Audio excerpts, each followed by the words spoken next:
Fundur settur á Alþingi. Fjarvistarskrá liggur fram á skrifstofu. Borist hefur bréf frá Áslaugu Örnu Sigurbjörnsdóttur að hún geti ekki sinnt þingstörfum á næstunni. Í dag, miðvikudaginn 10. október, tekur því sæti á Alþingi sem varamaður fyrir hana fyrsti varamaður á lista Sjálfstæðisflokksins í Reykjavíkurkjördæmi norður, Albert Guðmundsson. Hann hefur áður tekið sæti á Alþingi og boðinn velkominn til starfa að nýju. Borist hafa bréf frá heilbrigðisráðherra þar sem óskað eftir fresti til þess að veita skrifleg svör við fyrirspurnum á þingskjali 79 meðferðarheimilið í Krýsuvík og á þingskjali 85 lyfið Naloxon, báðar frá Söru Elísu Þórðardóttur. Einnig hefur borist bréf frá utanríkisráðherra þar sem óskað eftir fresti til þess að veita skriflegt svar við fyrirspurn á þingskjali 64 orkupakka ESB, eftirlitsstofnanir sambandsins og EES-samninginn frá Óla Birni Kárasyni. Útbýtt á fundinum á þingskjali 219 fiskeldi, frumvarp eftir aðra umræðu, á þingskjali 223 rafræn birting á álagningu skatta og gjalda, það stjórnarfrumvarp. Tekið fyrir fyrsta dagskrármálið, það störf þingsins. Til máls tekur hv. 3. þingmaður Norðvesturkjördæmis Lilja Rafney Magnúsdóttir.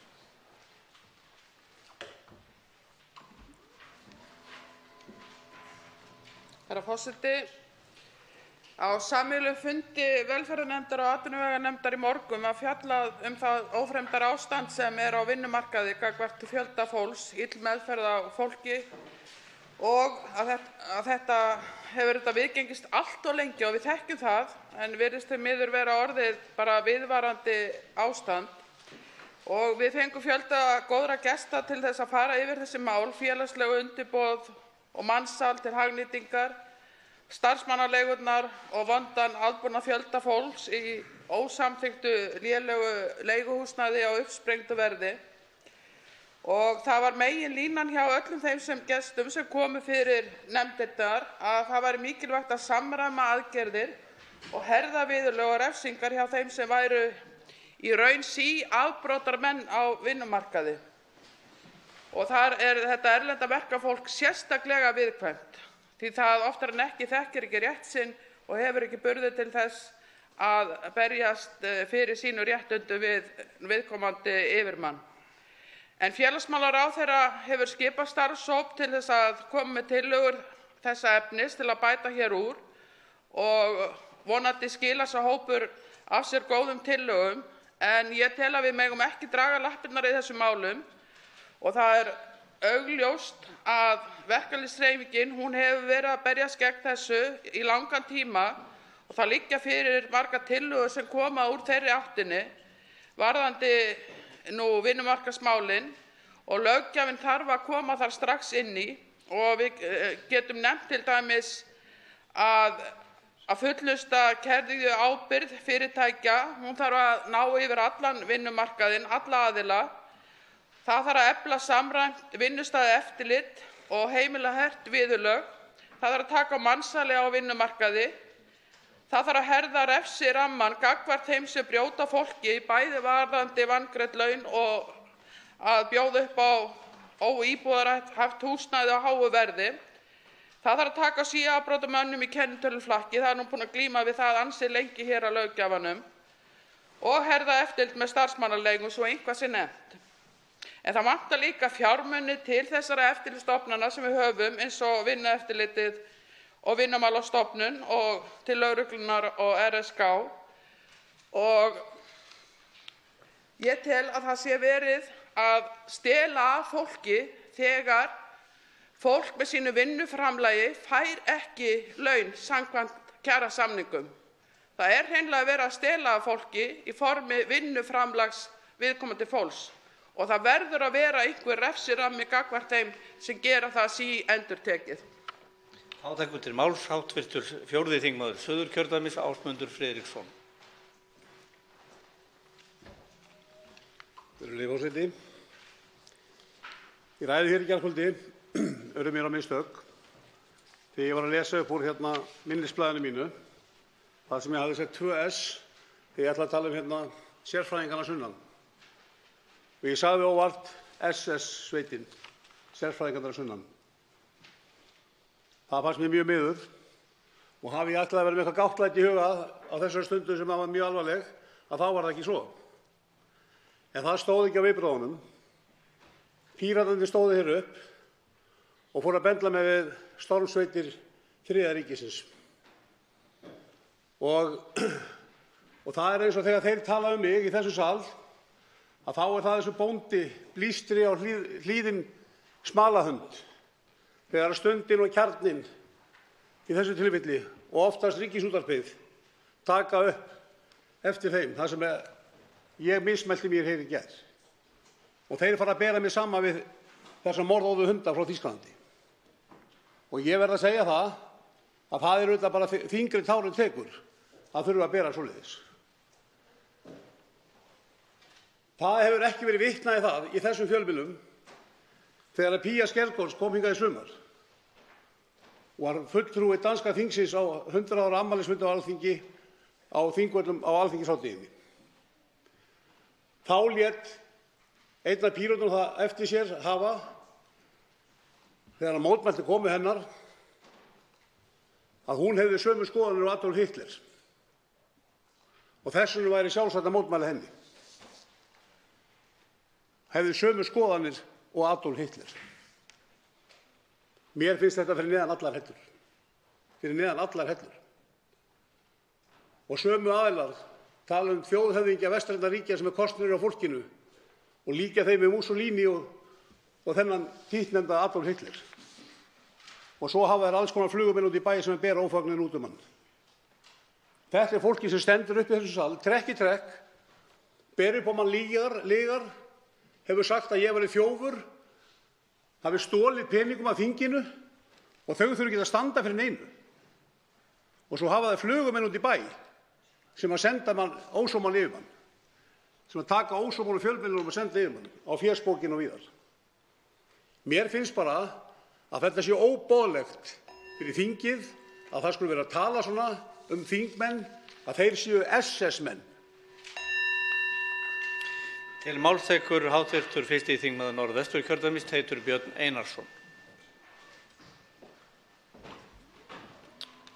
Herra forseti, með lögum þeim sem Alþingi samþykkti í gær var brugðist við miklum bráðavanda sem vofði yfir heilu byggðarlögunum vestur á fjörðum.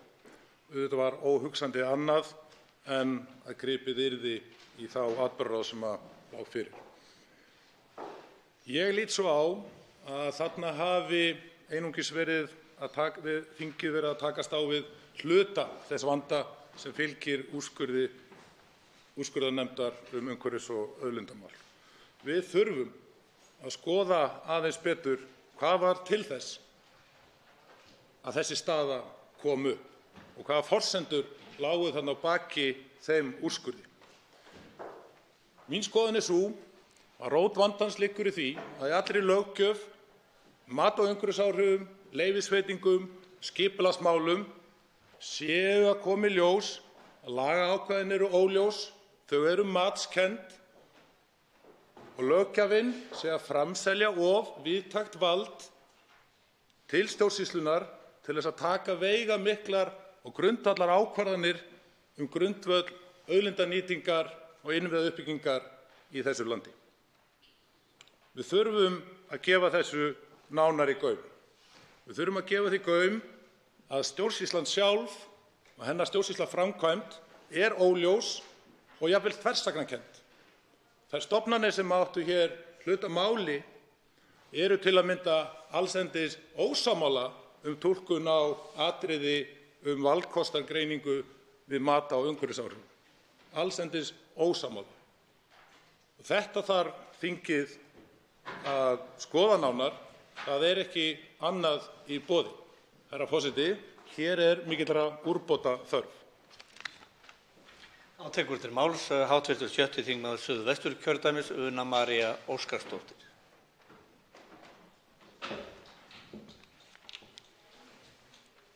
Herra forseti, Skálatún heimili fólks með þroskahömlun er nánast gjaldþrota.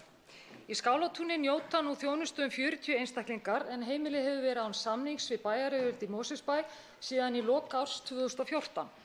Mosfellsbær greiðir eftir úreltum og ógiltum samningi en Skálatún hefur ítrekað óskað eftir nýjum úrbótasamningi sem fylgi verðlagi, launaþróun í landinu sem og uppfærðu sýsmati.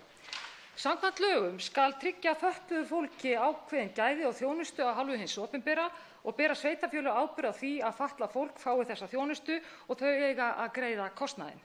Nýr samningur við Skálatún hefur ekki verið gerður og hefur Skálatún gengið svo á sjálfsaflafé sitt og varasjóð að hann næstum uppurinn og heimilið að fara í þrot. Það athyglisvert að greiðslur úr jöfnunarsjóði til Mosfellsbæjar eru verðtryggðar. Það hins vegar svo að sá þjónustusamningur sem Mosfellsbær hefur greitt eftir og hefur verið ógildur í 4 ár hefur hvorki fylgt verðlagsþróun né launaþróun í landinu.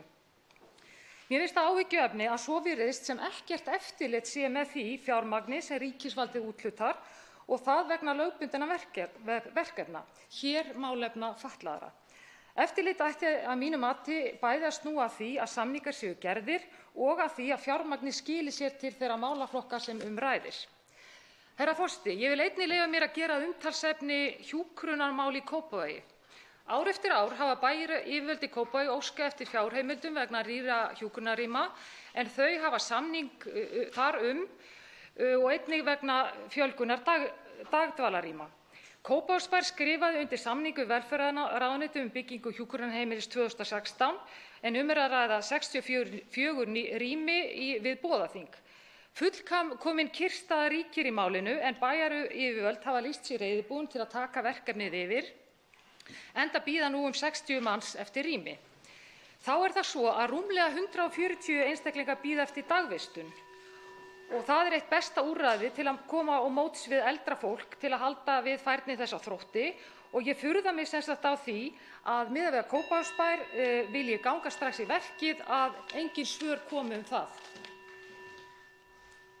Þá tekur til máls hv. 3. þingmaður Reykjavíkurkjördæmis suður Ágúst Ólafur Ágústsson.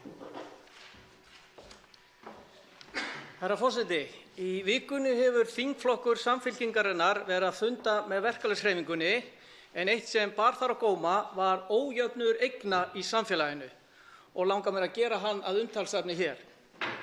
Í fyrsta lagi þá á 1% landsmanna meiri hreinar eignir en 80% Íslendinga eiga. Þetta 1% sem 2000 fjölskyldur á hver sig 300 milljónir króna í hreina eign. Nú skulum minnka aðeins hópinn og lítum á hvað ríkasta 0,1% landsmanna á sem 200 fjölskyldur á mikið hreina eign. En sérhver fjölskylda þarna á meira en 1000 milljónir hreina eign sem meira en milljarður. Meira en milljarður sem ríkasta 0,1% Íslendinga á. 5% landsmanna á næstu jafn mikið á nettóm eignum og hin 95%. 5% versus 95%. Í öðru lagi þá rann tæplega helmingur allra hreinna eigna sem varð til á árinu 2016 til ríkasta 10% landsmanna. Tæplega helmingurinn rann til 10% landsmanna. Meira en 11% af nýjum auð sem var til árið 2011 til 2016 rann til ríkasta 1% landsmanna.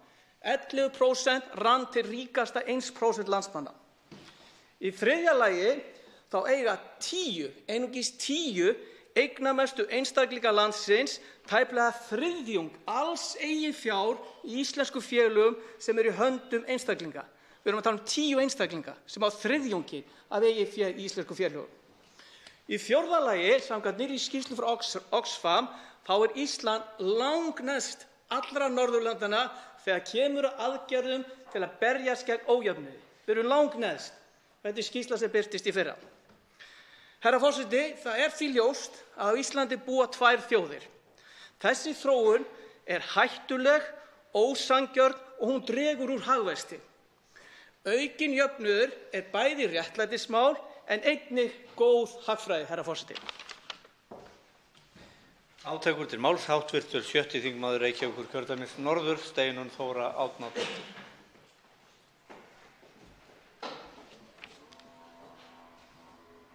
Herra forseti, alvarleiki hlutanna í loftslagsmálum blasir við með svartri kolsvartri skýrslu loftslagsmál þar sem fram kemur að verja þurfi 2,5% af heimsframleiðslu til aðgerða á sviði loftslagsaðgerða árlega til ársins 2035 ef afstýra á því að meðalhiti á jörðinni hækki meira en 1,5 gráðu. Þetta auðvitað grafalvarlegt mál.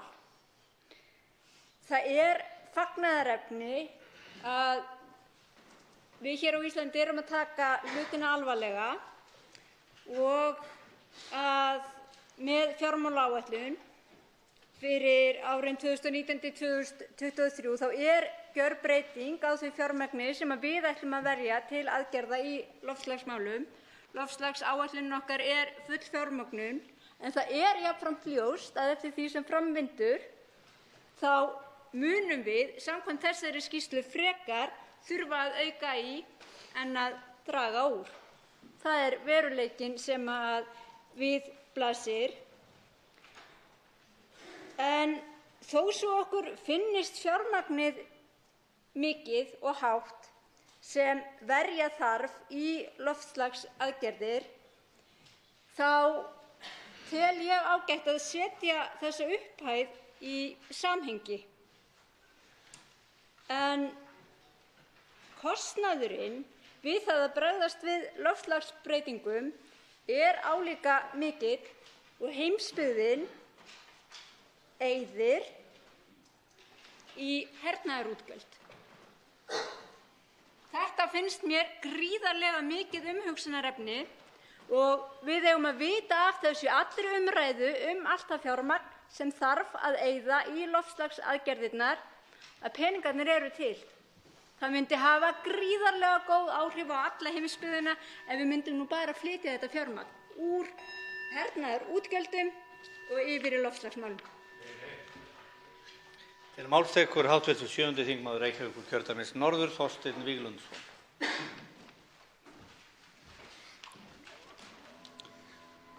Virðulegur forseti. Það bendir allt til þess að langvinnu góðæristímabili sé lokið.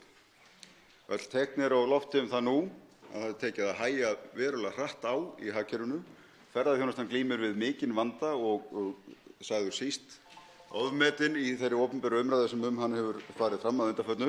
Og þetta sjáum við líka bara í fregnum af rekstrarvanda fyrirtækja, uppsögnum og það sem við sjáum núna síðast, mikilli veikingu krónunnar sem hefur veikst 10% tiltölulega hljóðlega þó á réttu mánuði gagnvart helstu viðskiptamyndum sínum. Þetta leiðir auðvitað hugann að því þegar við stöndum hér á þeim tímamótum að minnast þess að það eru 10 ár liðin frá hruni. Hvað höfum við lært?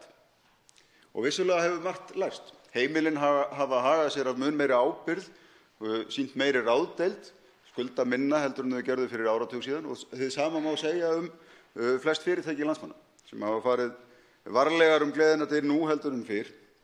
En þegar við horfum hér inn í þennan sal og veltum fyrir okkur hvað höfum við lært hér, hverju höfum við breytt, hverju voru stærstu vandamálin sem vorum að glíma við hér fyrir áratug og bent var á að væri eina meginorsökum þess hversu illa fór þá.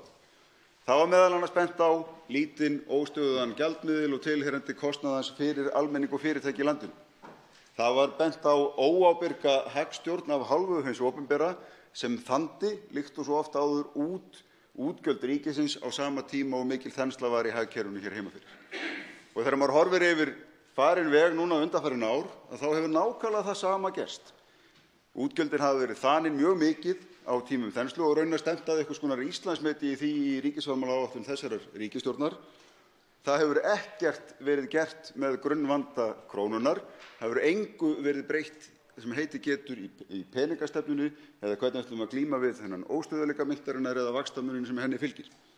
Þar getum við ekki bent eitthvað annað. Við getum ekki bent á Seðlabanka, við getum ekki bent á neina aðra heldur en okkur sjálf. Það á okkar ábyrgð að taka á þessu vanda og það sorglegt að sjá til þess að það hefur ekki verið gert. Til máls tekur hv. 4. þingmaður Reykjavíkurkjördæmis norður, Helga Vala Helgadóttir.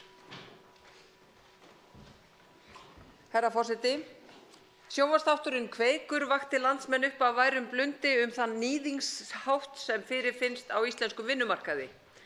Það lögbrot sem felst í því að greiða fólki á vinnumarkaði langt undir lágmarkslaunum staðreynd á Íslandi, en þessi níðingsháttur virðist einna helst beinast gegn erlendu vinnuafli sem við getum helst þakkað þann mikla hagvöxt sem hér hefur ríkt undanfarin ár.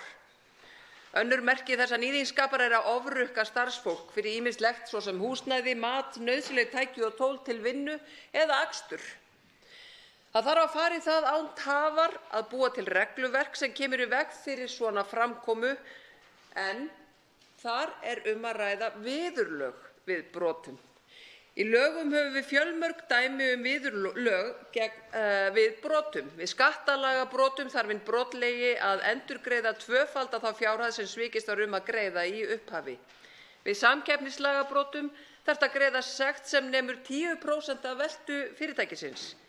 Ný persónuverndarlöggjöf kveður á einna hæstu sektarfjárhæð sem þekkist í íslenskum lögum eða frá 100.000 upp í 2,4 milljarða króna í alvarlegustu brotunum. Þetta eru skýr dæmi viðurlög sem hafa raunverulegan fælingamátt í för með sér ef brotið gegn reglum. En ekkert slíkt að ræða þegar brotið gegn starfsfólki. Þá endurgreiðir þú í mesta lagi mismuninn til starfsmannsins en greiðir engar sektir. Sömu aðilar geta svo jafnvel mætt á morgun með nýja kennitölu og haldið áfram. Kæru þingmenn, boltinn hjá okkur. Við sýndum það svo sannarlega í gær að við getum ýmislegt þegar viljinn fyrir hendi, förum í aðgerðir, gerum þetta saman og stöðvum þennan níðingskap af alvöru með viðurlögum. Til máls tekur hv. 7. þingmaður Norðausturkjördæmis, Njáll Trausti Friðbertsson. Herra forseti, ég vil byrja á því að fagna afgreiðslu Alþingis í gær varðandi fiskeldi á Vestfjörðum og þannig að það sé kominn ákveðinn stöðugleiki í byggðirnar þar varðandi þennan málaflokk. En þetta rétt byrjunin á öllu þessu saman. Þetta eru kannski til skamms tíma. Á næstu viku munum við hefja langtíma kemur fram frumvarp fiskeldi og við munum ræða það til langs tíma. En það sem ég langar kannski helst hér að tala stóra samhengi hlutanna. Í atvinnunefnd höfum við á síðustu, sérstaklega í gær, fengum við inn á fund fulltrúa Matvælastofnunar, Umhverfisstofnunar og Skipulagsstofnunar. Og það eitthvað megin þannig þegar maður fer að ræða við fulltrúa þessara stofnana að þá sér maður hvað þeir eiga í miklu vandræðum með þetta. Og það kom klárlega fram í gær á fundunum að þeir eru eins og fulltrúum Skipulagsstofnunar að menn raunverulega hafa, það efasemdir hjá þeim greinum ferlið. Og það kemur í ljós þegar maður spyr hvernig við erum að sinna þessu hjá okkur miðað við Evrópu að þá erum við allt öðrum stað í þessu ferlum. Og það miklu erfiðari allar kæruleiðir og seinkan vegna kæruferla hjá okkur heldur almennt eru í hinu evrópska umhverfi sem við viljum oft bera okkur saman við. Það eru 2 ár síðan að það var mikið vandamál með framkvæmdaleyfi vegna Þeistareykjalínu 1 og var heilmikið uppnám vegna Þeistareykjalínu 1 og framkvæmd á Bakka. Þessi 10 milljarðar, allt í uppnámi 2 vikna skeið. Það liðu ekki 2 ár þangað til svipað ástand kemur með mjög svipuðum keimlíkum hætti. Og það var viðurkennt fyrir nefndinni í gær að það væri margt líkt með þessum ferlum. Þannig að ég tel að það sé nauðsynlegt að endurskoða þessa ferla þegar við erum að nýta okkur eins og mat- og umhverfisárum. Það full þörf að endurskoða þessa ferla. Og þetta við líka þegar við erum að ræða raforkukerfi landsins, flutningskerfi. Og það líka rétt að skoða eðli úrskurðarnefndanna og hvernig störfum þeirra háttað. Þá tekur til máls hv. 4. þingmaður Reykjavíkurkjördæmis suður, Snæbjörn Brynjarsson.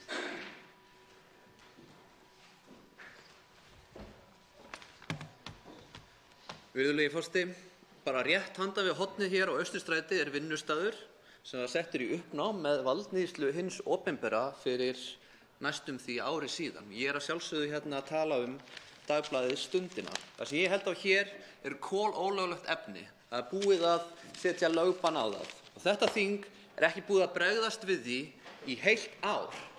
Í gær sýndum við og sönnuðum það að það hægt að koma saman og með nokkrum neyðarfundum skelli í gegn lögum til að koma í veg fyrir að vinnustaður sé settur í uppnám. Við getum vel Við getum vel gert eitthvað svipað í þessu máli og hefðum átt að gera það kannski bara fyrir jól í fyrra. En við gerðum það ekki og ég held að við vitum öll ástæðuna fyrir því. Við vitum hana öll. Við sjáum hana hér á forsíðu blaðsins. En við getum losað okkur við þennan svarta blett og það getum við gert með því að breyta lögunum umsvifalaust. Ekki bíða og setja þetta í nefnd aftur og aftur, heldur bara einfaldlega taka eins og við gerðum í gær, hittast á nokkrum fundum og skella þessu í gegn, getum ekki bara gert það í kvöld. Það væri ekkert mál, virðulegi forseti. Þá tekur til máls hv. 9. þingmaður Suðvesturkjördæmis Willum Þór Þórsson. Hæstv. forseti, ég ætla að ræða hér ríkisfjármál og útgjaldaþróun. Fjárlaganefnd nú í óðaönn að taka á móti gestum og fara yfir umsagnir og fjárlagafrumvarpið. Við áttum fund með viðskiptaráði nú fyrir í dag og í þeirra umsögn kemur meðal annars fram að lítið megi bregða út af svo tekjuforsendur bresti og því vont að spenna útgjaldabúðana á sama tíma jafnhátt og ráðgert í fjárlagafrumvarpi fyrir árið 2019. Slíkar ábendingar þróun ríkisútgjalda og tæpan afgang má finna í fleiri umsögnum og var áberandi í umsögnum við ríkisfjármálaáætlun og ríkisfjármálastefnu. Í fjárlagafrumvarpi 2019 áætlað að auka heildarútgjöld 55 milljarða, frumútgjöld 67 milljarða. Rammasett útgjöld frá á tímabilinu 2011 til 2018 hafa aukist rúma 105 milljarða eða 17,5% að raungildi. Þar hafa veigamestu málefnaflokkar velferðarráðuneytisins tekið langmest til sín. Vegur þar þyngst hækkun til málefna aldraðra sem nemur 37 milljörðum, mest við breytinguna 2016. 19 milljarðar eru vegna örorku og málefna fatlaðs fólks, 15 milljarðar vegna heilbrigðisþjónustu utan sjúkrahúsa og tæpir 11 milljarðar króna vegna hjúkrunar- og endurhæfingarþjónustu og sjúkrahúsþjónustu, sem tekur til sín tæpa 11 milljarða hvort. Samtals af þessum 105 milljörðum fara 93 milljarðar til málaflokka velferðar. Ef við bara skoðum kerfislægan vöxt á þessum sviðum, þá mun þessi þróun halda áfram og af því að við erum að fara að ræða samgönguáætlun í dag, þá sjáum við gífurlega fjárþörf þar á næstu árum til að mæta uppsafnaðri og reglulegri viðhaldsþörf og nýframkvæmdum. Þessa þróun, virðulegi forseti, segir okkur algjörlega nauðsynlegt og óhjákvæmilegt að við förum í gagngert endurmat á útgjöldum á öllum sviðum ríkisrekstrar og eflum greiningargetu og eftirfylgni fyrir raunhæfa og skynsamlega ráðstöfun fjármuna og í takti við verðmætasköpun. Tekur til máls hv. 13. þingmaður Suðvesturkjördæmis Jón Steindór Valdimarsson. Herra forseti, íslenskt samfélag það þróast og breytist. Á síðustu árum hefur orðið nánast bylting þegar horft til fjölda innflytjenda, flóttamanna og erlends vinnuafls á Íslandi. Þá hefur íslenskum ríkisborgurum sem eru af erlendum uppruna fjölgað mikið og hafa bæst í þann hóp á milli 700 og 800 manns árlega á síðustu árum. Samkvæmt tölum Hagstofunnar voru starfandi innflytjendur að jafnaði 32.500 árið 2017 eða 16,5% af öllum starfandi. Í nýjasta tölublaði Tíundar, fréttablaði ríkisskattstjóra, kemur fram að erlendum ríkisborgurum sem greiddu skatta á Íslandi fjölgaði nálægt 8.000 milli áranna 2016 og 17 eða 27,9%. Á sama tíma fjölgaði þeim íslensku ríkisborgurum sem greiða skatta hérlendis tæplega 1.200. Alls greiddu tæplega 45.000 erlendir ríkisborgarar skatta á Íslandi í fyrra sem þýddi að þeir voru 15,1% allra einstaklinga sem skráðir voru í skattgrunnskrá það árið og árið áður voru þeir 12,2%. Allt sýnir þetta svart á hvítu að samsetning þeirra sem búa og starfa á Íslandi á hverjum tíma hefur gjörbreyst. Hingað til lands hefur streymt mikill mannauður sem hefur gert íslenskt samfélag auðugra og lagt sitt af mörkum til uppbyggingar og framþróunar. Herra forseti, því miður höfum við vanrækt skyldu okkar til þess að taka vel á móti öllu þessu fólki og kynna þeim réttindi sín og skyldur, en ekki síst að upplýsa samfélagsgerð okkar, helstu stofnanir, samtök og stjórnkerfi. Umræða síðustu daga sýnir svo ekki verður umvillst að auk þessarar vanrækslu viðgengst hér hrein og bein misbeiting á stöðu og vankunnáttu sem okkur öllum til háborinnar skammar. Herra forseti, þessi mál verðum við að taka föstum tökum og það strax, og þá dugar ekki bara að skipa starfshóp um starfshóp. Þá tekur til máls hv. 12. þingmaður Suðvesturkjördæmis, Guðmundur Ingi Kristinsson.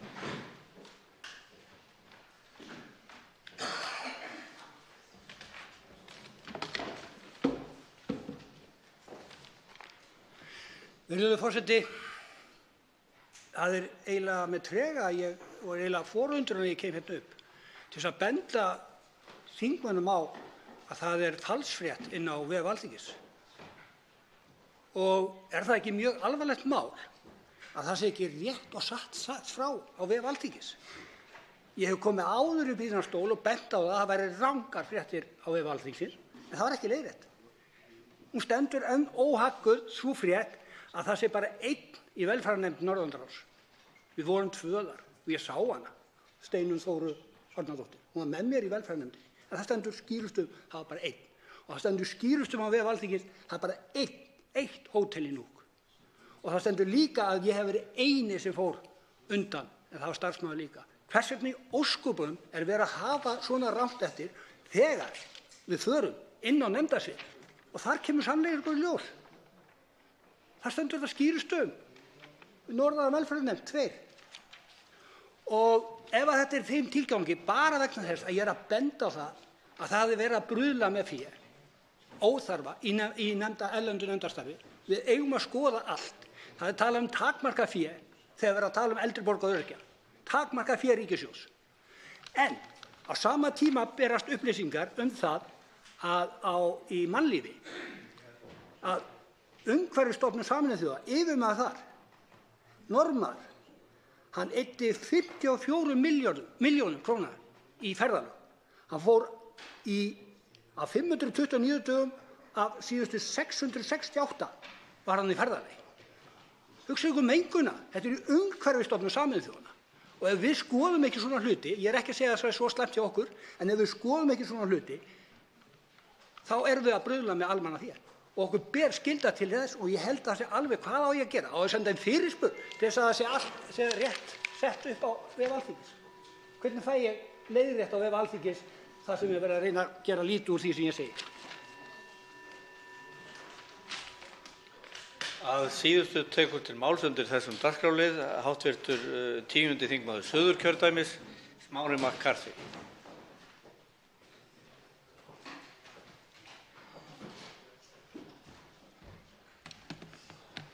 Herra forseti, gærdagurinn á þinginu fór í neyðarviðbrögð við skakkaföllum sem sunnanverðir Vestfirðir voru að verða fyrir vegna þess að of mörg egg voru í einni körfu. Það alltaf hættulegt þegar svona mjög stór hluti samfélags reiðir sig á fáein fyrirtæki og mjög takmarkaða atvinnuvegi. Það gott að það verið að byggja upp þessu atvinnuvegi en þeir verða að vera fleiri.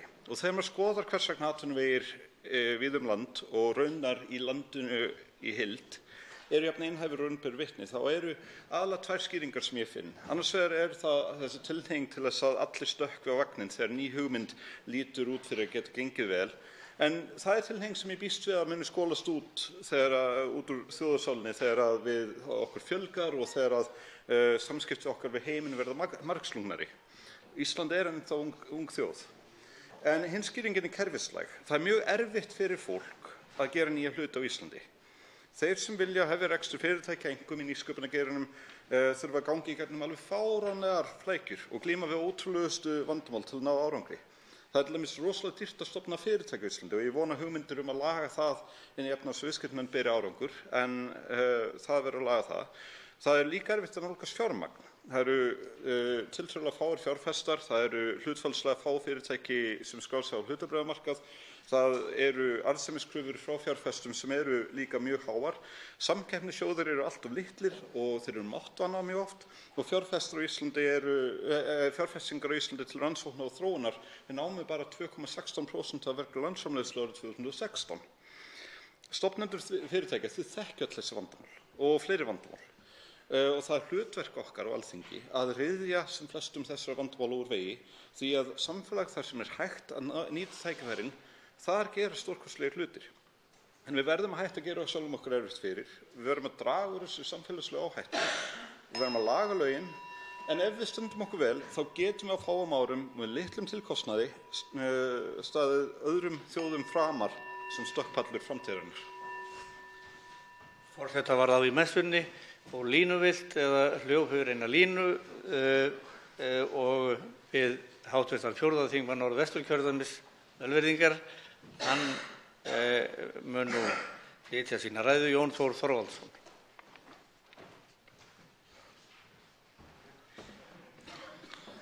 Virðulegi forseti, mig langar til að taka undir með háttvirtum þingmönnum sem hafa hér gert að ræðum sínum áhyggjur sem við höfum af fólki sem vinnur hér, kemur erlendis frá og vinnur fyrir íslensk fyrirtæki en brotið á.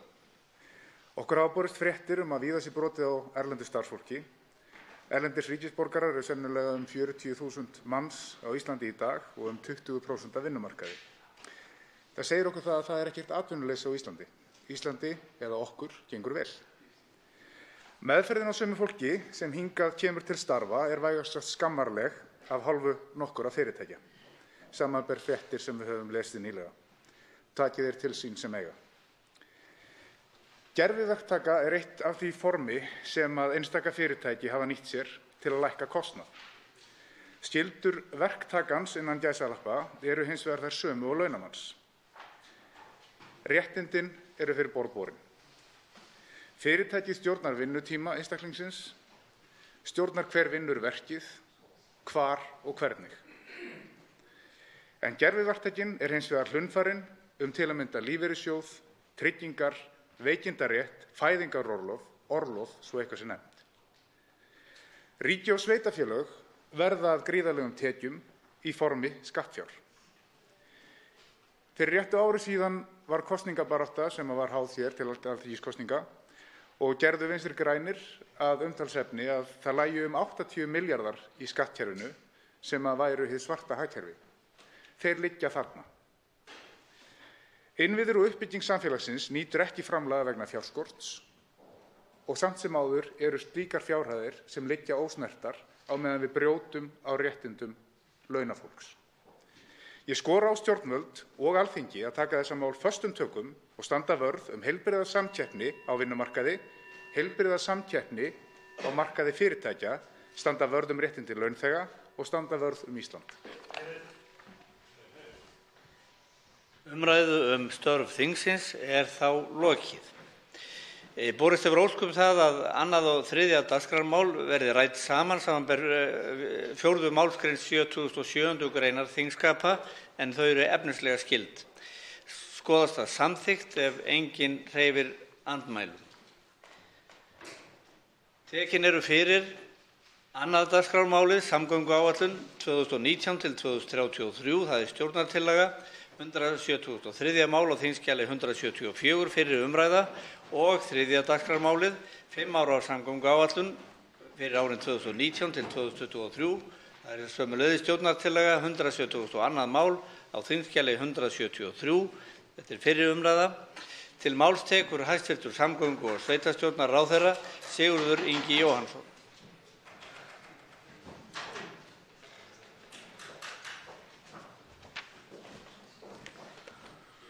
Hæstvirtur forseti, ég mæli hér fyrir þingsályktunartillögu samgönguáætlanir. Önnur hin stefnumarkandi samgönguáætlun fyrir árin 2019 til 2033 og hin aðgerðaáætlun fyrir næstu 5 ár eða 2019 til 2023 sem þar með hluti af og innan ramma hinnar stefnumarkandi áætlunar.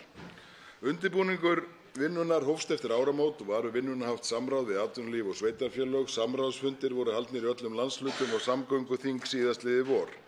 Samgönguráð vann í hendur ráðherra tillögu að samgönguáætlun 19–33 ásamt tillögu að aðgerðaáætlun frá 2019 til 2023. Tillögurnar sem hér eru lagðar fram eru í samræmi við stefnu ríkisstjórnar, áherslur ráðherra, aðrar áætlanir hins opinbera, niðurstöður starfshópa samgönguráðs, niðurstöður fyrirliggjandi rannsókna og niðurstöður víðtæks samráðs. Umhverfismat áætlunarinnar sem unnið var samhliða tillögunni hafði einnig áhrif á stefnumótunina. Samgönguáætlun er nú með breyttu sniði frá fyrri áætlunum sem er fyrsta skrefið til að gera efnistök hennar styttri og hnitmiðaðri sem hefur mælst vel fyrir. Í fyrsta skipti er hún í samræmi við væntanlegar fjárveitingar fjármálaáætlun 2019–2023 sem var samþykkt á Alþingi síðastliðið vor. Samgönguáætlun er því ekki lengur ófjármagnaður óskalisti. Samgönguáætlun er raunhæft plagg framkvæmdir sem hægt er að ráðast í á næstu árum og er ég hér að vísa til 5 ára áætlunarinnar. Með því fæst mikilvægur fyrirsjáanleiki í framkvæmdum til næstu 5 árin. Til næstu 15 ára er síðan gert ráð fyrir að ríkisframlög verði alls 604 milljarðar króna. Það er hægt að tvöfalda þá upphæð sem rynni til vegakerfisins með gjaldtöku og ákveðnum mannvirkjum svo sem brúm og göngum og það er ein þeirra leiða sem er verið að skoða til að tryggja aukið fjármagn í vegakerfi. Þar horfum við til fyrirmynda okkar til að mynda í Færeyjum en einnig til Noregs sem hafa sett á laggirnar nýja stofnun, svokölluðu Nye Veier, og það er margt sem við getum lært af nágrönnum okkur, ekki síst Færeyingum, í gangnagerð. Nú er að störfum starfandi starfshópur sem ætlað er að leggja fram tillögur að nýjum fjármögnunarliðum fyrir vegaframkvæmdir utan fjárlaga. Það er miðað við að hún skili tillögum í janúar og á þingmálaskrá vetrarins er lagafrumvarp í samgönguráðuneytinu fjármögnun þar sem þingið fær til umræðu og ákvörðunar seinna í vetur. Samþykki Alþingi að ráðast í nýjar fjármögnunarleiðir verður hægt að hraða mikilvægum vega- og jarðgangaframkvæmdum í áætluninni. Í áætluninni eru nú 3 framkvæmdir sem eru háðar skilyrði sérstaka fjármögnun og sérstaklega minnst á í texta samgönguáætlunar. Það er Sundabraut, það eru láglendisvegur og göng í gegnum Reynisfjall í Mýrdal og tvöföldun Hvalfjarðarganga. En hér í þessari áætlun er lagt til að stærstum hluta ríkisframlagsins verði varið til vegamála af þessum 604, það er að segja 531 milljarði. Á fyrsta tímabili áætlunarinnar 2019–2023 er gert ráð fyrir að 183,6 milljarðar verði til ráðstöfunar til vegamála, 205,6 milljarðar á árunum 24–28 og 215,6 milljarðar frá árunum 29 til 2033. Samkvæmt fjármálaáætlun eru framlög til vegamála árin 2019 til 2021 aukin tæpa 6 milljarða ár hvert fyrstu 3 árin, þessi 19 til 21. Lagt er til að 10 milljörðum verði árlega varið í viðhald vegakerfisins fyrstu 5 árin. Eftir það verði framlegið hækkað 2% árlega út 15 ára tímabilið. Þá eru framlög til almenningssamgangna, viðhalds flugvalla og til hafnabótasjóðs aukin frá því sem verið hefur undanfarin ár. Framlög til vegamála seinni 2 tímabilin hækka miðað við það að framlög til samgöngumála verði 1,5% af landsframleiðslu sem er í samræmi við langtíma meðaltalsframlag til þessa málaflokks til langs tíma horfum aftur í tíma. Til upprifjunar þá hafa framlög til vegaframkvæmda verið hækkuð þriðjung frá fjárlögunum 2017 og verðlagi hvers árs eða úr 17,7 milljörðum króna í 23,5 milljarða í fjárlagafrumvarpinu. En mikið hefur vantað á að nægu fjármagni hafi verið varið í viðhald vegakerfisins undanfarin ár. Þar erum við að snúa til betri vegar. Fyrir 2 árum síðan voru framlög til viðhalds undir 6 milljörðum sem að mati Vegagerðarinnar hefur leitt til uppsafnaðs vanda sem á árinu var metinn nema allt að 60 milljörðum króna. Ríkisstjórnin setti rúmlega 8 milljarða í viðhald vegna fjárlaga ársins 2018 eins og Alþingi samþykkti og eins og sjá má í fjárlögum 2018. Þar til viðbótar ákvað ríkisstjórnin að bæta við 4 milljörðum vegna ástands vegakerfisins sem kom undan vetri síðastliðið vor til að bregðast við brýnustu viðhaldsþörfinni. Með öðrum orðum þá erum við með 12 milljarða á þessu ári sem við erum að veita til brýnna úrbóta, viðhalds og lagfæringa til að tryggja umferðaröryggi sem best hringinn í kringum landið.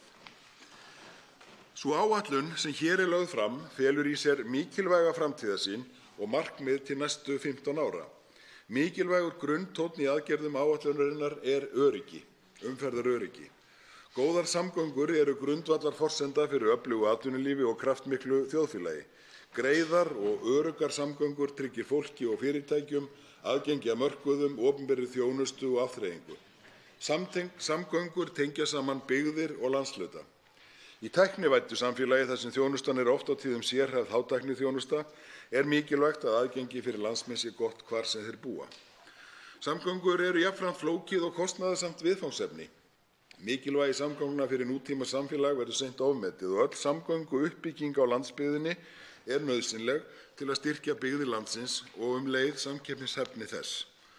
Uppbygging greiðra og öruggra samgangna á landsbyggðinni er fyrst og fremst byggðaaðgerð. Samgöngur geta einnig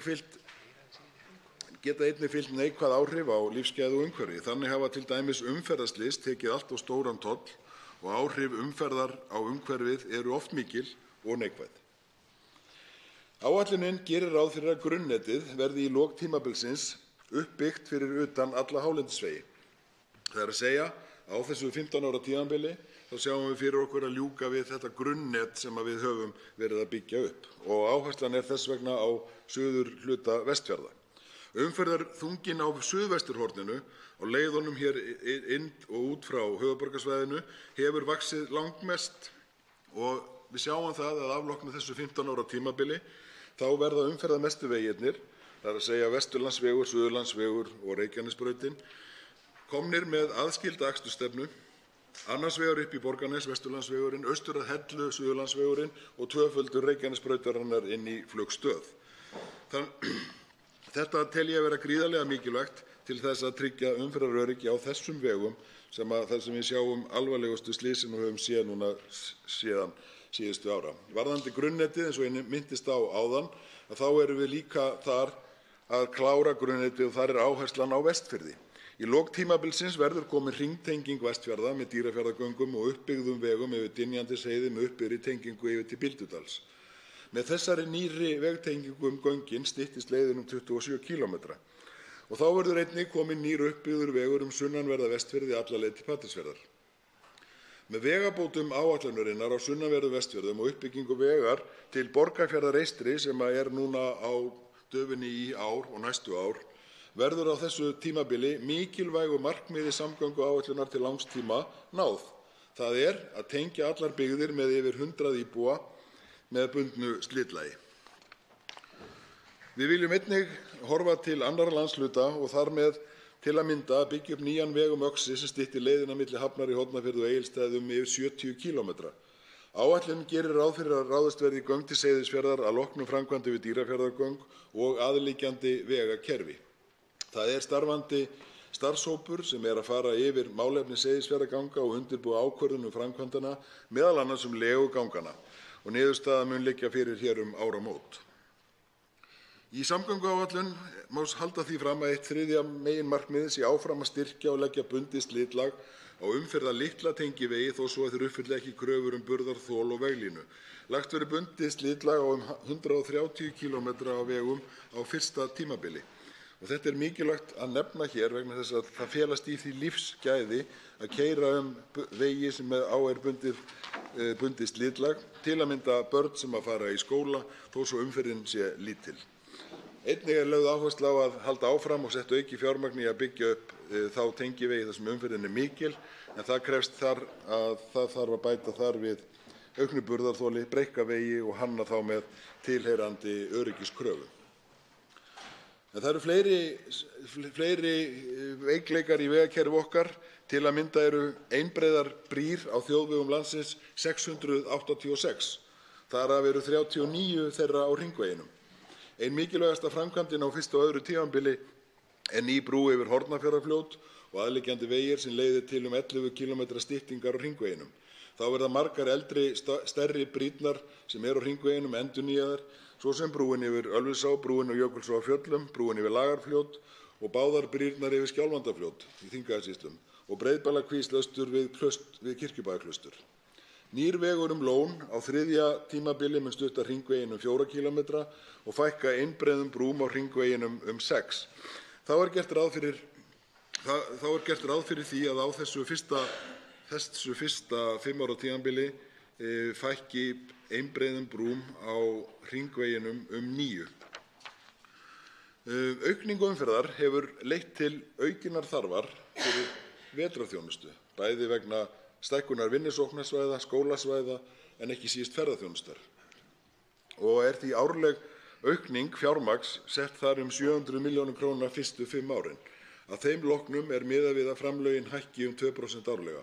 Í ár þá brugðumst við þessum vanda með því að auka vetrarþjónustuna umtalsvert og munum gera það í áætluninni með því að bæta 700 milljónum við núna fyrstu 5 árin.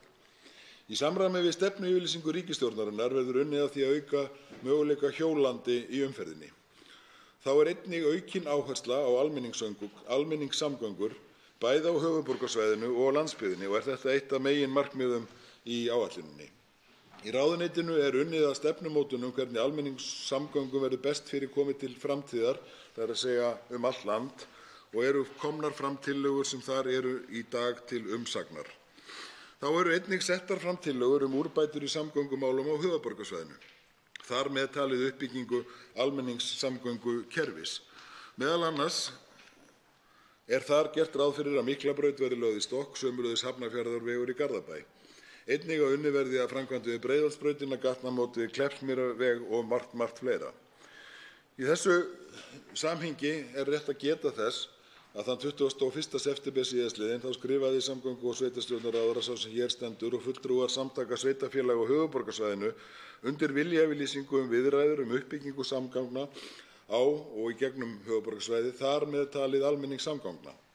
Viðræðurnar eru hafnar og er miðað við að hópurinn skili tillögum að breytingum eða nánari útfærslum á samgönguáætlun eigi síðar en 15. nóvember sem kynntar verða fyrir Alþingi og umhverfis- og samgöngunefnd. Þá verður Sundabraut og umræðan Sundabraut leidd til lykta sem sú nefnd mun vinna með eftir 15. nóvember.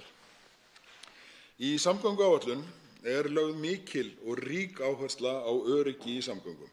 Stefnt er á að öryggi á Íslandi verði meðal þess sem best gerist hjá nágrannaþjóðum og ekki verra en hjá þeim 5 bestu. Það er sérstök markmið sett slíkt. Samkvæmt mati kosta umferðarslys og óhöpp samfélagið yfir 50 milljarða árlega og það hefur heldur sigið á ógæfuhliðina á allra síðustu árum þar sem banaslysum og alvarlegum slysum hefur ekki fækkað sem við hefðum viljað sjá.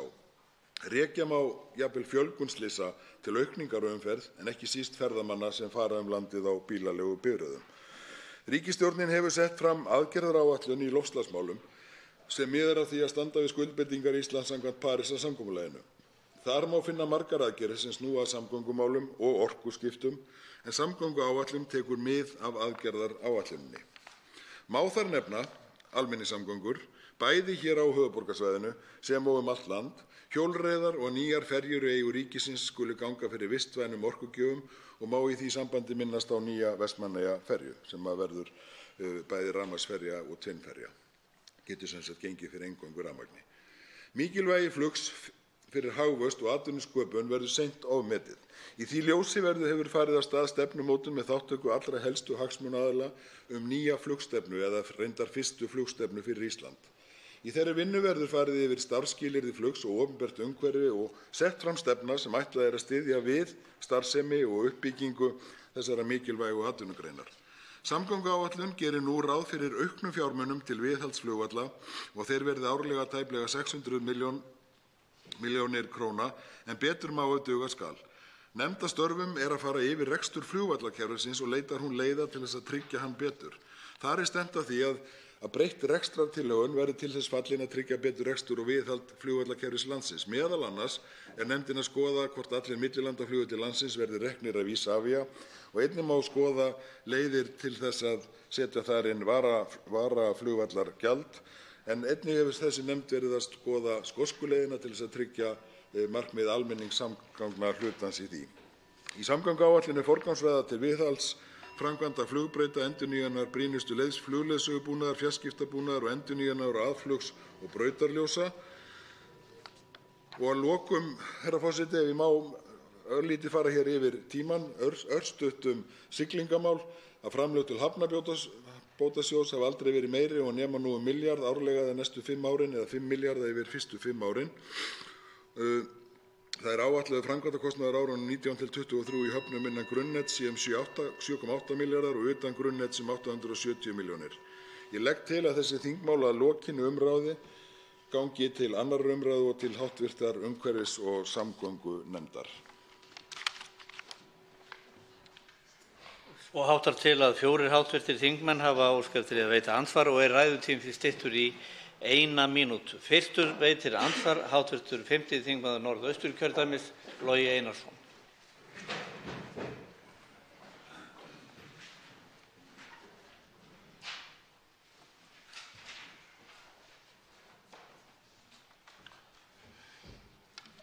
Herra forseti, það fróðlegt að sjá skiptingu 5 ára áætlunar niður á svæði. Norðursvæðið 3,8 milljarðar, vestursvæðið 17,9 milljarðar, suðursvæðið 1,8 milljarðar, austursvæðið 4,3 milljarðar. Þar reyndar inni Lónið, Hornafjarðarfljót, Steinsvatn og Kotá. Þetta eru blekkingar, það á heima á suðursvæði. Eftir standa 1 milljarður króna. 3,3 milljarðar flytjast þá yfir í kjördæmi hæstv. ráðherra, suðursvæðið, sem á samkvæmt áætlunina fá 11,5 en fær í rauninni 15. Ég vil spyrja ráðherra hvort honum finnist þetta boðlegt og hvort að hann vilji ekkert taka tillit til þeirra forgangsmála Austfirðinga sem hafa einróma ályktað framkvæmdir en í áætluninni farið allt aðrar leiðir. Mér finnst þetta að minnsta kosti skammarlegt. Þá svarar andsvari hæstv. Samgöngu- og sveitarstjórnarráðherra Sigurður Ingi Jóhannsson. Já, virðulegur forseti. Í fyrsta lagi þá fór ég hér yfir meginmarkmið þar sem umferðaröryggi númer 1, 2 og 3 og forgangsröðunin miðast að því þar að leiðandi að aðskilja hér akstursstefnur á þessu svæði þar sem alvarlegustu slysin eru. Það nýtist öllum landsmönnum, hv. þingmaður, líka þeim sem búa fyrir austan og norðan, því að þeir þurfa að fara þessi svæði. Þau eru hættulegust í öllu vegakerfinu. Við í samgönguráðuneytinu erum að horfa á Ísland sem eina heild og færi hv. þingmaður nú yfir skiptingu framkvæmdafés til einstakra svæða, eitthvað kannski 20 ára aftur í tímann, þá kannski væri komin svona eðlilegri mælikvarði á það hvernig skiptingin og kannski líka væri rétt fyrir hv. þingmann að ekki taka bara umferðarþunga og umferðaröryggi eða skiptingu síðustu 20 ára, heldur væri kannski líka rétt að taka lengd kílómetra og umferðarþunga í einstökum svæðum. Það einfaldlega þannig, hv. þingmaður, að hér í þessari samgönguáætlun eru 2 risastór meginverkefni. Það umferðaröryggi, þar sem þarf að aðskilja akstursstefnur hér á þessum svæðum þar sem slysaþunginn mestur, taka þar heilsteyptar ákvarðanir, engan bútasaum, klára verkefnin og hitt meginmarkmiðið að klára grunnnetið á Vestfjörðum þar sem umtalsverðir fjármunir fara til suðurhluta Vestfjarða. Þá veitir andsvar síðar að sinni hv. 5. þingmaður Norðausturkjördæmis, Logi Einarsson. Herra forseti, ég ger ekki ágreining það að hér fari mikið af fé í öryggismál, til dæmis á suðvesturhorninu. En ég að benda á hvað Austfirðir bera skarðan hlut frá borði. Helgi Valtýsson tók saman ljóð austfirskra skálda og kallaði Aldrei gleymist Austurland. Hér held ég að hafi komið og birst bók sem gefin út á Suðurlandinu sem heitir Alltaf gleymist Austurland. Og ég held að ráðherra hljóti að hugsa líka til Seyðfirðinga þegar hann heldur ræðuna sína öryggi og öryggisleysi að búa í lokuðum firði á vetrum með takmarkaða aðganga heilbrigðisþjónustu. Það líka öryggismál, hæstv. ráðherra. Þá svarar andsvari síðar að sinni hæstv. Samgöngu- og sveitarstjórnarráðherra Sigurður Ingi Jóhannsson.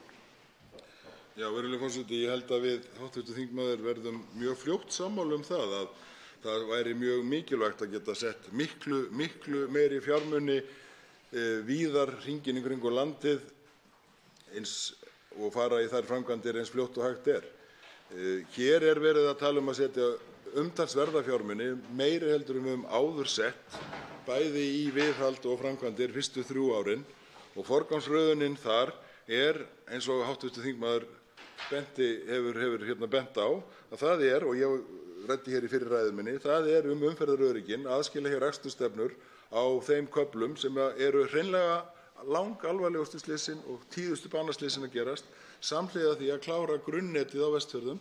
Þar eru Dýrafjarðargöngin og vegir tengdir Dýrafjarðargöngunum.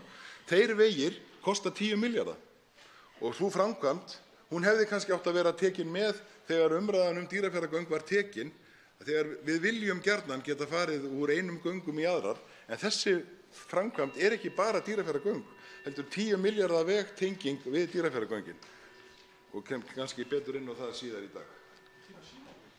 Næst veitir andsvar hv. 11. þingmaður Reykjavíkurkjördæmis suður, Björn Leví Gunnarsson. Virðulegi forseti. Það mörg verkefni sem þarf að vinna víðs vegar landið og allir hafa sitt til síns máls. En mig langaði til þess að velta upp í með ráðherra viðhaldskostnað á vegum. En það hefur verið gefið út að það sé uppsafnuð viðhaldsþörf upp á 60 milljarða króna.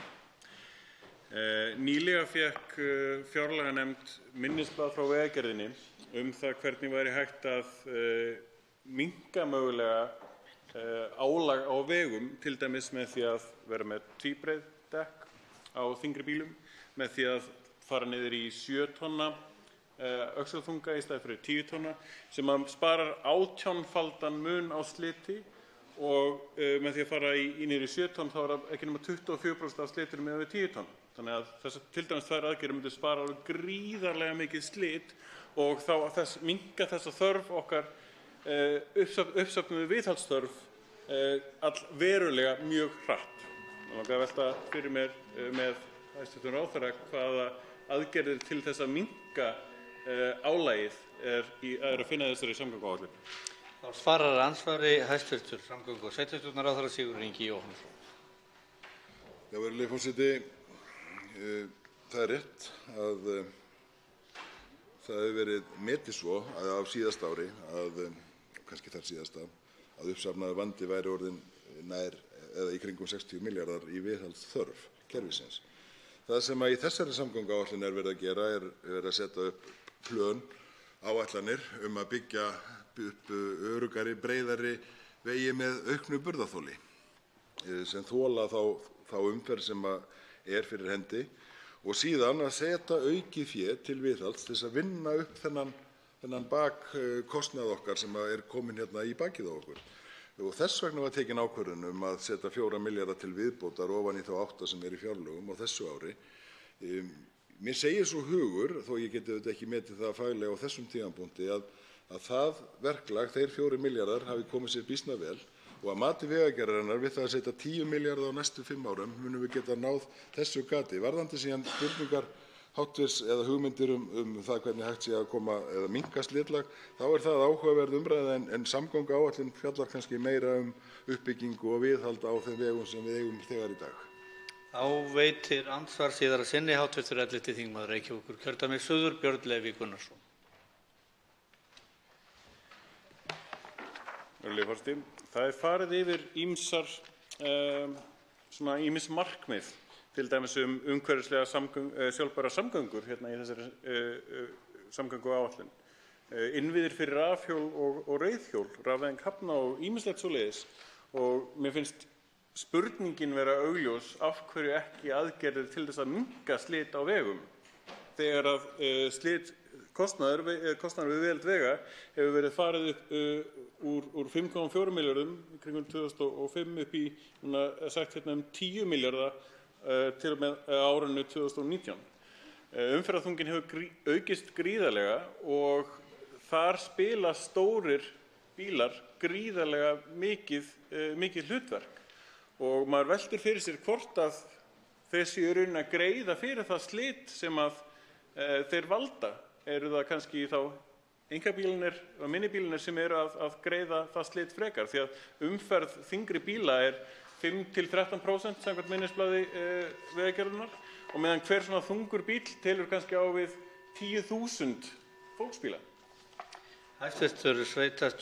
Samgöngu- og sveitarstjórnarráðherra svarar nú Sigurður Ingi Jóhannsson, svarar nú andsvari síðar í senn. Já, virðulegur forseti, þetta eru þetta áhugaverðir punktar sem að hv. þingmaður bendir hérna á og fjallað lítillega í annars vegar samgönguáætlun og eins og hann benti á í minnisblaði Vegagerðarinnar til fjárlaganefndar og verður án efa umrætt í hv.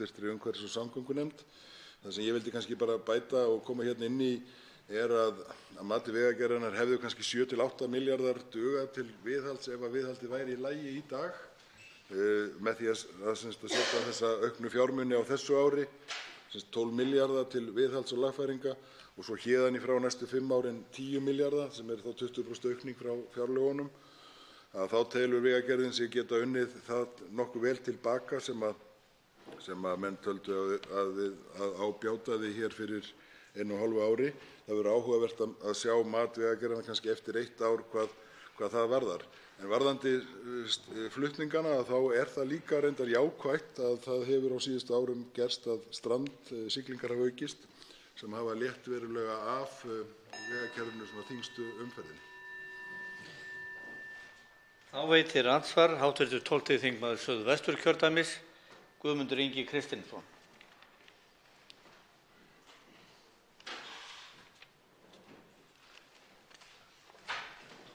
Hv. þingmaður virðist ekki vera nærri. Við sjáum hvað setur og hv. þingmaður Jón Steindór Valdimarsson, 13. þingmaður Suðvesturkjördæmis, hann veitir andsvar í staðinn.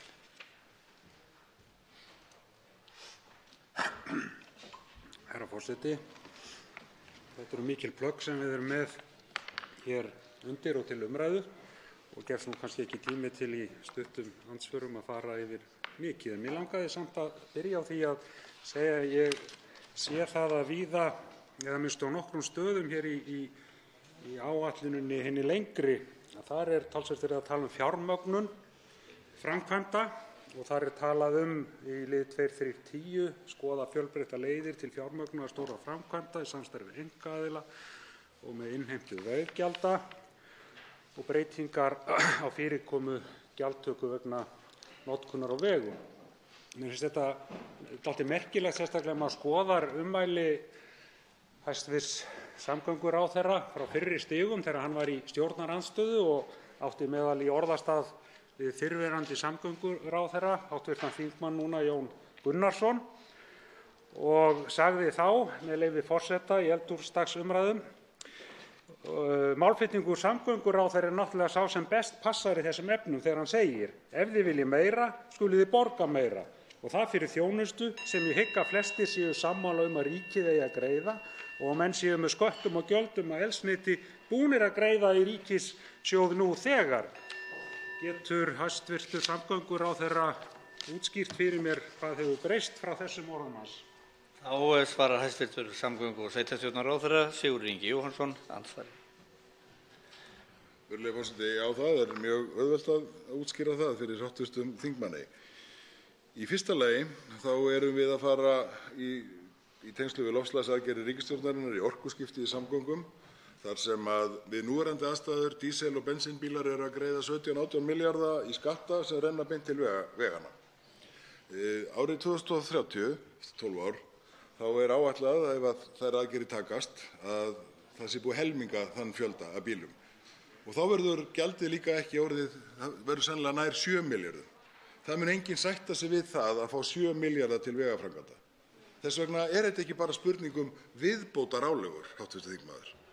Það spurning að í auknum mæli greiði notendur meira fyrir aðganginn að vegakerfinu, hvaða leið sem síðan verður falin. Það það sem að starfshópur á mínum vegum að kanna í dag og jafnframt að kanna hvort að við getum fjármagnað einstakar framkvæmdir með svona samvinnuverkefni til þess að flýta þeim verkefnum af því að það væri sparnaður fólginn í því á nákvæmlega sama hátt þar sé að Hvalfjarðarganga módelið. Getum við gert það víðar? Þá veitir andsvar síðar að sinni hv. 13. þingmaður Suðvesturkjördæmis Jón Steindór Valdimarsson. Ég þakka hæstv. Ráðherra svarið þó að mér þætti það nú svona frekar í rýrara lagi því að ég sé nú ekki hvaða grundvallarbreytingar hafa orðið á því hvað þarf að gera í samgöngumálum frá því að þessi orð voru látin falla, en allt gott það. En það vekur athygli mína að í framsöguræðu sinni talaði hæstv. Ráðherra að samgönguáætlun væri full fjármögnuð og þetta væri raunhæft plagg. En hann reyndar hnýtti við að það ætti bara við fyrstu 5 árin. Þannig ég gef mér þá að hitt hljóti að vera óraunhæft og ekki séð fyrir endan á hvernig eigi að fjármagna, enda dagljóst að áætlunin hin lengri mjög afturþung og það auðvitað gott að lofa því sem ekki þarf að standa við fram í tímann. En síðan að síðustu langar mig líka til að minnast á það að í síðari hluta áætlunar eru eiginlega veigamestu framkvæmdirnar, a.m.k. hér fyrir suðvesturhornið, þar sem að mér sýnist miðað við áætlunina að eigi að verja það bil 20–25% fjármagnsins, þar sem 60% þjóðarinnar búa. Ég fæ þetta ekki heim og saman. Hæstv. Samgöngu- og sveitarstjórnarráðherra Sigurður Ingi Jóhannsson svarar andsvari síðara sinni.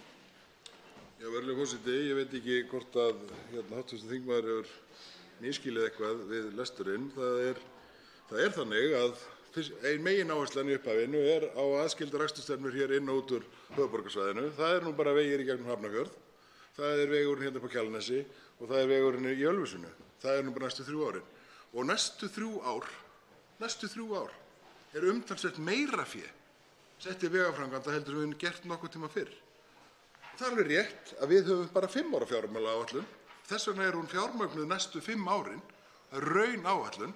En það talað það hér líka að í hinum 5 ára tímanum, þar sé að 10 og 15 ár héðan í frá, að þá verði miðað við að 1,5% af landsframleiðslu fari til samgangna og þar með fjármagna með þeim hætti og það horft til langtímameðaltals langt aftur í tímann. Ekki óeðlilegt viðmið, en auðvitað mun það skýrast á ári hverju. Það mun bætast við 1 ár í hvert sinn sem við leggjum fram nýja fjármálaáætlun, en þessi 5 ára aðgerðaáætlun sem 5 ár, hún raunhæf, hún fjármögnuð, hún í samræmi við fjármálaáætlun næstu 5 ára. Að lokum veitir andsvar hv. 4. þingmaður Norðvesturkjördæmis, Jón Þór Þorvaldsson.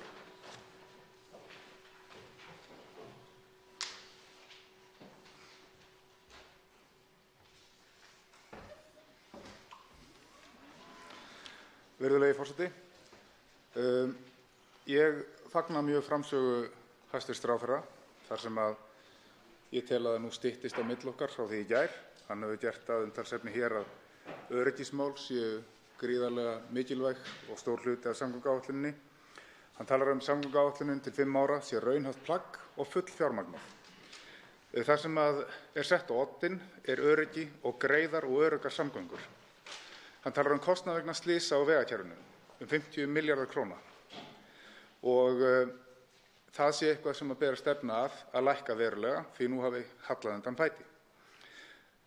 Hæstv. Ráðherra talar engan bútasaum, nú verða að klára verkið. Og því langar mig til þess að gera að umtalsefni hér fjármögnun í samgönguáætlun vegna flugs. Það rétt að nú verið að auka fjárframlög til flugsins. En það hvergi nærri nóg. Og þegar við ræðum flugvelli, þá verðum við, hæstv. Ráðherra, að ræða þetta í alvöru. Það ekki nægt fjármagn til þess að gera varaflugvelli fyrir Keflavíkurflugvöll í það ástand að þeir geti sinnt þeirri flugumferð sem kemur inn til landsins og flýgur hið íslenska loftstjórnarrými sem 25% af allri umferð sem fer yfir Norður-Atlantshafið. Þá svarar andsvari hæstv. Samgöngu- og sveitarstjórnarráðherra Sigurður Ingi Jóhannsson. Já, virðulegi forseti, ég þakka hv. þingmanni fyrir að taka einmitt flugið upp því að undir lok ræðutíma míns var orðið á knappt og ég gat ekki farið nægilega ítarlega í flugið og geri það kannski síðar í dag. En það helstu framkvæmdir sem eru sem sagt í samgönguáætluninni endurnýjun slitlagsins á Egilsstaðaflugvelli sem ég veit að hv. þingmaður þekkir að komið á tíma. ný aðflugsljós í Reykjavík, Akureyri og Egilsstöðum, yfirborðsviðhald á flugbrautum og hlöðum á Akureyri, Vestmannaeyjum, Ísafirði og Þórsum. Það er svona til að draga þetta helst af saman. Ég er sá sem hér stendur síðan alveg sammála hv. þingmanni að við þurfum að setja meira fé í sérstaklega uppbyggingu annars vegar á millilandaflugvöllunum til þess að tryggja að þeir geti nýst nægjanlega vel sem varaflugvellir fyrir Keflavík.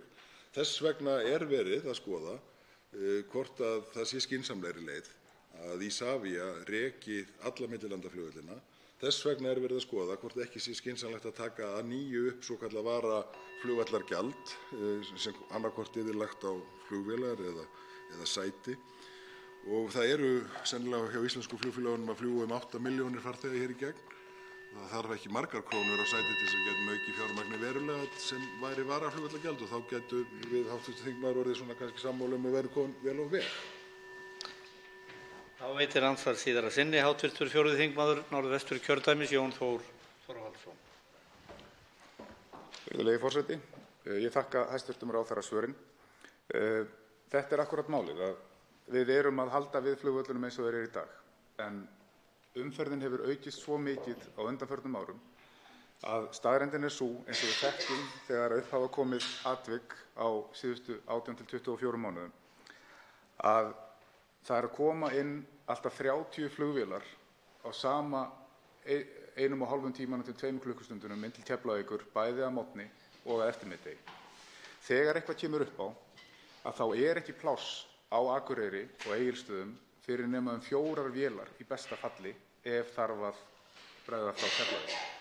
Reykjavík er á sama veðursvæði og Keflavík og ef það er veður sem hamlar, þá er það þessir 2 vellir sem taka við umferðinni.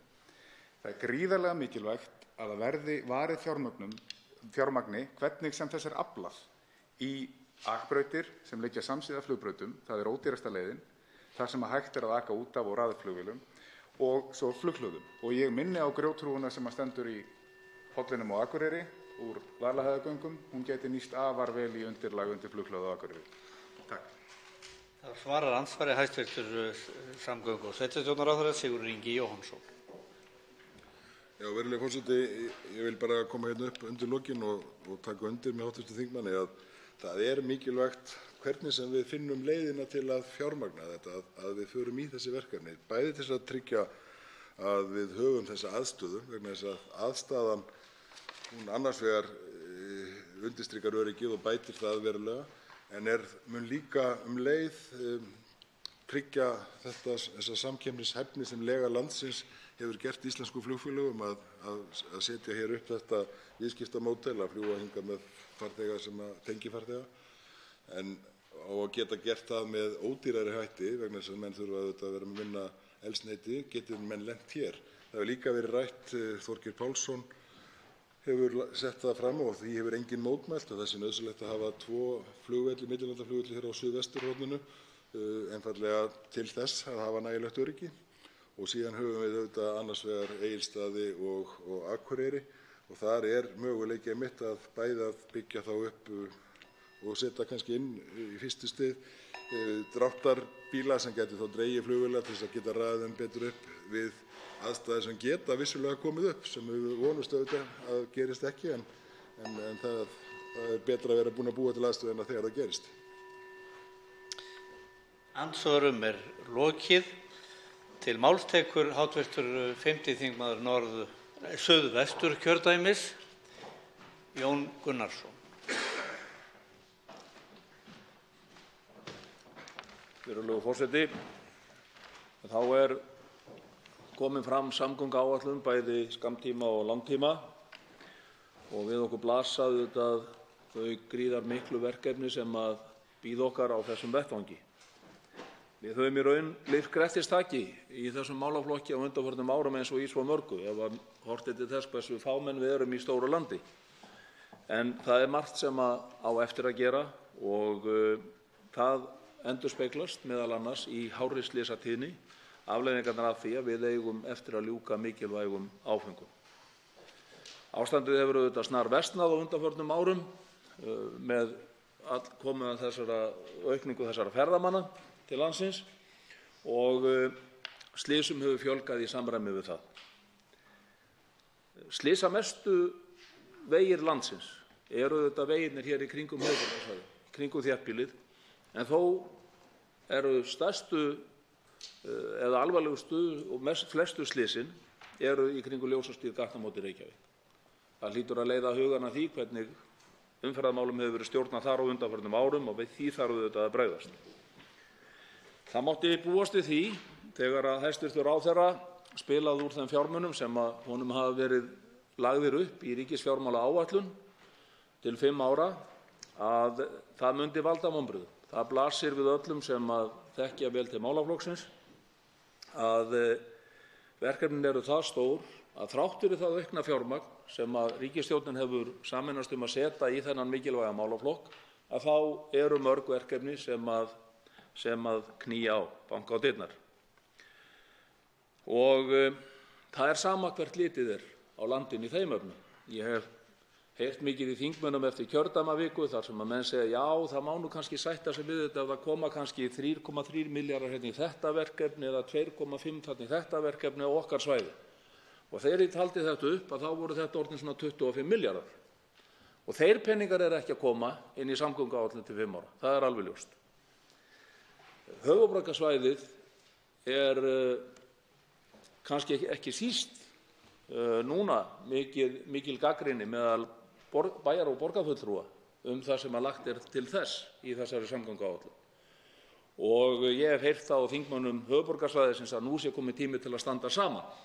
Við okkur blasir því nokkuð mikill slagur innan þings, milli svæða, milli kjördæma, milli þingmanna, þvert á flokka í því hvernig við röðum þessum fjármunum niður. Það er áhyggjuefni að mínu viti að þessi samgönguáætlun er nokkuð afturhlaðin, eins og kom hér fram áðan og ég tek undir það. Það kemur fram hjá hæstv. Ráðherra að það hafi þótt eðlilegt að miða við 1,5% af landsframleiðslu. Já, það er í sjálfu sér hægt að búa sér til hvaða viðmið sem er í þeim efnum. Af hverju ekki 2%? Af hverju ekki 1,2%?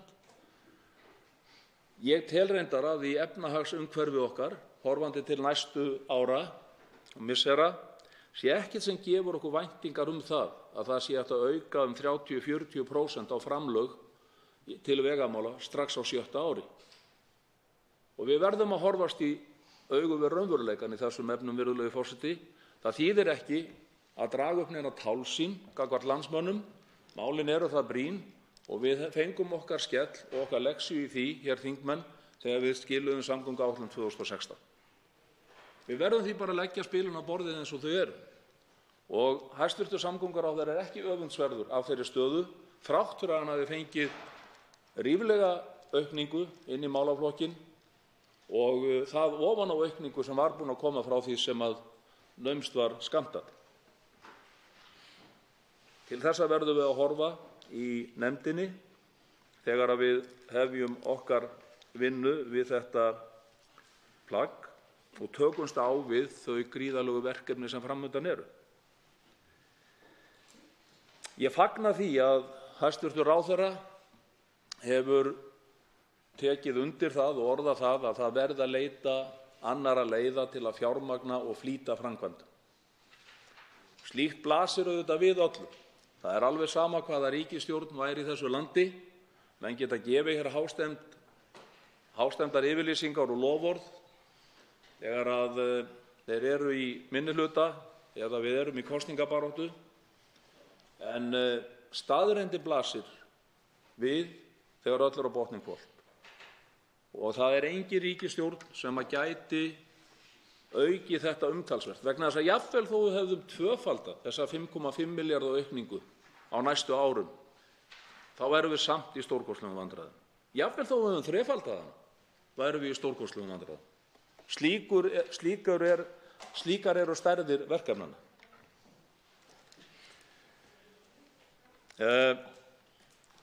Árið 1996 hófust framkvæmdir við Hvalfjarðargöng. Ég var að lesa frétt í Dagblaðinu frá því október 1996 þar sem var birt skoðanakönnun það hvort að fólk ætlaði að keyra Hvalfjarðargöngin og hvort fólk var sammála Hvalfjarðargöngunum. 70% þjóðarinnar voru andvíg. Það er eðlilegt. Óvissan, hún kallar gjarnan á slík viðbrögð. Og það er okkar í pólitíkinni að stíga upp úr skotgröfunum, hafa yfirsýn og vega og meta hlutina kalt. Forgangsraða. Ég held að það sé augljóst öllum sem hafa kynnt sér þessi mál að við náum ekki að stíga þau stóru skref sem nauðsynleg eru öðruvísi heldur en að leita nýrra leiða í fjármögnun. Og það er engin tilviljun að þjóðir alls staðar í kringum okkur fara þessa leið, hafa einhvers konar gjaldtöku til þess að geta tekist á við þessi stóru verkefni. Þó er það nú þannig að þær hafa miklu meiri þéttleika í byggð heldur en við. Ég held að það búi hér þrír Íslendingar það bil á hvern 2 kílómetra. Þeir eru 15 í Noregi og þeir eru 35 í Danmörku, svo dæmi séu tekin. Þannig að verkefnið er erfiðara hjá okkur. Við höfum á undanförnum vikum, nokkrir þingmenn ásamt sérfræðingur sem við höfum leitað til út í bæ, sett saman hugmynd að slíkri áætlun sérstaka fjármögnun vegaframkvæmda á næstu 6 árum sem myndu leiða af sér 65 framkvæmdir við hliðina á samgönguáætlun fyrir 65 milljarða. Við munum kynna þessa áætlun, þessa hugmynd fyrir þingmönnum, fyrir þingnefndinni eftir að málið verður komið þar inn til þess að sjá hvort þetta geti skapast umræða og einhver samstaða að fara einhverja slíka leið. Vegna þess að það er mikilvægt að við ljúkum vinnu við samgönguáætlun fyrir árslok því hún tekur gildi 2019 og vegvísirinn frá þinginu er þá ekki klár nema að þetta liggi fyrir. Og slík fjármögnun myndi hafa veruleg áhrif á samgönguáætlun. Miðað við okkar áætlanir þá myndi þetta þýða 15 milljarðar, verkefni fyrir 15 milljarðar á fyrsta hluta samgönguáætlunar myndu losna og þeir fjármuni verða til ráðstöfunar í önnur verkefni. Þetta myndi líka stíga stærri og betri skref í mikilvægum vegaframkvæmdum eins og frá Keflavíkurflugvelli inn til Kaplakrika í Hafnarfirði, austur fyrir Selfoss. Í stað þess að fara þar í það sem ég hef kallað bútasaum, að þá gerum við tvíbreiðan veg þar með 3 mislægum gatnamótum. Við förum í Þrengslaveginn sem er ekki á dagskrá næstu 15 ári og svo getum við fært okkur út land. Mörg verkefni sem að skapa og tækifæri sem skapast við þetta, til að mynda Öxi getur farið inn á fyrsta tímabil. Seyðisfjarðargöng geta farið í gang að loknum Dýrafjarðargöngum. Fyrir vestan getum við farið í Dynjandisheiði sem er órjúfanlegur hluti Dýrafjarðarganga og það er í raun sorglegt ef við ætlum að láta þá dýru framkvæmd standa og bíða eftir Dynjandisheiðinni sem er órjúfanlegur hluti, þá nýtist þetta ekki sem skyldi. Þetta verður til umræðu, virðulegur forseti, hér á næstu vikum og þessi tillaga, það er þröngt stakkur skorinn þó að aukningin hafi verið mikil og það er eðlilegt að hæstv. Samgönguráðherra forgangsraði í samræmi við það sem honum er útdeilt og sem slík er þessi áætlun mjög raunsæ á fyrstu 5 árunum þó ég telji hana vera full afturhlaðna og umfram væntingar á tímabilinu sem koma þar á eftir. Svo háttar til að 3 hv. þingmenn að meðtöldum hæstv. Ráðherra hafa óskað eftir að veita andsvar og er ræðutími því styttur í 1 mínútu í síðari umferð. Fyrst veitir andsvar hæstv. Samgöngu- og sveitarstjórnarráðherra Sigurður Ingi Jóhannsson. Virðulegi forseti, ég vil þakka hv. þingmanni Jóni Gunnarssyni fyrir hans ræðu og hann hefur auðvitað umtalsverða þekkingu á málaflokknum, bæði vegna starfa sinna hér á þinginu og sem ráðherra en líka bara vegna þess að ég veit að hann hefur haft áhuga á þessum málaflokki langt árabil. Aðeins kannski með tvær athugasemdir eða spurningar.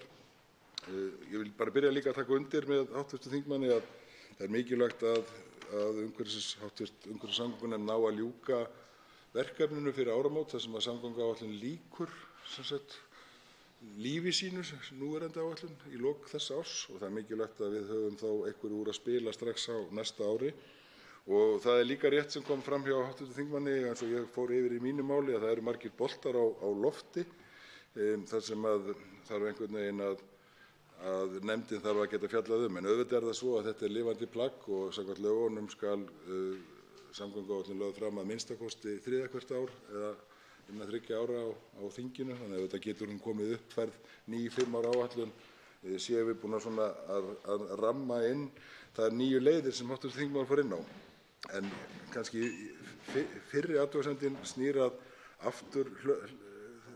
þessar umræðum að áætlunin sé afturhlaðin og hugsanlega ekki raunhæf, að þá er auðvitað á fyrstu 3 árunum við erum með 23 til 4 milljarða til framkvæmda og viðhalds. Við höfum tekið ákvörðun að nota 10 milljarða á ári hverju þessi 5 ár til viðhaldsins. Þannig að það þýðir að fyrstu 3 árin erum við með 13,5 milljarða í nýframkvæmdir en síðustu 2 árin af 5 ára áætluninni þá fer það niður í 8 og það er þess vegna er ég sammála hv. þingmanni þessum hugmyndum hvernig við getum hugsanlega komið inn þar með framkvæmdir utan samgönguáætlunar og fjárlaga.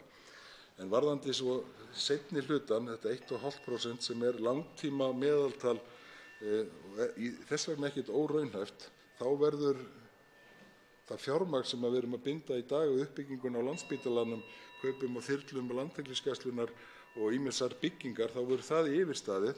Þannig að ég tel að það verði svigrúm til frekari fjármögnunar í samgöngur eftir fyrstu 5 árin. Sá svarar andsvari hv. 5. þingmaður Suðvesturkjördæmis, Jón Gunnarsson. Virðulegur forseti, það er alveg hárrétt sem hæstv. Ráðherra segir að það mun nást ákveðinn áfangi í dýrum framkvæmdum á næstu 5 árum. Við munum reyndar ekki hafa lokið öllu að ég hygg í kringum Landspítalann en þar verður áfram þungur baggi að bera í einhvern tíma. Við eigum líka eftir að byggja mikið á hjúkrunarheimilum, við eigum líka eftir að horfa til landsbyggðarinnar í framhaldi af því, uppbyggingu á heilbrigðiskerfi þar. Það er engin hætta á öðru en að það verði næg verkefni til staðar. Við sjáum líka að forsendur í efnahagsmálum eru svona þannig að það er heldur að slakna á og það gefur okkur kannski ekki tilefni til þess að hafa miklar væntingar það að tekjur ríkissjóðs muni aukast verulega umfram það sem að bara eðlilegt getur talist.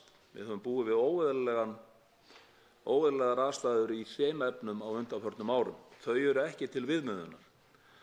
Áætlanir búa ekki til fjármagn. Það er nú bara einfalda svarið. Og þrátt fyrir að þessi góða aukning sé að koma inn, þrátt fyrir að við séum að setja 10 milljarða í viðhald á ári, að þá vitum við það að Vegagerðin telur að þetta þurfi að vera svona 11 til 12 milljarðar til þess að við séum að fara að vinna á stabbanum og eins og kom fram hér áðan þá telja Samtök iðnaðarins að uppsafnuð viðhaldsþörf sé 60 milljarðar. Við eigum til að mynda gríðarlegt átak eftir í einbreiðum brúm, svo það sé nefnt, alveg gríðarlegt átak. Miklum slysavöldum víða. Við eigum gríðarlega mikið eftir í öllum tengivegum og sveitavegum og slíku, varanlegri klæðningu á slíka vegi. Þannig að það verða næg verkefni, virðulegi forseti, og ég tel að 30 plús, jafnvel alltaf 40% aukning á ári 6 til 10 sé fullmikil bjartsýni. Ég bara er ekki nákvæmlega staddur þar. Þá veitir andsvar síðari sinni hæstv. Samgönguráðherra Sigurður Ingi Jóhannsson. Já, virðulegi forseti, hitt atriði sem ég vildi nefna var hugmyndir ráðherrans leiðir til þess að fjármagna framkvæmdir utan fjárlaga og taka þá verkefni sem eru þá á núverandi samgönguáætlun út úr henni og framkvæma með sérstökum hætti. Ég fagna bara slíkum hugmyndum. Þetta er eitt af því sem við höfum verið að ræða, að sé nauðsynlegt að við hugsum út fyrir boxið, leitum leiða eins og Hvalfjarðarganga verkefnið gekk vel, það módel að við gætum væntanlega yfirfært það yfir á einhver fleiri verkefni.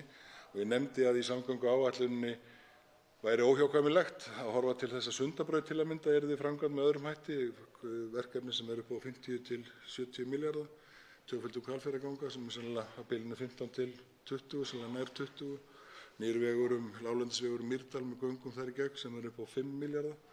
Þarna erum við komin í einhverja svona tæpa 100 milljarða og síðan eru fjölmörg önnur verkefni sem mætti alveg horfa til, náist það breið pólitísk sátt og þess vegna fagna ég því að hv. þingmaður sé tilbúinn að taka þá umræðu hér upp í þinginu og menn reyna að finna leiðir til þess.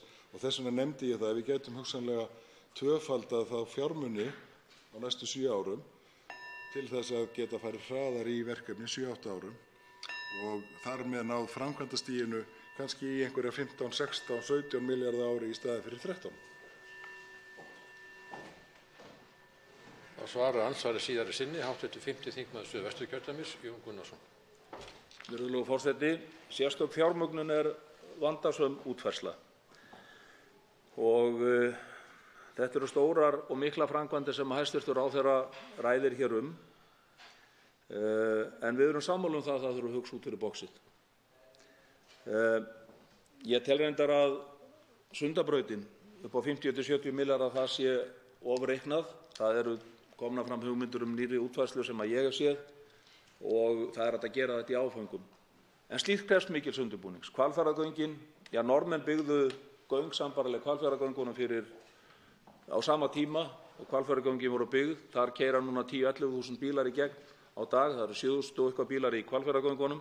Þeir eru ekki einu sinni farnir að ákveða hvort þeir ætla að tvöfalda þau eða byggja brú með þeim. Þannig að það er ekki komið að þessum verkefnum. Það er líka grundvallaratriði í því fjármögnunarmódeli sem við settum upp að rennandi umferð sem að þegar til staðar sé að greiða. Það getur lækkað umtalsvert veggjöldin eins og við vorum að reikna út 140 krónur í gegnum gjaldhlið. Ef þú ætlar að fjármagna framkvæmd að fullu og fara svo í gjaldtöku þegar henni er lokið eftir 2-3 ár, þá verður verkefni miklu dýrara og gjaldtakan þar með miklu dýrari eins og Hvalfjarðargöngin eru gott dæmi.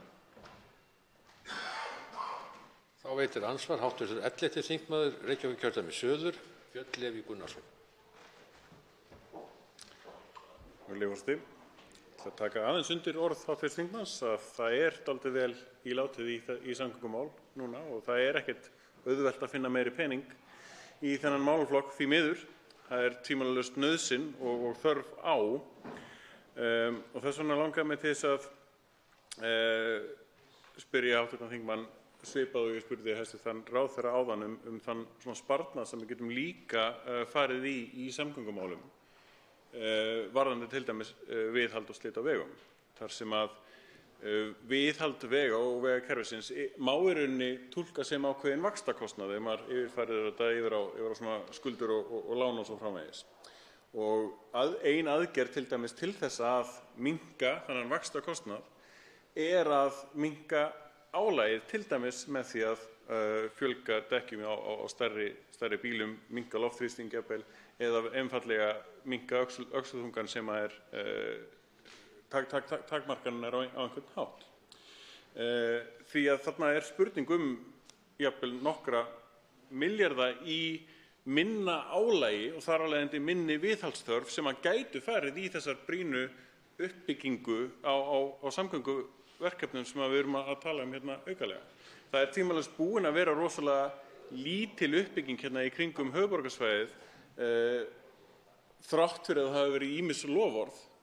Og þessar upphæðir, þegar það telja saman, eru alls ekkert litlar, en þessi sparnaður sem að væri tiltölulega augljós miðað við þessar ábendingar sem við erum búin að fá frá Vegagerðinni hversu mikið meira þessi stærri bílar er að slíta, myndi telja mjög hratt upp í þær upphæðir, alveg á mjög stuttum tíma. Þá svarar andsvari hv. 5. þingmaður Suðvesturkjördæmis, Jón Gunnarsson. Virðulegur forseti, Jú, það ber að skoða allar hugmyndir sem að geta verið í þessa átt.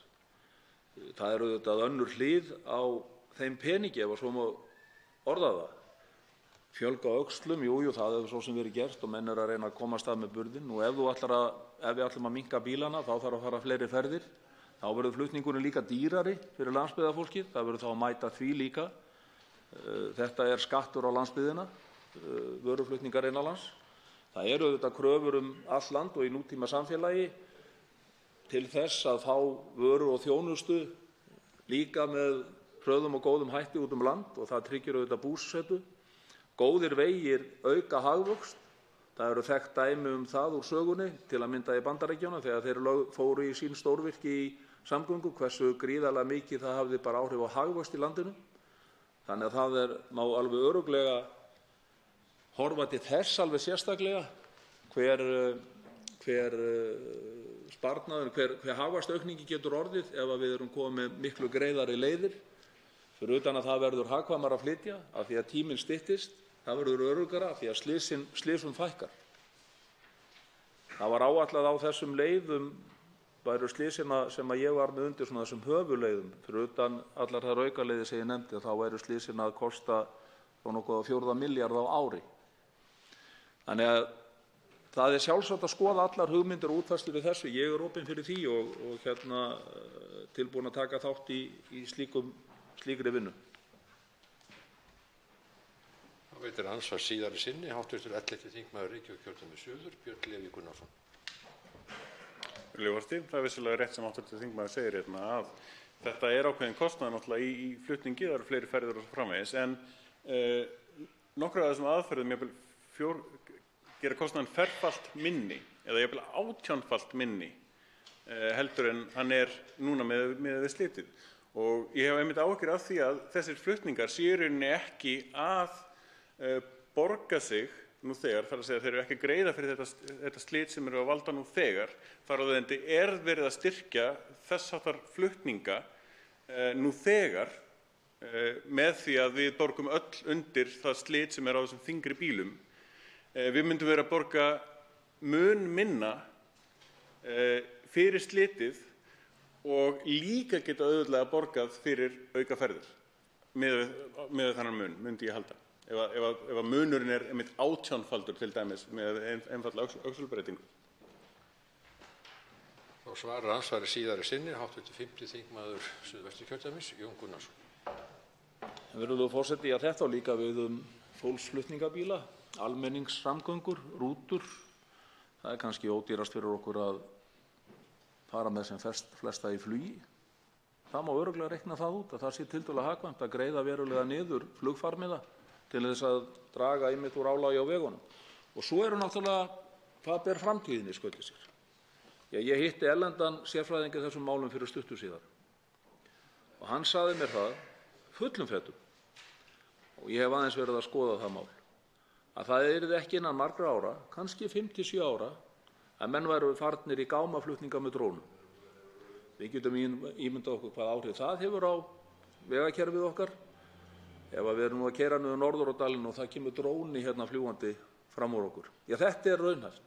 Og þá er hægt að rifja upp söguna af því þegar að menn horfðu við gatnamóti New York, aldamóti 1900, og menn spurðu hvar er bíllinn á myndinni, og horfðu svo yfir sömu gatnamóti 1913 og þetta voru mjög þétt skipuð gatnamót og þá af hestvögnum.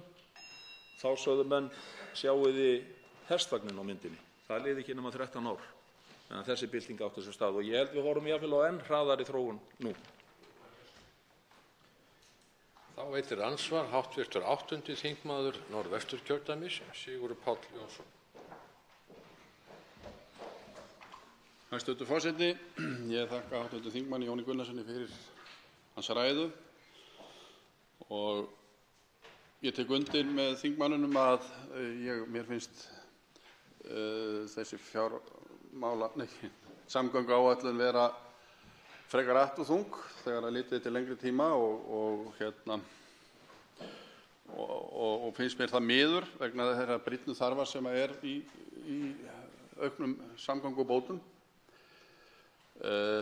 Hæstv. ráðherra talaði það að Hugsanlega værum við að tala eða væri hann að hugsa í framtíðinni einhvers konar vegatolla vegna breyttra forsenda vegna orkuskipta í samgöngum á bílum, meiri rafmagnsbílar.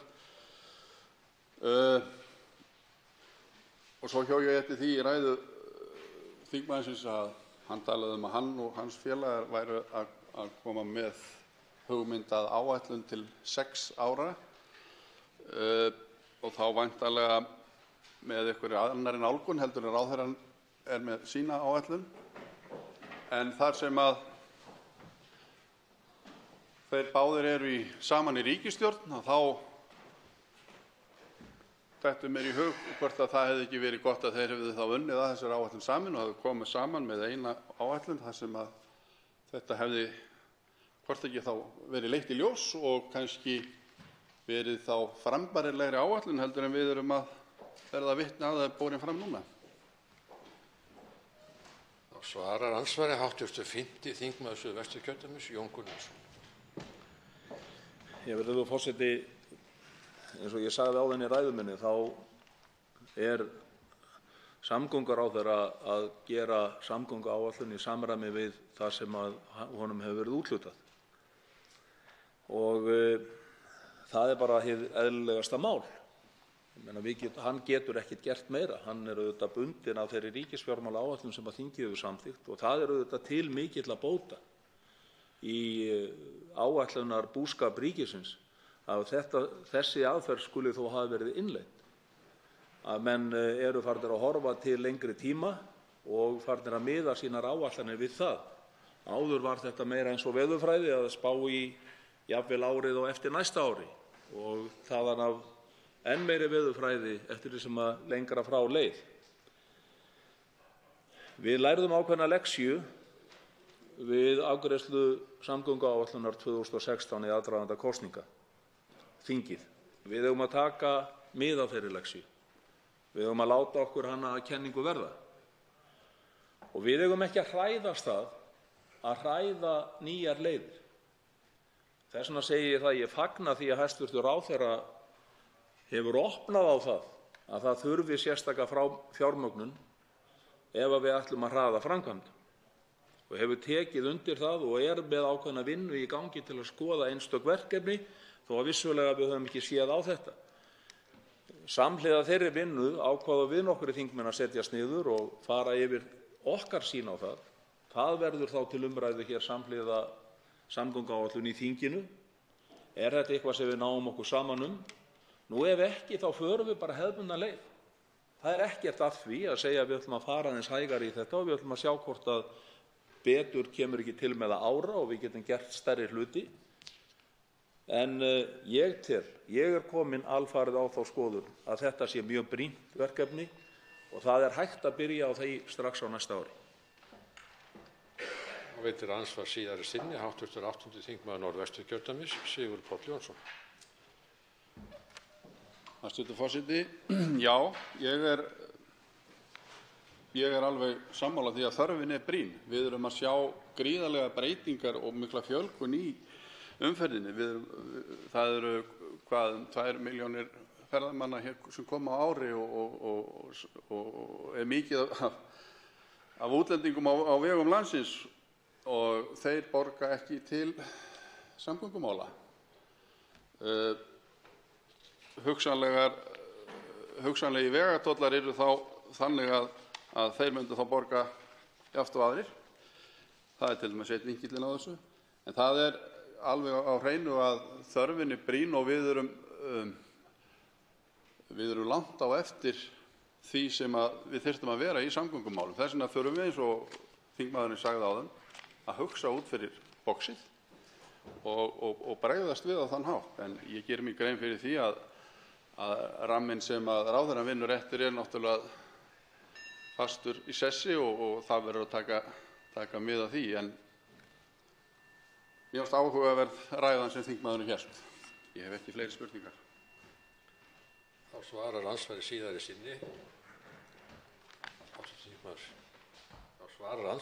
sinni. Hv. 5. þingmaður Suðvesturkjördæmis, Jón Gunnarsson. Virðulegur forseti, ég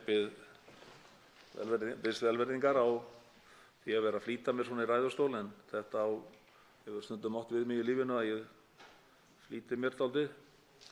En já, það er nefnilega þetta með ferðamennina. Þetta eru reyndar, held ég, síðustu tölur gefa okkur til kynna að þetta getur orðið 2,3 milljónir ferðamanna á þessu ári. Það er sem sagt áfram aukning, þó hún sé ekki eins risavaxin eins og svo sem við höfum verið að glíma við á undanförnum árum. Og ég tel nú reyndar að það sé allt of oft sem að það gleymist að til að mynda starfsmenn á Keflavíkurflugvelli, starfsmenn Isavia hafa unnið auðvitað þrekvirki að glíma við náttúruhamfarir á hverju ári og starfsmenn í ferðaþjónustu að glíma við það að reyna að leysa þessi mál. Þetta hefur tekist. En hugmyndin gengur einmitt út á það að þeir borgi einskiptisgjald sem verður umtalsvert hærra, en þeir sem að þurfa oft vegna vinnu sinnar eða náms eða annarra erinda að fara svona gjaldið borgi, og eins og reiknistæmið var 140 krónur fyrir ferðina. Það munu menn spara upp á skömmum tíma þegar að ferðarhraðinn styttist orðið margar mínútur, þá eyðist minna eldsneyti. Andsvörum er lokið. Til máls tekur hv. 3. þingmaður Suðurkjördæmis, Birgir Þórarinsson.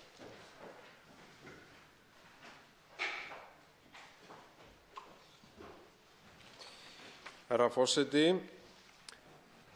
það mörg að taka í þessari samgönguáætlun.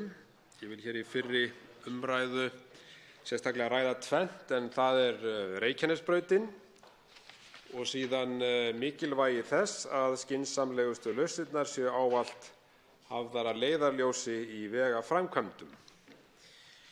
En ég vík þá fyrst að Reykjanesbrautinni. Mikilvægar úrbætur hafa verið gerðar á kaflanum frá Fitjum að flugstöð Leifs Eiríkssonar á síðastliðnum 2 árum. Árið 2017 voru gerð 2 hringtorg á Aðalgötu og Þjóðbraut, og nú fyrir skömmu var lokið við að beina Hafnarveginum inn á hringtorgið við Stekk á Fitjum, og þar með er hættulegur kafli úr sögunni. Áður kom Hafnarvegurinn inn á Reykjanesbrautina í miðri blindhæð sem skapaði mikla hættu, og því miður var þar banaslys árið 2016.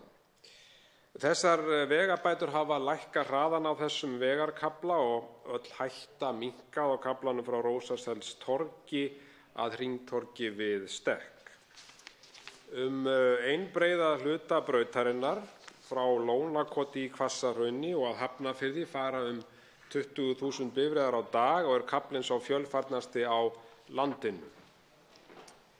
Hæstv. Samgönguráðherra sagði nýverið hér á Alþingi að umferðaröryggismál yrðu í hávegum höfð í áætluninni. Í þeim efnum er ekki hægt að undanskilja þennan hættulega kafla á Reykjanesbrautinni. Með sífellt fleiri ferðamönnum stefnir í ófremdarástand á þessum vegarkafla með tilheyrandi slysahættu. Nú þegar eru farnar að myndast tafir á veginum á álagstímum. Maður spyr sig því hvernig ástandið verði eftir 15 ár, loksins þegar stefnt er að ljúka tvöföldinni eins og segir í samgönguáætluninni. Það er algjörlega óásættanlegt, herra forseti, að fara eigi að fresta þessari brýnu framkvæmd í heil 15 ár. Öryggi og umferðarálag eiga að vera útgangspunktarnir þegar að framkvæmdum er forgangsraðað. Reykjanesbrautin á þar að vera efst á blaði. Herra forseti, ég mun leggja fram breytingartillögu við samgönguáætlun sem hér hefur verið lögð fram hvað Reykjanesbrautina varðar. Hún er á þann veg að farið verði í tvöföldun brautarinnar frá Lónakoti í Hvassahrauni að Hafnarfirði strax á næsta ári. Framkvæmdin verði samhliða tvöföldun innan Hafnarfjarðar frá Krýsuvíkurvegi að Kaldárselsvegi sem er í samgönguáætlun og á að hefjast á næsta ári. Að bjóða allt verkið út felur í sér mikla hagræðingu og má gera ráð fyrir að tilboðið verði hagstæðara fyrir vikið. Gleymum því ekki að fara einungis í kaflann á milli Krýsuvíkurafleggjara og Kaldárselsvegs leysir ekki umferðarþungann og þann flöskuháls sem þar er. Það þarf að tvöfalda alla leið. Tvöföldun brautarinnar í Hvassahrauni að Krýsuvíkur gatnamótum er 5,5 kílómetrar og hljóðar kostnaðaráætlun Vegagerðarinnar upp á 3,3 milljarða króna. Í breytingatillögunni mun ég leggja til að framkvæmdin verði fjármögnuð með sérstakri arðgreiðslu frá Landsbankanum. Ríkissjóður á 98,2% í bankanum.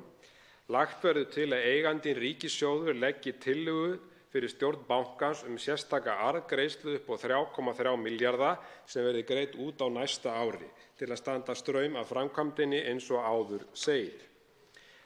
Rekstur Landsbankans er með ágætum og samkvæmt 6 mánaða uppgjöri bankans er ekkert sem bendir til annars en svo verði áfram.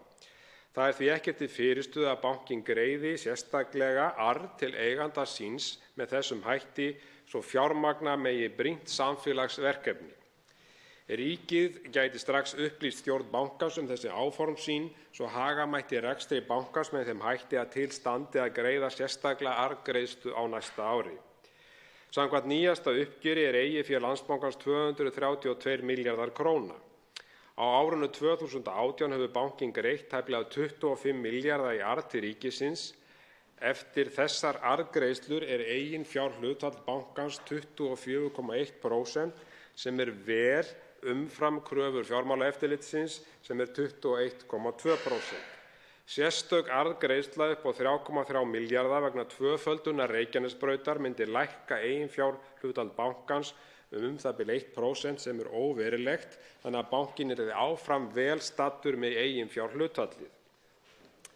Herra forseti, í þessari umræðu fjármögnun samgönguverkefnis með þessum hætti er rétt að halda því til haga að hagnaður bankans er fyrst og fremst til kominn vegna gjaldtöku á almenningi í landinu og fyrirtæki og einkum til kominn vegna hárra vaxta.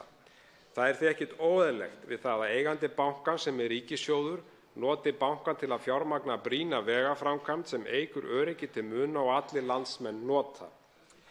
Í þessu samhengi er einnig vert að geta þess hvort það sé yfir höfuð nauðsynlegt að Landsbankinn byggi nýjar höfuðstöðvar fyrir milljarða á dýrustu lóð landsins á sama tíma og bankaþjónusta færi sífellt meir inn á rafræna þjónustu og sífellt færri gera sér ferð í banka. Nær væri að selja þessa lóð og hætta við þessa nýbyggingu og nýta útibúna landsbyggðinni í bakvinnsluna. Milljarðana sem myndu sparast mætti nota í brýn samgönguverkefni. Þegar rætt er samgönguáætlun spyr maður sig í fyrsta lagi hvort áætlunin sé raunhæf. Eru markmiðin sem þar birtast raunhæf þegar kemur að því að borga fyrir þau eða eru markmiðin bara óskhyggja sem allir sjá að seint muni rætast? Það sem mér finnst vanta í þessa umræðu er hvort að markmiðin sem þar birtast, þar að segja í áætluninni, séu ávallt þau skynsamlegustu. Við erum of mikið í svokölluðum smáskammtalækningum eða bútasaumum eins og nefnt var hér fyrr í umræðunni þegar kemur að vegaframkvæmdum. Tökum dæmi af vegagerð á hringveginum og þá frá Austfjörðum, fjallvegur Öxi milli botns Berufjarðar og Skriðdals. Þessi vegur er brattur og snjóþungur á vetrum og skapast ýmis vandræði sökum þessa. Kostnaður vegna snjómoksturs er til dæmis mikill, en þarna er heilsársumferð töluverð og Austfirði, bæði fólks og vöruflutninga. Nýja brúin yfir Berufjörð í botni fjarðarins verður nú brátt tilbúin. Hún er töluvert mannvirki og vegaframkvæmdir fyrir Berufjarðarbotni hafa hins vegar gengið brösulega vegna jarðsigs en vegurinn liggur yfir leirur og hér er að ræða framkvæmd sem kostar töluverða peninga og fari fram úr áætlun meðal annars vegna áðurnefnds jarðsigs. Að þessari vegagerð lokinni verður unnt að aka hringveginn í kringum Ísland á bundu slitlagi en þó ekki á hringveginum sjálfum í raun og veru, heldur með því að fara fjarðarleiðina á Austfjörðum. En horfum nú aðeins öðrum augum á málið. Berufjörður er langur og mjór. Raunhæfasta framkvæmdin og ódýrasta til lengri tíma hlýtur að vera sú að gera göng undir fjörðinn. Þau myndu þó liggja frá Búlandsnesi að sunnan undir fjörðinn að norðurströndinni, en þessi framkvæmd myndi stytta hringveginn ca. 26–28 kílómetra og munar nú minna. Þetta tvímælalaust skynsamlegasta framkvæmdin og sú arðbærasta á þessu svæði fyrir alla sem ferðast landið. Engin fjallvegur, engin snjómostur, lítil lenging til héraðs, stytting til allra fjarða og aukið umferðaröryggi. Við eigum, herra forseti, að hugsa skynsamlega til framtíðar þegar samgönguáætlun annars vegar. Fjölmörg önnur dæmi mætti nefna. Vegagerðin telur til dæmis að hægt sé að stytta hringveginn Suðausturland frá Öræfum til Berufjarðar 40 kílómetra, meðal annars með jarðgöngum undir Lónsheiði og færa brúarstæði yfir Jökulsá í Lóni. Jarðgöng undir Lónsheiði myndu losa okkur undan Hvalnes- og Þvottárskriðum sem lokast oft vegna snjóflóða og skriðufalla. 30 kílómetra löng göng myndu stytta leiðin 12 kílómetra, en vegurinn hættulegur og göng ein varanlegasta leiðin. Herra forseti, markmiðið í samgönguáætlun á að vera að bæta umferðaröryggi, leysa umferðarþunga og stytta hringveginn eins og kostur Í þessu eins og svo mörgu öðru snýst þetta fjármögnun og forgangsröðun vegna mikillar uppsafnaðar þarfar í vegakerfinu eins og fram hefur komið. Það var að skoða nýjar leiðir í fjármögnun, ekki á að útiloka gjaldtöku, hún verður þó að vera almenn og sanngjörn. Hún má ekki bitna á einu landshluta framar öðrum og ég vona að starfshópurinn sem nú að störfum á vegum hæstv. Samgönguráðherra og að skoða gjaldtöku komist að skynsamlegri niðurstöðu. Eins og áður segir þá að mörgu að taka í þessari áætlun og tímans vegna hef ég ekki getað komið inn á fleiri atriði að þessu sinni. Til máls tekur hv. 11. þingmaður Reykjavíkurkjördæmis suður.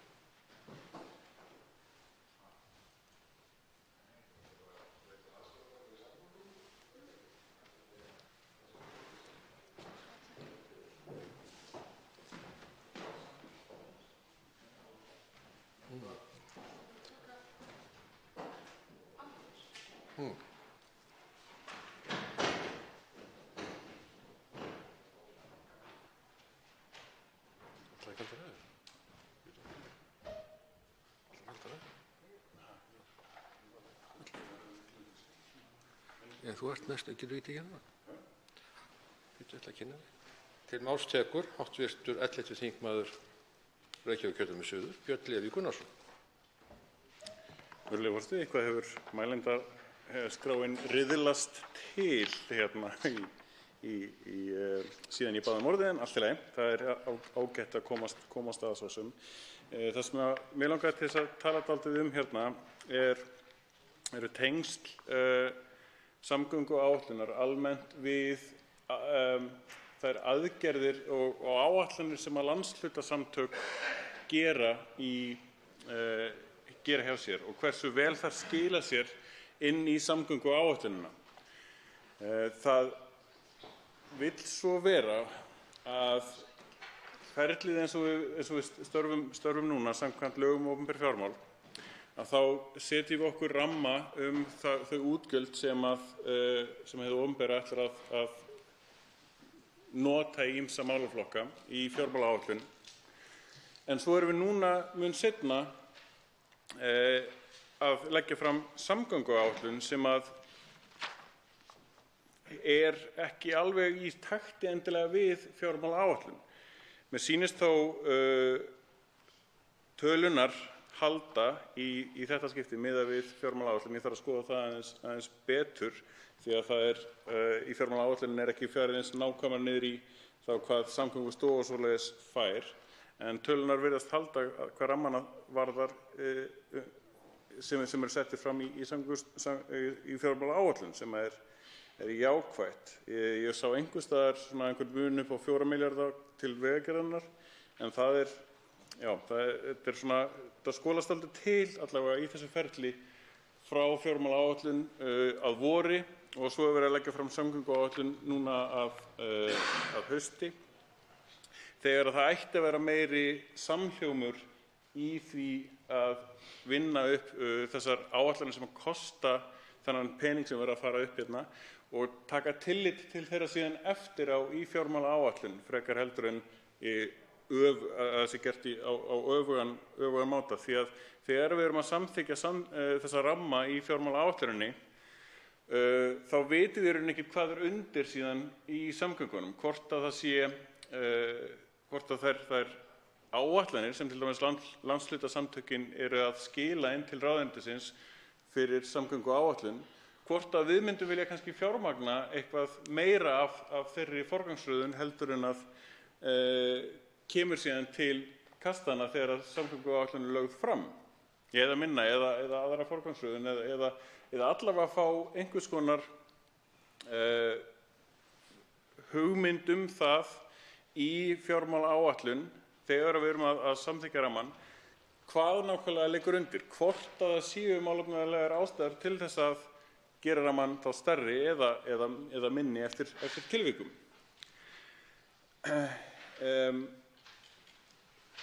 Það hefur borið á því og þetta er eitthvað sem þarf að vinna betur að, af því að ferlið fjárlögin og fjármálin hefur breyst núna undanfarnum árum, að umsagnir og fjárbeiðnir eru að koma ennþá í kringum fjárlög í staðinn fyrir fjármálaáætlun.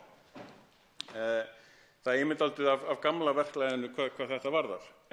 Þetta spilar líka pínlítið inn í þær áætlanir sem að landshlutarnir gera þær framkvæmdir sem að þau vilja leggjast í á sínum landsvæðum. Þau raða upp verkefnunum og samþykkja þau á vegum Sambands íslenskra sveitarfélaga og landshlutasamtakanna. En svo ber það oft við að röðunin er ekki endilega svo sama þegar kemur að samgönguáætlun.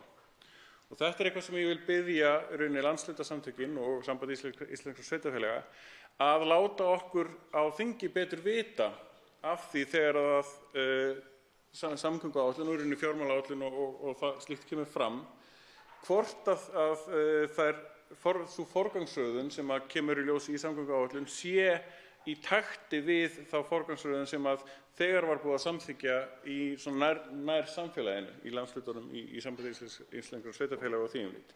Til þess að við getum einmitt hérna á þingi leitað eftir málefnalegum ástæðum fyrir því að forgangsröðunin er breytt miðað við það sem að nær samfélagið samþykkti.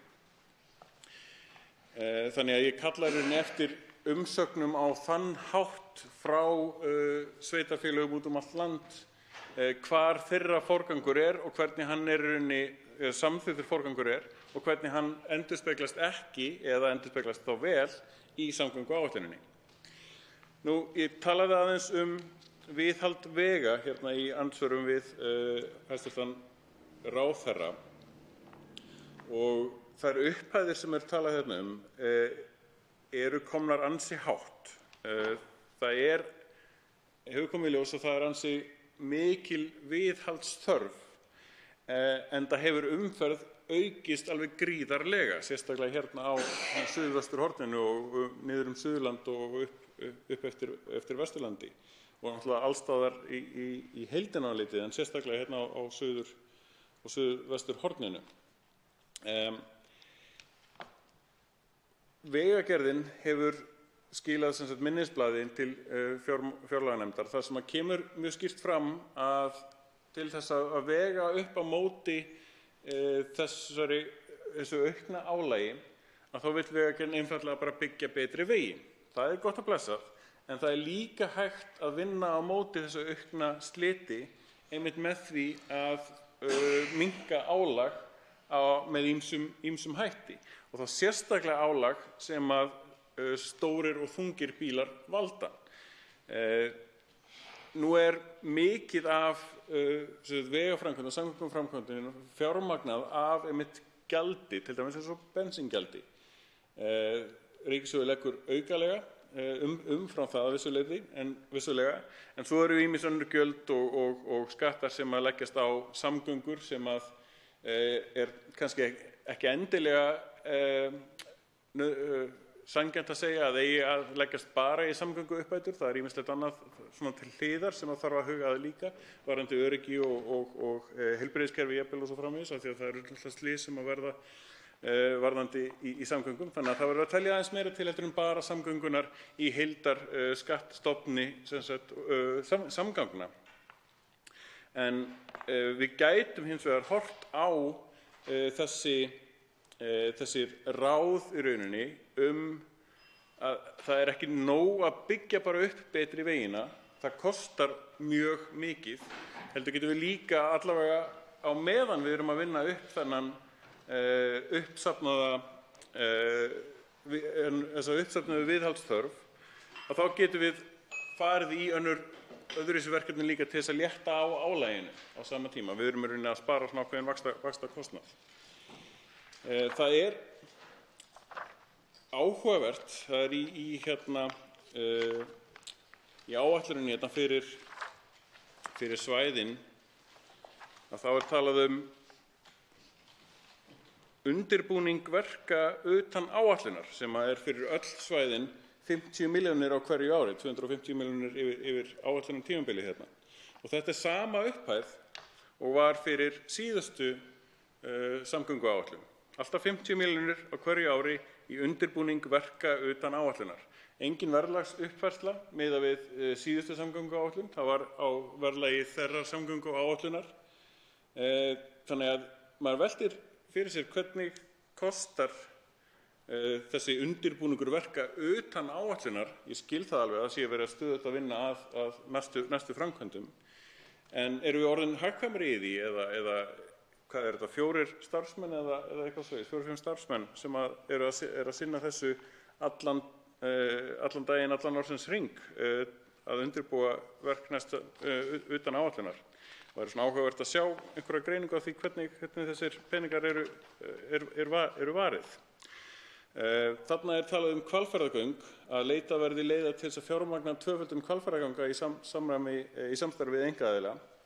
Það sem er áhugavert þar er að svipuð framkvæmd var á síðustu samgönguáætlun Sundabraut, þar sem hún var merkt á nákvæmlega sama hátt, að leitað verði leiða til að fjármagna Sundabraut í samstarfi við einkaaðila. Nú er það ekki inni, en það er hins vegar í greiningarinni aðeins útskýrt. Þannig að ég velti fyrir mér af hverju það er ekki gert ráð fyrir því á sama hátt og hérna eru Hvalfjarðargöngin tvöföldun þeirra sérstaklega merkt, að þá sé ekki sérstaklega merkt við Sundabraut hvað þetta varðar. En þetta er áhugavert plagg og ég hlakka til þess að fá athugasemdir og umsagnir landssambanda víðs vegar land og umsagnir almennt það hvernig þessi samgönguáætlun passar við þær áætlanir sem að mismunandi landssambönd hafa gert hjá sér. Til máls tekur hv. 8. þingmaður Suðurkjördæmis, Karl Gauti Hjaltason.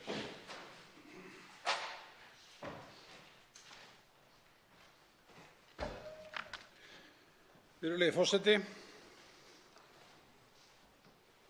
Þá er komið hér fram samgönguáætlun í formi tillögu til þingsályktunar samgönguáætlun 2019–2033 sérstaklega og einnig 2019–2023. Það er að segja 5 ára áætlunin. Herra forseti, það mátti búast við því að ekki yrði unnt að uppfylla óskir allra í þessari áætlun. Sú áætlun kemur þannig ekki á óvart. Hæstv. ráðherra samgöngumála var fyrirfram mikill vandi á höndum það verður ekki deilt að verkefnin eru mörg. Það fyrsta sem unnt er að finna í þessari áætlun er að hún er þung og fjárfrekari á seinni tímaskeiðum hennar til 2033. Það hefur auðvitað tíðkast að lofa inn í framtíðina þó að hæstv. samgönguráðherra segi að nú sé komið fram áætlun sem standi til að standa við, jafnvel þótt áætlunin nái miklu lengra inn í framtíðina en líf ríkisstjórnarinnar og kemur því líkast til í hlut annarra að efna þessi loforð. En auðvitað var ekkert að marka fyrri áætlun. Uppbygging samgangna er ein sú albesta fjárfesting sem nokkurt þjóðfélag getur farið í. Það er ekki bara öryggismál, heldur eitt allra besta byggðamál sem fyrirfinnst. Framkvæmdir stytta leiðir milli byggðarlaga, svo styttri fyrir íbúa í alla þjónustu, stundum lífsnauðsynlega þjónustu og hefur í för með sér sparnað til lengri tíma, auk þess sem þetta leiðir af sér tiltölulega ótölulegan þjóðhagslegan sparnað. Herra forseti, ég ætla að taka nokkur dæmi úr þessari áætlun. Brú yfir Hornafjarðarfljót. Þar er gert ráð fyrir að framkvæmdir skiptist á fyrsta og annað tímabil, 2,3 og 2,2 milljarðar á hvoru tímabili, en gert ráð fyrir upphaf framkvæmda 2021 og það taki nokkur ár því mikill hluti fjármagnsins kemur á tímabilinu 2024 til 2028. Þetta er auðvitað vonbrigði að ekki sé farið hraðar í þessar framkvæmdir. Fjarðarheiðargöng eru sett á frost og fjármögnuð 2029 til 2033. Hvaða skilaboð eru það til íbúa á Seyðisfirði sem hafa kallað eftir úrbótum í sínum samgöngum árum saman? Varðandi gatnabrúninn í Mýrdal er gert ráð fyrir 450 milljónum 2021. Það er auðvitað mjög brýnt að laga þá brekku og beygjur sem hafa verið mikil slysagildra. Næst ætla ég að nefna göngin undir Reynisfjall. Það á augljóslega eftir að klára þar ákveðinn undirbúning, þar á meðal að fara í umhverfismat. Í áætluninni er þannig ekki gert ráð fyrir fjármögnun þeirra gangna en tekið fram að möguleiki sé á að göngin verði gerð í samstarfi við einkaaðila. Þetta orðalag kemur fyrir í samgönguáætlun á nokkrum stöðum og ég rak augun í þetta varðandi göngin undir Reynisfjall. Ég tel mjög mikilvægt að flýta umhverfismati þar svo það komist sem fyrst í sjónmál að þessi mikla samgöngubót sjái dagsins ljós í náinni framtíð.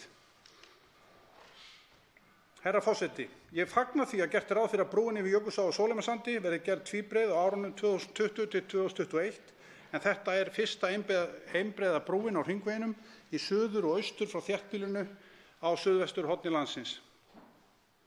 Lítum næst á hringveg 1 á milli Selfoss og Hveragerðis. Þar er gert ráð fyrir 3 til 4 ára framkvæmdatíma á kaflanum frá Selfoss að Varmá á næstu 3 árum. Þessu ber að fagna mjög. En það sama er ekki sagt kaflann frá Varmá að Kömbum, hann verður ekki kláraður fyrir 2023, þannig að frágangur þessa hættulega vegakafla verður ekki lokið fyrir eftir 5 ár, sem er að mínum mati of langt inn í framtíðina. Og hvað með nýja Ölfusárbrú? Þar er gert ráð fyrir að sú framkvæmd verði ekki fjármögnuð fyrr en á tímabilinu 2024 til 2028, sem er auðvitað algjörlega fráleitt, en sagt að henni megi flýta ef hún verði sett í einkaframkvæmd með gjaldtöku. Ölfusárbrú er brýnt öryggismál fyrir alla íbúa, viðbragðsaðila á svæðinu, þarna myndast umferðarstíflur á mestu annatímum, langar raðir bifreiða og það er hagsmunamál fyrir alla Sunnlendinga og reyndar landsmenn alla að þetta vatnsfall verði brúað svo sómi sé að sem allra fyrst. Herra forseti, hringvegur 1 Kjalarnes mun taka 4 ár að klára, tvöfalda, samkvæmt áætluninni og við munum ekki sjá fyrir endan á vegabótum þar fyrir 2022 og hámark framkvæmdanna verður í lok þess tímabils. Þetta er auðvitað ekki ásættanlegt fyrir íbúa og vegfarendur á þessum allra varhugaverðasta vegakafla á landinu. Herra forseti, tvöföldun Hvalfjarðarganga. Tvöföldun gangnanna er ekki á dagskrá samgönguáætlunar næstu 15 árin.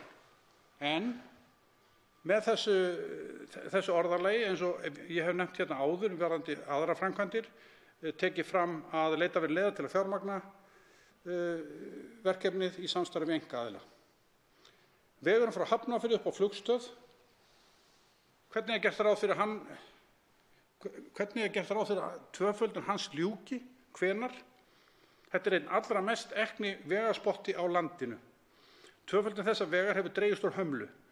Í áætlunum er gert ráð fyrir að vegurinn úr Hafnarfirði að Krýsuvíkurvegi verði tvöfaldaður á næsta og þarnæsta ári, en spottið frá Hvassahrauni er á áætlun eftir 10 ár, að tvöföldun hans ljúki eftir 10 ár í lok annars tímabils 2028. Og vegurinn frá Fitjum upp á Flugstöð er að mestu á áætlun 2029 til 2033. Og hvenær fáum við að upplifa tvöföldun Reykjanesbrautar alla leið úr Hafnarfirði upp á Flugstöð? Tvöföldun Reykjanesbrautar er því lokið samkvæmt þessu eftir 15 ár.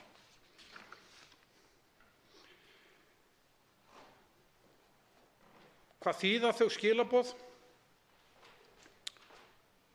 þegar haft í huga að þau eru nauðsynleg miklu fyrr vegna aukningar umferðar Hvalfjarðargöng?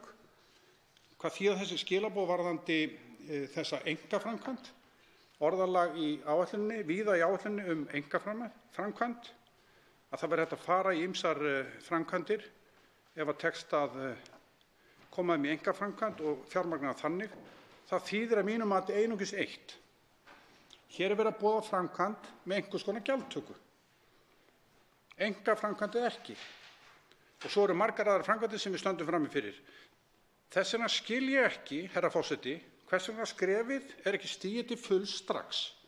Heldur er þessu lægt inn svona í smá skömmtun sú fyrirætlun stjórnvalda að fjármagna allar stórframkvæmdir í vegakerfinu á næstu árum og áratugum með gjaldtöku. Það væri heiðarlega að taka slaginn strax og ráðast þá þegar í þessar nauðsynlegu framkvæmdir sem nú þurfa að bíða nokkur misseri meðan stjórnvöld að telja sér kjark til að fara þessa leið. Og hvaða framkvæmdir eru þetta sem ég hef hér nefnt? Greinilega Hvalfjarðargöngin, Ölfusárbrú, hugsanlega, Reynisfjallið, örugglega, Fjarðarheiðargöng. Hvar er Sundabrautin? Hún er ekki nefnd þarna, ekki komið auga á hana og hugsanlega fleiri slíkar framkvæmdir. Hæstv. Samgönguráðherra hefur í þessu skyni skipað starfshóp til að huga að hvort eða hvernig þeirri hugmynd yrði best á lappir komið. Að minnsta kosti er það auðséð þeim sem hér stendur að finna þar fjármögnunarleiðir sem duga til að koma vegakerfinu okkar inn í nútímann. Herra forseti, við köllum á raunhæfar lausnir sem duga til að ganga í þessar bráðnauðsynlegu framkvæmdir sem ég hef hér nefnt. Þessi samgönguáætlun er góð eins langt og hún nær bara ekki nógu langt.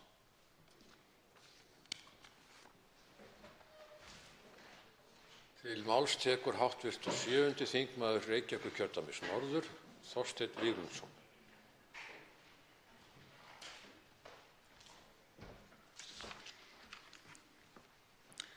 Virðulegur forseti, við ræðum hér þingsályktunartillögu til samgönguáætlunar og þetta ber fyrst að hrósa því það er mjög jákvætt að sjá að hér sé verið að gera tilraun til þess að horfa til lengri tíma heldur en venjulega, að við séum hér að horfa til allt að 15 ára og með öllum þeim fyrirvörum auðvitað hvaða svigrúm verður til fjárfestinga á hverju tímabili fyrir sig og verður auðvitað bara að virða viljann til verksins. Þetta er auðvitað gríðarlega mikilvæg nálgun að horfa lengra fram í tímann og reyna að forgangsraða verkefnum eftir þá þörf hverju sinni og auðvitað að teknu tilliti til aðstæðna hverju sinni. Og ég fagna líka orðum hæstv. Samgönguráðherra þegar að vísaði til þess að hér er þó í fyrsta sinn verið að skila inn samgönguáætlun til þingsins til úrvinnslu sem að rúmast innan þeirra fjárveitinga sem ætlaðar eru í samgöngumál á komandi 5 árum í þá fjármálaáætlun ríkisstjórnarinnar. Og það er vel, því að það hefur verið löstur í nálgun þingsins á þessi mál hingað til að setja samgönguáætlun upp sem einhvers konar sameiginlegan óskalista allra án þess að nokkurn tímann sé raunhæft að fjármagna þann lista að fullu eins og bara dæmi síðustu samgönguáætlunar sýnir okkur svo ljóslega. Það er hins vegar í því samhengi nokkuð sem ég hnýt og það er sú nálgun þegar við horfum á umferðarþróun hér á landi á undanförnum árum sem að er þetta jákvætt að samhliða miklum og góðum vexti ferðaþjónustu hefur verið mikil umferðaraukning og auðvitað erum við líka að sjá mikla aukningu landflutninga á undanförnum árum og áratugum raunar sem auðvitað setur aukið álag á vegakerfið okkar. Þá verðum við auðvitað leið að horfast í augu við það að við höfum ekki fylgt hvorki í þá nýfjárfestingum né sér í lagi viðhaldi fjármögnun á þeirri umferðaraukningu. Það er viðfangsefni okkar hér og auðvitað er leitt að horfa upp á þá stöðu sem núna að með mikilli útgjaldaaukningu á síðustu árum hafa samgöngumálin verið skilin að mörgu leyti eftir. Og það erfitt að standa frammi fyrir því enn eina ferðina núna í raun og veru að þegar það tekið að kólna í hagkerfinu, þegar að við ættum að hafa svigrúm til þess að ráðast í auknar framkvæmdir, að þá það svigrúm ekki fyrir hendi af því að peningunum hefur einfaldlega verið eitt í annað og áfram ráðstafað annað á komandi misserum og árum. Og það sem ég myndi nú helst vilja gagnrýna í nálgun þessarar áætlunar að mér sýnist svona, ef mætti einfalda, að þá sé þingið dálítið skilið eftir með þann kaleik að segja, já, ef við viljum ráðast í nauðsynlegar samgöngubætur á þeim svæðum þar sem umferðaraukningin hefur verið hvað mest, sem einmitt hér á suðvesturhorni landsins, þegar við horfum bara á Reykjanesbrautina, þegar við horfum á Suðurlandsveginn austur fyrir Selfoss og þegar við horfum hér á Vesturlandsveg norður fyrir Borgarnes, að hér gríðarleg umferðaraukning á undanförnum árum. Á sama tíma hafa framkvæmdir á þessum vegum setið á hakanum í mjög langan tíma núna og ef við horfum til dæmis til þess grettistaks sem var lyft á sínu tíma við tvöföldun Reykjanesbrautarinnar að hluta, þá var það í allt öðru umferðarálagi heldur en við erum að horfa upp á þeim sama vegi nú. Og orðið mjög brýnt að ljúka þeirri framkvæmd en þá fjárhagslegt svigrúm ekki fyrir hendi. Og skilaboðin til þingsins einhvern veginn á einfaldan hátt þessi, ef þið viljið gera eitthvað í þessu þá verðum við bara einfaldlega að taka upp veggjöld á þessa vegaspotta. Og það kann vel að vera að sú sé raunin. Ég hins vegar kannski frekar sammála hæstv. Samgönguráðherra áður en hann var samgönguráðherra, það væri kannski heiðarlegra að tala þá bara hvaða skattahækkanir ætlum við að nota til þess að fjármagna vegakerfið okkar eða hvernig ætlum við að breyta gjaldtöku á vegakerfinu heildstætt. Og ég held að við verðum að nálgast verkefni. Hér enn eina ferðin raun og veru í þessari þingsályktun talað að það sé orðið tímabært að skoða nýja gjaldtöku í vegakerfinu. Það búið að tala það í nokkur ár, það sé að vera tímabært að skoða nýja gjaldtöku í vegakerfinu. Ég held að við þurfum að fara að ljúka þeirri vinnu og ákveða með hvaða framtíðarfyrirkomulag við ætlum að hafa þessari gjaldtöku. Það kann vel vera að vegna tæknilegra annmarka enn sem komið séu framtíðarlausnirnar það ekki alveg tilbúnar, en þá getum við brúað tímabilið þar á milli. Ég held að það sé alveg ljóst þegar við horfum á þá þróun sem mun verða í orkuskiptum í samgöngum, sem þyrfti að vera jafnvel enn metnaðarfyllri af hálfu þessarar ríkisstjórnar. Við þurfum að vera með hraðari orkuskipti að þá auðvitað gefur að eldsneytisgjöld mun ekki skila okkur sömu tekjum til uppbyggingar á vegakerfinu og þau hafa gert í fortíð. Og við þurfum að fara að nálgast gjaldtöku á vegakerfinu út frá gjald á ekna kílómetra óháð eldsneyti og skattleggja síðan þá sérstaklega losunina sem slíka. Við þurfum jafnvel að endurskoða einhverju leyti gjaldtöku á þungaflutninga, það endurspegli með einhverjum hætti það slit sem verður á vegunum vegna þeirra. Það að segja að grunnstefið sé að notandinn greiði. En þessari vinnu þarfar hraða. Það gengur ekki lengur að tala bara ár eftir ár að það sé orðið tímabært að skoða þetta. Og þess vegna hvet ég hæstv. Samgönguráðherra eindregið til þess að flýta þeirri vinnu og það býður okkar þá sú ábyrgð hér í þinginu að taka afstöðu til þeirra mismunandi leiða sem færar kunna vera í þessu samhengi. Ég held að það sé ekki til lengri tíma sanngjarnt að varpa þessum kostnaði eingöngu í veggjöldum á til dæmis íbúa hér á Suðvesturhorninu og auðvitað vissulega greiða allir með einhverjum hætti og eigum við samgöngur hér við Suðvesturhornið, en það má heldur ekkert gleyma því að í nágrannasveitarfélögum höfuðborgarsvæðisins býr fjöldi fólk sem sækir vinnu daglega til höfuðborgarsvæðisins en býr á Reykjanesi, í Árborg, á Akranesi eða Borgarnesi og hér þá gríðarlega mikinn kostnað í bara atvinnusókn fyrir viðkomandi hóp að ræða og ég held að þessi eðlilegt að við nálgumst fjármögnun vegakerfisins með heildstæðari hætti heldur þetta. Þetta finnst mér gagnrýni verðast þegar ég horfi á, og ég vil nú forðast umræðu einstaka vegaspott á þessum tímapunkti. Við höfum öll okkar skoðanir á því, en það hins vegar alveg augljóst bara út frá umferðarþunganum að það mun verða mjög mikill þrýstingur í samfélaginu og hér í þinginu á nauðsynlegar umbætur á Reykjanesbrautinni, að ljúka tvöföldun þar. Það er alveg ljóst þegar horft á stórt verkefni eins og flutningu Ölfusárbrúar að það er orðið mjög brýnt verkefni fyrir samfélagið á Suðurlandi og sérstaklega á Selfossi, og eins út frá einfaldlega slysatíðni og auknum umferðarþunga og umferðarstöppum hér á höfuðborgarsvæðinu er orðið mjög brýnt að ráðast í nauðsynlegar umbætur á stofnæðum borgarinnar eins og ýmsar stokkahugmyndir sem hér hafa verið nefndar. Og þá er heldur ekki dregið úr mikilvægi samgöngubóta á landsbyggðinni eins og ýmis jarðgangaverkefni sem hafa verið nefnd.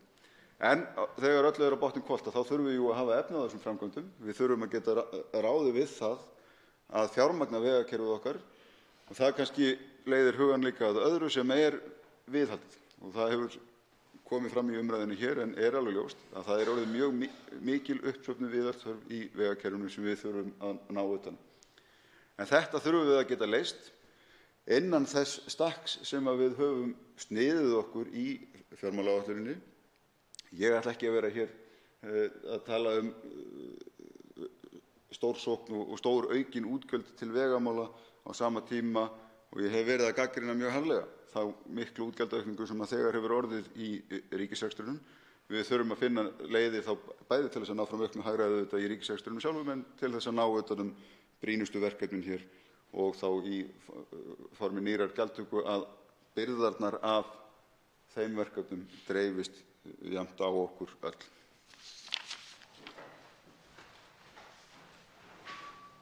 Til máls tekur hv. 9. þingmaður Reykjavíkurkjördæmis norður, Andrés Ingi Jónsson.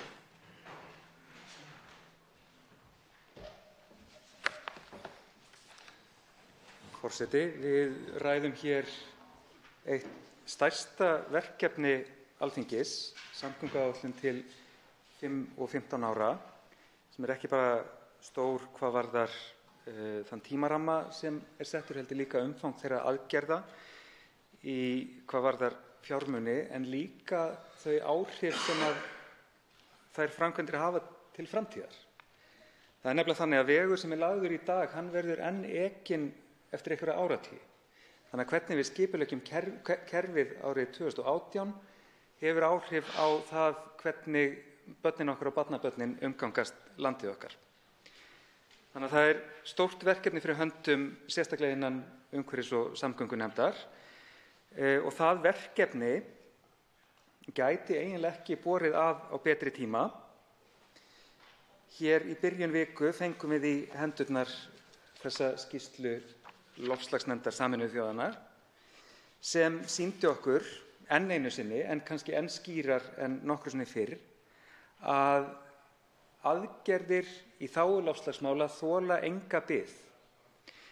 Ef við ætlum að skila komandi kynslóðum ekki bara öruggu og nothæfu samgöngukerfi, heldur líka bara einhverri veröld til að búa í, þá þurfa allar áætlanir hins opinbera og ekki síst samgönguáætlun að taka mið af þeim áskorunum sem því fylgja. Það er brýn þörf á byltingarkenndum breytingum til þess að við getum tekist á við loftslagsvandann og þær breytingar þurfa að koma skýrar fram í samgönguáætlun. Þannig að ég ber mikla von til þess að umhverfis- og samgönguáætlun takist á við það verkefni að bæta inn í áætlunina miklu sterkari loftslagsnótum en þar eru nú þegar. Hér fyrr í haust kynnti ríkisstjórnin aðgerðaáætlun í loftslagsmálum. Hún byggir á 2 meginstoðum sem eru annars vegar binding kolefnis í gegnum skógrækt eða endurheimt votlendis og hins vegar orkuskipti í samgöngum. Ég vil meina að samgönguáætlun sé í reynd 3. stoðin af því að hún snýst ekki að skipta orkuna sem að bílaflotinn gengur fyrir, heldur að bylta bílaflotanum.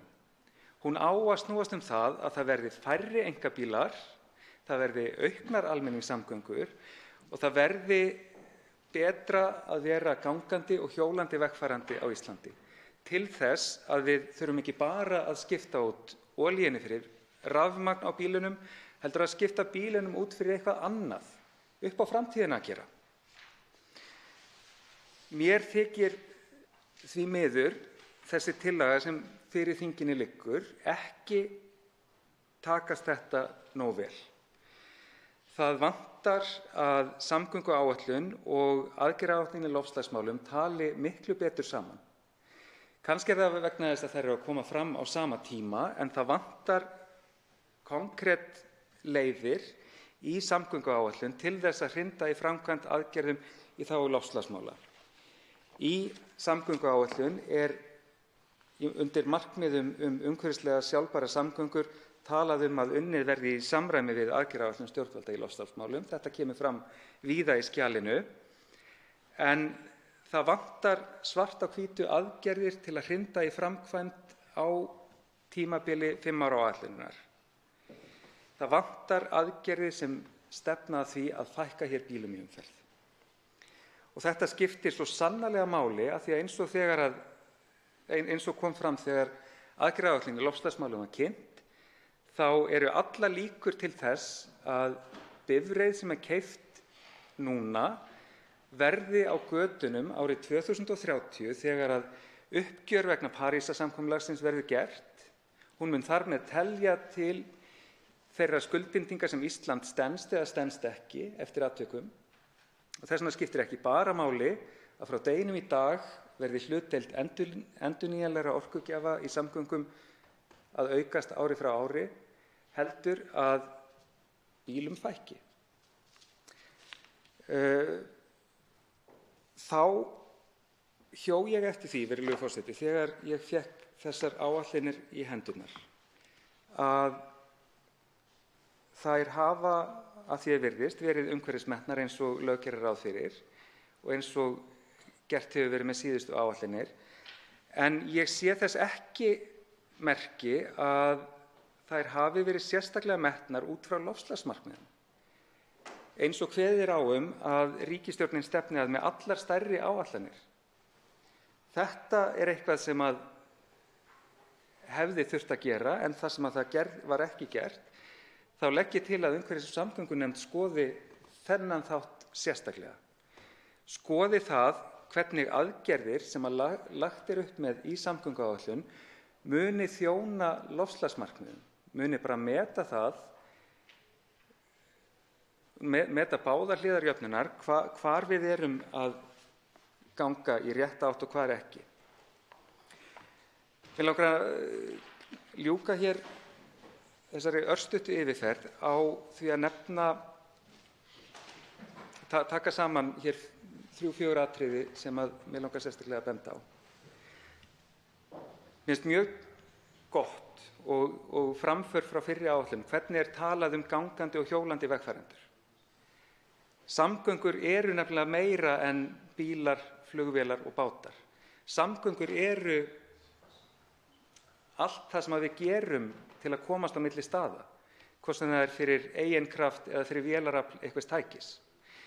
Þess vegna skiptir svo miklu máli að við búum vel að gangandi og hjólandi í samfélaginu, ekki bara í þéttbýlinu, heldur líka þannig að sé hægt að fara á milli staða með þessum hætti, vegna þess að hver einasti einstaklingur sem við náum að færa úr bílnum og yfir í það að nota eigin kraft til að fara á milli staða, telur svo ofboðslega mikið í þágu loftslagsmála. Þá þykir mér gott að hér sé enn gert ráð fyrir 1 milljarðs viðbótar framlagi til almenningssamgangna á höfuðborgarsvæðinu sem svo sannarlega hafa verið vel nýttar til þess að auka þjónustu við fólk á þessu þéttbýlasta svæði landsins. En ég myndi vilja hvetja umhverfis- og samgöngunefnd til þess að festa þá upphæð og jafnvel hækkana. Festa hana út 5 ára tímabili, af því að í þessari tillögu þá rennur þetta viðbótarframlag út á síðasta eða næstsíðasta ári áætlunarinnar, að mig minnir.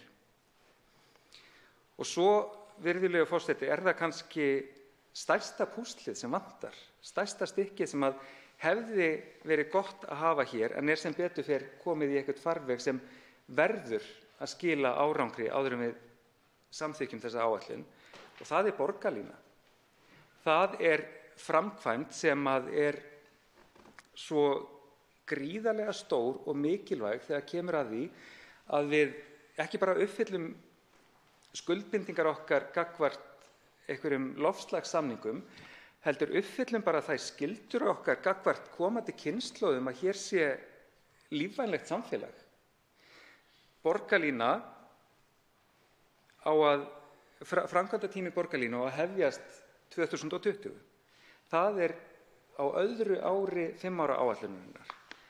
Þannig að þegar samkomulag næst milli sveitarfélaganna á höfuðborgarsvæðinu og samgönguyfirvalda sem ráðherra sagði að yrði væntanlega 15. nóvember, þá vænti ég þess að umhverfis- og samgöngunefnd taki sig til og setji borgarlínu með skýrum hætti inn í samgönguáætlunina. Af því að eins og ráðherra sagði þá snýst samgönguáætlun öryggi, en hún snýst ekki bara öryggi vegfarenda, heldur öryggi þeirra sem munu byggja þetta land á eftir okkur. Og ef við höfum ekki borgarlínu, ef við höfum ekki raunhæfa valkosti í almenningssamgöngum til þess að koma fólki út úr mengandi samgöngumátum, þá verður ekki mikið öryggi fyrir komandi kynslóðir hér í landi. Til máls tekur hv. 4. þingmaður Norðausturkjördæmis, Þórunn Egilsdóttir.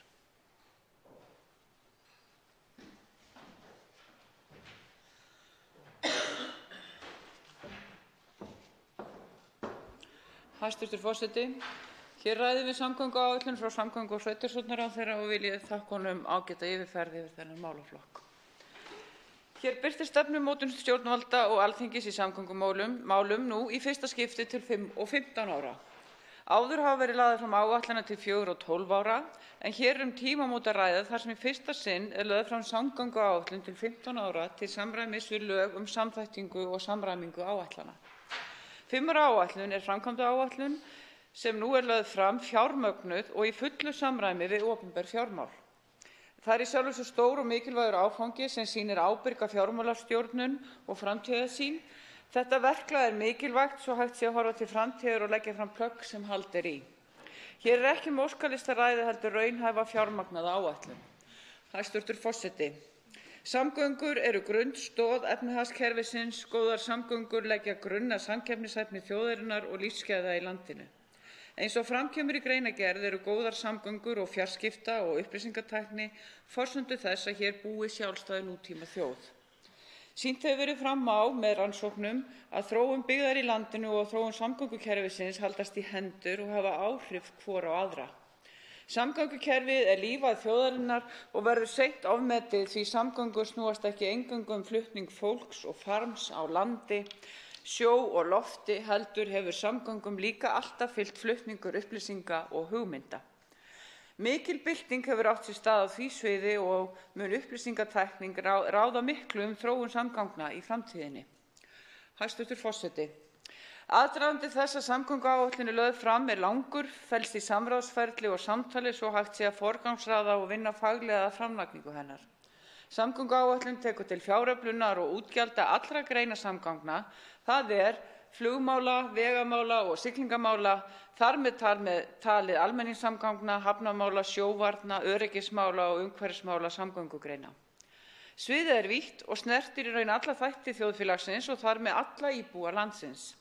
Því er samtal og samræða þessi mál mikilvægt. Sú sem hér stendur hefur fengið að veita samgönguráði forystu og starfa með því. Í skipunarbréfi ráðsins frá ráðherra stendur orðrétt með leyfi forseta. Mikilvægt er að stuðla að samþættingu samgöngukerfisins sem heildar með það að markmiði að það þjóni íbúum landsins, ferðamönnum og atvinnulífi með skilvirkum hætti. Áfram skal leita fjölbreyttra leiða til að styrkja núverandi samgöngukerfi og þróa með hliðsjón af þörfum almennings og atvinnulífs og því margháttaða þjónustu og öryggishlutverki sem samgöngukerfið er. Tilvitnun lýkur. Þung áhersla er á öryggi og byggðasjónarmið, það er að auka staðbundin búsetugæði og styrkja atvinnuuppbyggingu. Samgönguráð hefur það hlutverk að leggja grunn að samgönguáætlun, hefur átt 11 formlega fundi og fundað með rúmlega 300 aðilum. Auk þessa formlegu funda með landshlutasamtökum sveitarfélaga, sveitarstjórnarfulltrúum, samtökum atvinnulífsins, fulltrúum frjálsra félagasamtaka og fjarðaþjónustunni var haft víðtækt samráð við aðra aðila sem koma að opinberri áætlanagerð.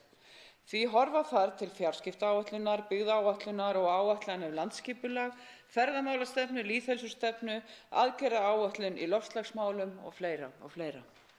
Samráðsferlinu lauk með lögbundnu samgönguþingi nú í sumar. Niðurstöður samráðsfunda eru þessar helstar. Alls staðar lögðu menn mikla áherslu á öryggi. Kallað er eftir auknu sýnilegu eftirliti og lækkun hámarkshraða þar sem þarf.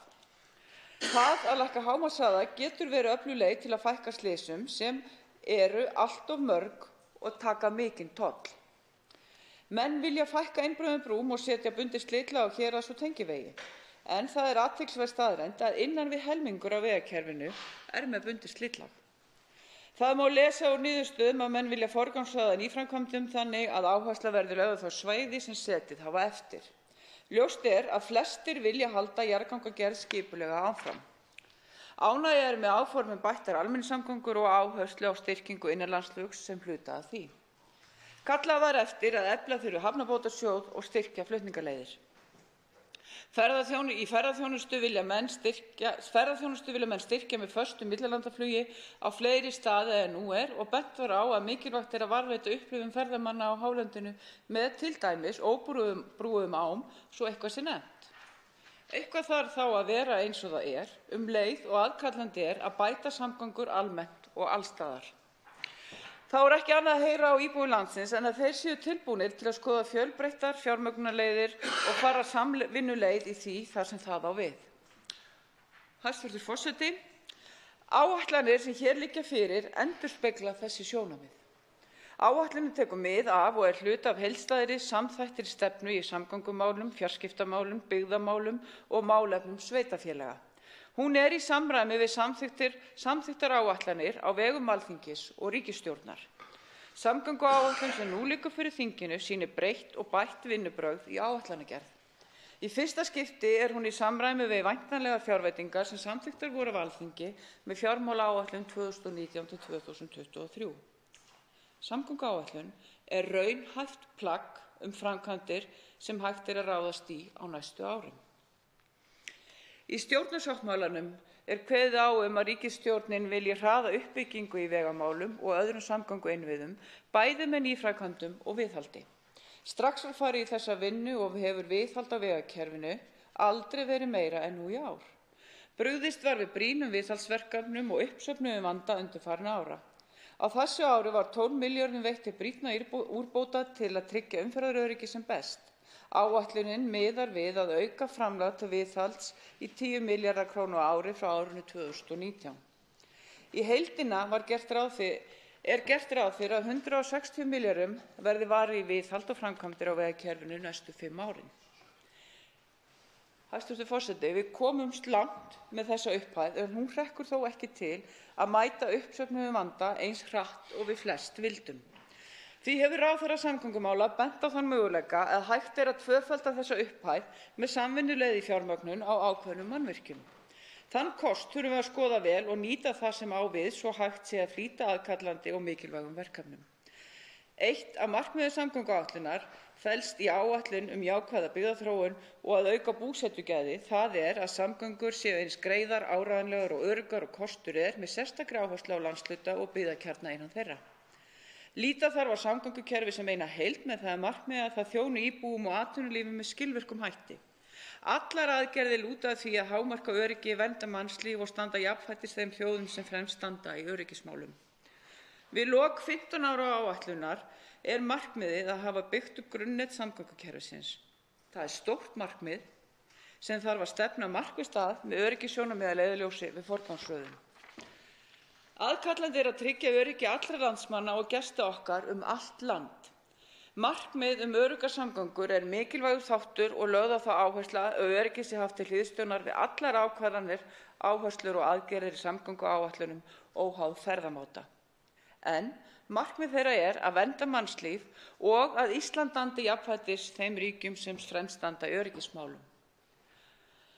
Verkefnin sem blasa við eru svo fjölbreytt að haf og himinn er á milli þeirra þegar horft er til umfangs. Þau snúa ekki eingöngu að vegakerfi landsins heldur flugvöllum og höfnum líka. Gert er ráð fyrir auknu fjármagni í viðhald flugvalla en gera þarf betur ef duga skal. Stefnt er að breyttri rekstrartilhögun flugvallakerfis landsins svo tryggja megi betur rekstur og viðhald þess.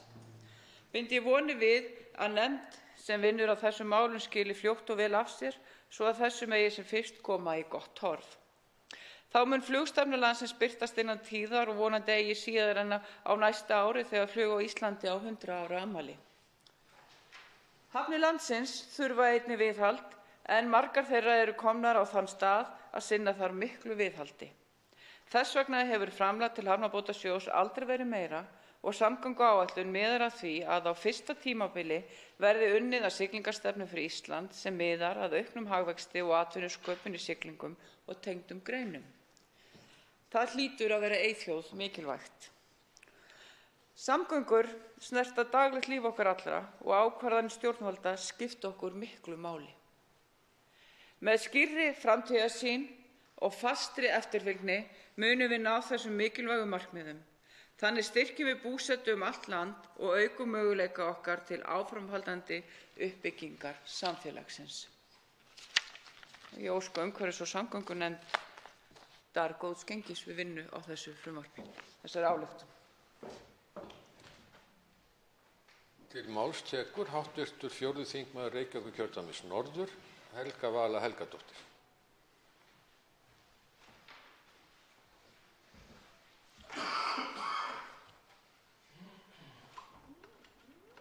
Herra forseti. Við ræðum hér samgönguáætlun annars vegar til 15 ára, hvorki meira né minna, og hins vegar til 5 ára. Þessar þingsályktunartillögur eru mikilrit ásýndar og innihald ekkert minniháttar mál. Því við erum hér að ræða mál varðar alla landsmenn, velferð þeirra og lífsviðurværi. Sjálft grunnkerfið okkar, samgöngur á landi, loft og legi en líka samgöngur, ef svo má kalla, innviði fjarskipta, samgöngur í víðasta skilningi þess orðs. Við ræddum hér á Alþingi í gær mikilvægi þess að tryggja öryggi fólks og lífsviðurværi. Að við tryggjum það að kippa ekki grundvelli lífsins undan fólki með aðgerðum okkar. Að koma byggðum landsins til aðstoðar því það jú tilgangurinn hér á landi að setja lög og reglur en líka deila út gæðum landsins með sanngjörnum hætti. Þannig skiptir öllu máli að huga sé að hverjum landshluta fyrir sig. Að þess gætt að heilu landshlutarnir verði ekki eftir í skiptingunni þegar að skipta á fjármunum úr ríkiskassanum vegna samgöngubóta og nýframkvæmda.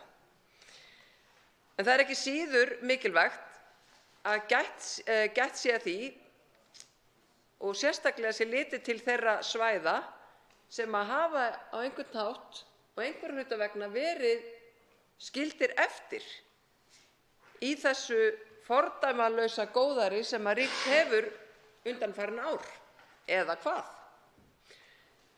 Það eru nefnilega svæði hér á landi sem að hafa einhvern veginn farið svolítið á mis við þetta fordæmalausa góðæri.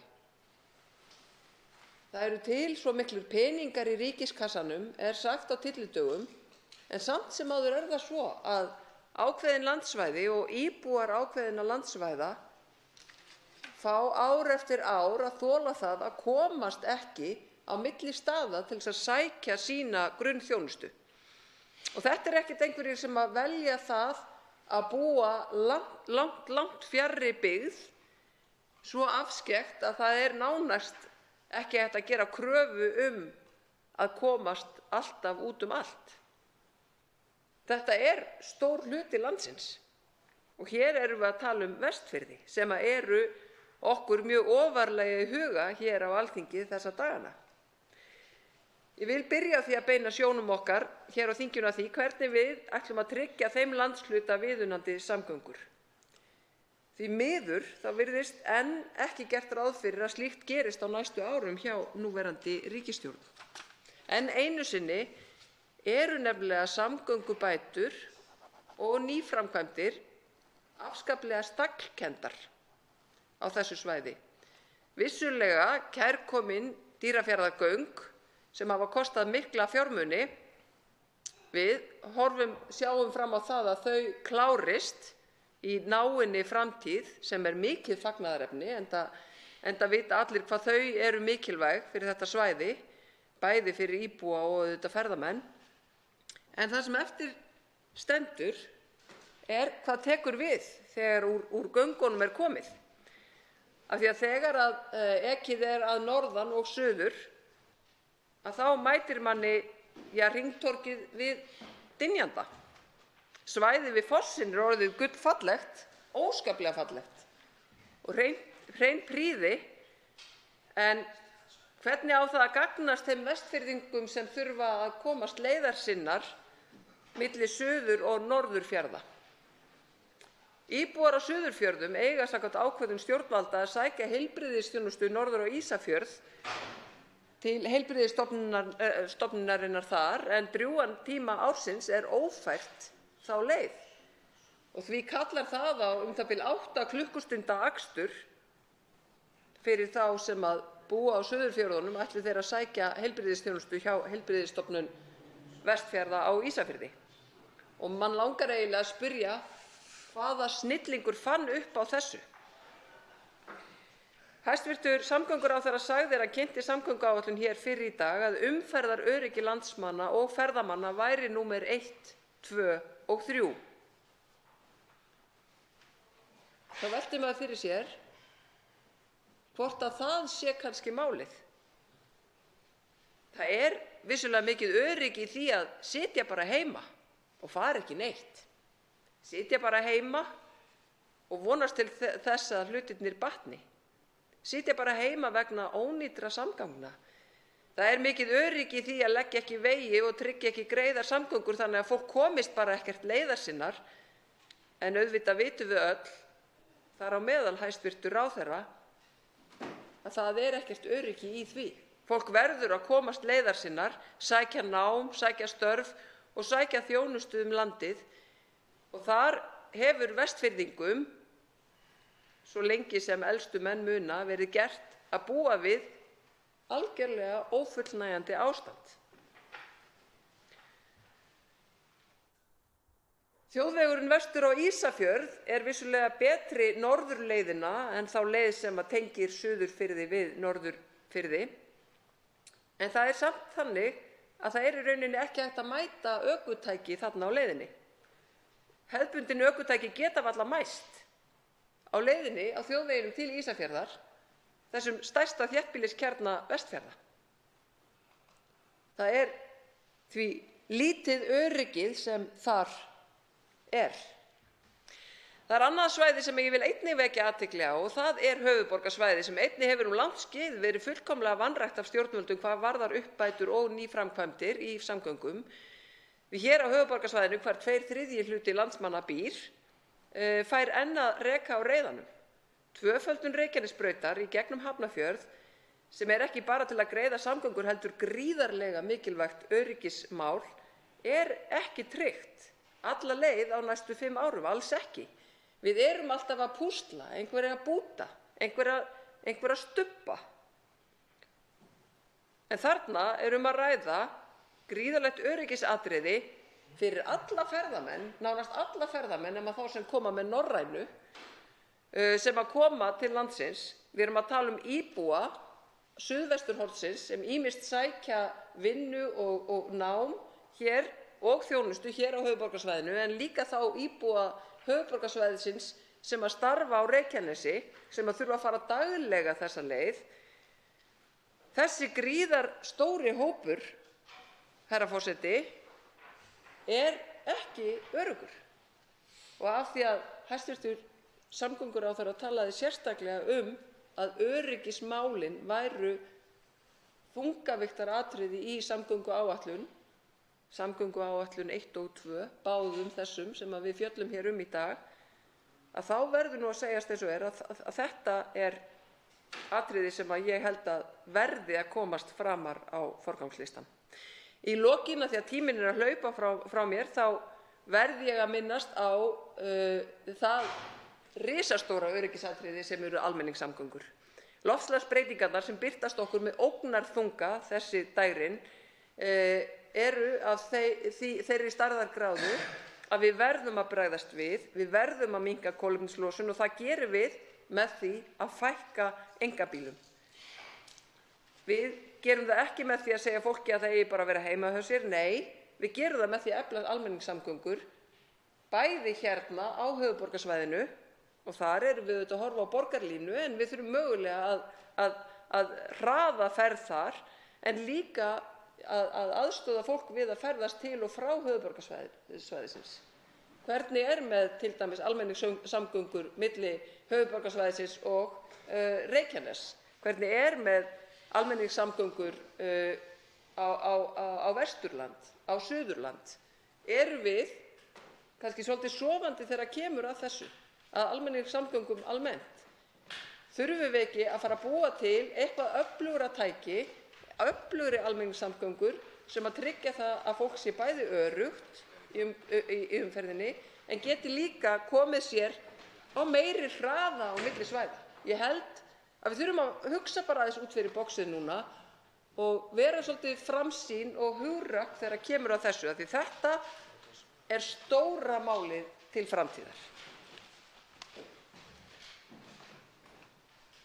Til máls tekur hv. 12. þingmaður Suðvesturkjördæmis, Guðmundur Ingi Kristinsson.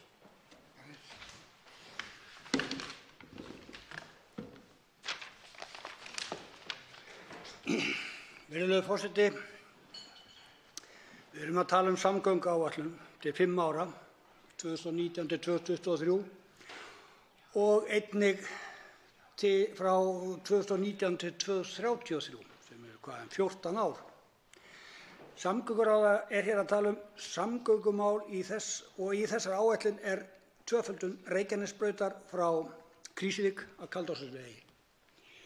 Þarna hafa orðið skelfileg slys. Þetta einn af slysamestu köflum landsins, sérstaklega frá Kaldárseli að Krýsuvíkurvegi og gott að hann á dagskrá 2019 til 2023. Reykjanesbrautin stórhættuleg eins og hún Það eru komnar rauðar í veginn og í mikilli rigningu þetta stórhættulegu vegur.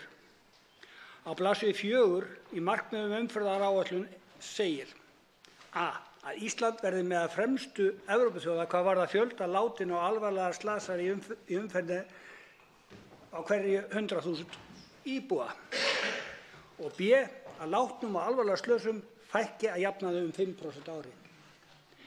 Á vegakaflanum frá Álftanesvegi að Lækjargötu, þetta einn af slysamestu köflum landsins, þar hafa orðið og verða skelfileg umferðarslys.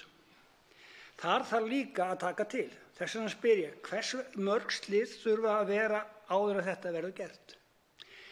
Hver áætlunin þetta? Jú, ekkert á að gera fyrir en eftir 2024 til 2028 og það á einu slysamesta vegakafla landsins. Og hvernig samræmist þetta við að draga úr fjölda látinna og fækka slysum ef á ekkert að fara að gera fyrir en eftir fyrsta lagi eftir 5 ár á þessum slysakafla. Þá að fyrst eftir 2024 til 2028 gert ráð fyrir að lækka Reykjanesbraut á þessu kafla og setja mislæg vegamót á Reykjanesveg við Hafnarfjarðarveg, Fjarðarhraun og Lækjargötu.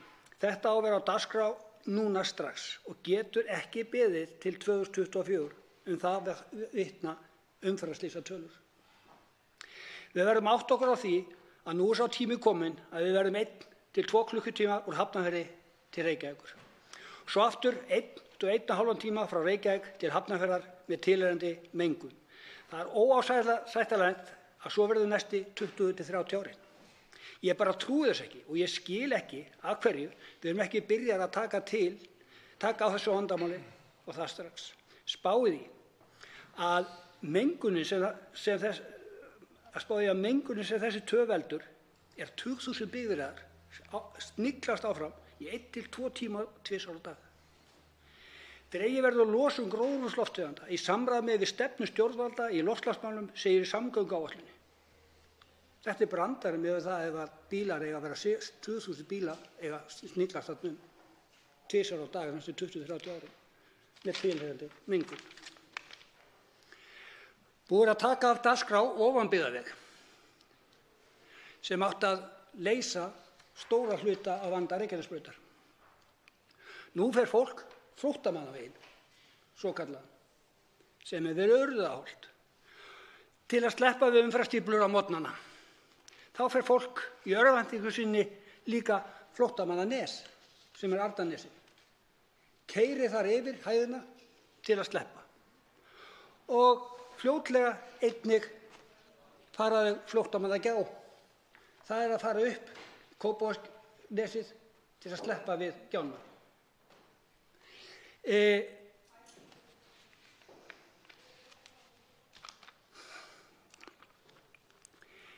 Þetta er alveg með ólíkindum. Það virðist engin lausn vera á því að leysa þetta og ég spyr samgönguráðherra hvort hann sé með einhverja frábæra lausn á þessu vandamáli. Er ekki kominn tími til þess að við finnum lausn á því að það sé ekki, að fólk sé ekki fast þarna kvölds og morgna og þegar maður horfir upp á það að fólk í örvæntingu sinni er að reyna að finna einhverja flóttaleið út úr þessum ógöngum. Reyna að stytta leiðina. En það er ekkert á dagskrá að gera neitt í þessu fyrir einhvern tíma. Þá er Kjalarnes frá Mosfellsbæ að Hvalfjarðargöngum einnig á dagskrá 2019 til 2023 er það vel. En mikið fjöldi ferðamanna undanfarna árum sem fara í gegnum Leifsstöð er fordómalaus. Sú staðreynd að svo mikið fjölgun íbúa í Reykjanesi og í Hafnarfirði hafi leitt til þess að umferðin úr Reykjanesbraut hefur margfaldast. Það er álag á einfaldu brauti gegnum Hafnarfjörð og við þurfum að átta okkur á því að það er ekki nema fyrir eftir 2024 sem á að taka á vegakaflanum frá Krýsuvík að Hvassahrauni. Og það er eiginlega alveg stórfurðulegt. Það er alltaf verið að tala að slys kosti svo mikið. Það kostar tugi ef ekki 100 milljarða. Þarna er stóri slysabrunnar og við verðum að byrgja þá. En við verðum líka að hugsa rökrétt. Og þá er þeirri hugsun að það sé eðlilegt að við séum að sitja föst í umferð frá Reykjavík til Hafnarfjarðar. Dag eftir dag eftir dag. Og ég veit að það hafa verið fundnar eða reynt að finna lausnir á svona vandamálum erlendis. Ég heyrði Noreg.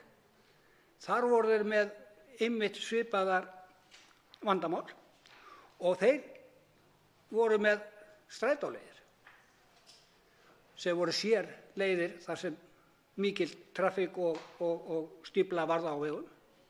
Og þeir leyfðu þar 2 af fleirum í bíl að nota þá leið en verður auðvitað að forgangsraða fyrir strætó ef út í það farið. Við verðum að finna einhverja svona leið vegna þess að það er ekki ásættanlegt að hafa hlutina þannig og hafa það svona næstu 30 árin.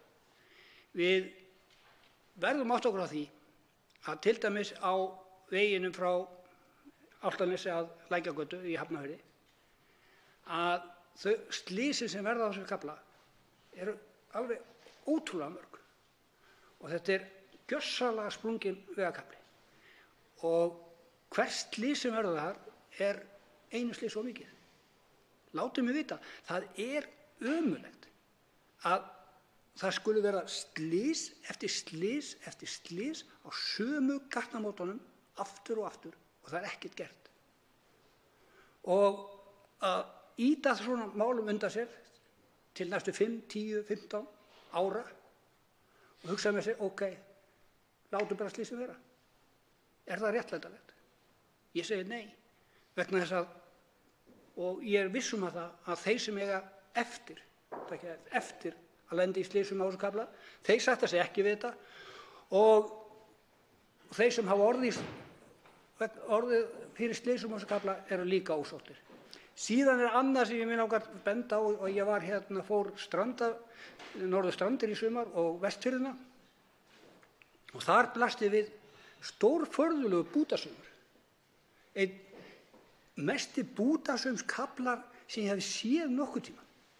Og ég spyr bara hverjum dettur í hug að setja svona bútasaum kafla eftir kafla. Það kemur kafli af malbiki, kafli af möl sem gjörsamlega ekki akandi og svo kemur aftur kafli af malbiki. Það er farið með tæki og tól, fram og tilbaka. Hvað kostar þetta? Þetta er glórulaust. Síðan fer maður Vestfirðina, fer Hrafnseyrarheiðina, sér göngin sem eiga að fara að koma. Síðan kemur maður upp á Dynjandisheiði, þá kemur maður þar annað faratámi.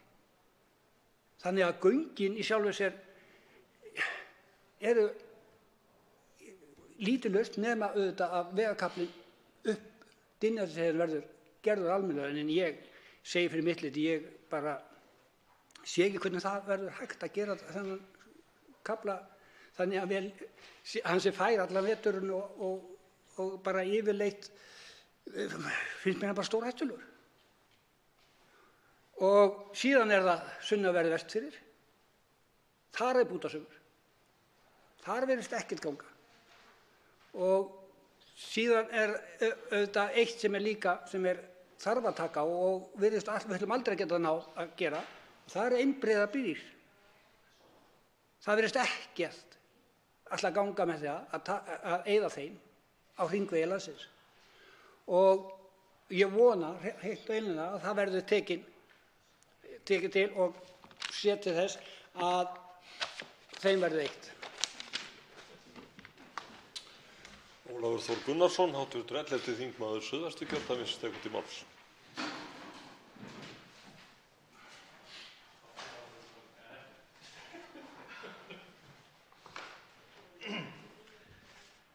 Herra forseti, við ræðum hér tvær þingsályktunartillögur, það að segja samgönguáætlun 19–23 og 19–33. Og það kannski það sem að margir myndu ætla, þá hefur býsna mikið gerst í samgöngumálum allavega þann tíma sem að ég hef sjálfur verið að nota vegi landsins, en auðvitað erum við öll á því að það mætti gerast hraðar heldur en það hefur gerst. Við þingmenn erum nýbúin flest öll að vera í kjördæmum okkar í kjördæmaviku heyrt sjónarmið íbúa og sveitarstjórnarmanna á því hvaða verkefni eru brýn á hverjum stað. Í mínu kjördæmi í Suðvesturkjördæmi eru samgöngumálin í rauninni það sem að kannski langflestir sveitarstjórnarmenn vekja máls á í samtölum við þingmenn og kannski ekki ófyrirsynju. Samgöngumál eins og hefur komið fram ekki nein smámál. Þau eru ekki bara spurning að komast frá A til B, þau geta verið lífspuðsmál, þau geta verið heilbrigðismál. Hvernig náum við að komast á milli staða þegar að mest ríður á? Mig langar í þessu samhengi að telja upp nokkrar af þeim vegaframkvæmdum sem fyrirhugaðar eru í Suðvesturkjördæmi eða nálægt því í samgönguáætlun. Það til að mynda Arnarnesvegurinn sem að verður ein af þeim samgönguæðum sem bæta umferðarflæði í gegnum Garðabæ, Kópavog og Reykjavík. Það stokkur í Garðabæ, í gegnum Garðabæ, sem að mun fría upp töluvert af landi í Garðabæ bæði til útivistar og einnig til bygginga. Það tvöfaldur Reykjanesbrautar í Hafnarfirði, það sunnan Hafnarfjarðar, og síðan það hringvegurinn í gegnum Kópavog. Það er ekki tilviljun til þess að framkvæmdir upp í þessari röð. Þetta eru allt framkvæmdir, eða svona í fyrra kastinu, þetta eru allt framkvæmdir sem eru á seinni hluta áætlunarinnar, það er að segja á eftir 2024. Og það er, eins og hefur raunar komið fram hjá fleiri þingmönnum, ákveðið áhyggjuefni að þetta fjölmenna svæði skuli vera svona afturþungt í áætluninni hvað þetta varðar. Ég velti fyrir mér, þó að sveitarfélögin hafa svo sem misgóða reynslu af því, þá velti ég því fyrir mér hvort að einhver vinna er í gangi í samgönguráðuneytinu og sveitarstjórnarráðuneytinu með sveitarfélögunum það til að mynda hvort að sveitarfélögin hreinlega gætu liðkað til með fjármögnun á einhverjum verkefnum og flýtt þannig framkvæmdum þó að það megi svona til gamans geta þess að 10 eða 12 ára gömul framkvæmd í Kópavogi er ennþá inn á samgönguáætlun það sem að ríkið er loksins núna á held ég 13. ári eftir að framkvæmdin var gerð, loksins að borga Kópavogsbæ fyrir þá framkvæmd sem voru lítil undirgöng undir Reykjanesbraut eins og menn þekkja. En loksins er hún komin þar.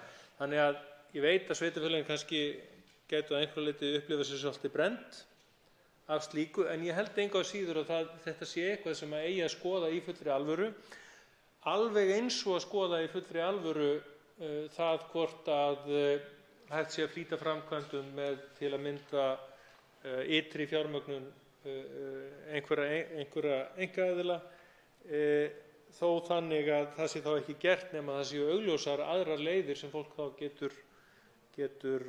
getur farið. Aðrar framkvæmdir sem þó eru á fyrri hluta samgönguáætlunar og ber að þakka fyrir, eins og tvöföldunin í gegnum Mosfellsbæ og 2+1 vegur á Kjalarnesi er einnig afar brýnar. Það er nefnilega býsna mikilvægt fyrir samfélag eins og Ísland, þar sem að við erum í rauninni með einn burðarásinn í okkar hagkerfi, byggir rauninni að stærstum hluta til á samgöngum, það er að segja ferðaþjónustan. Og það er ekki léttvægt eða lítið mál á hvaða hraða eða í hvaða forgangi við byggjum upp samgöngur og mikilvægt fyrir okkur öll að hafa það í huga.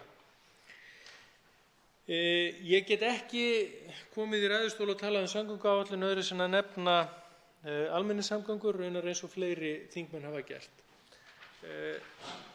Almenningssamgöngur eru ekki bara mikilvægar í því tilliti að þær létti álagi af vegum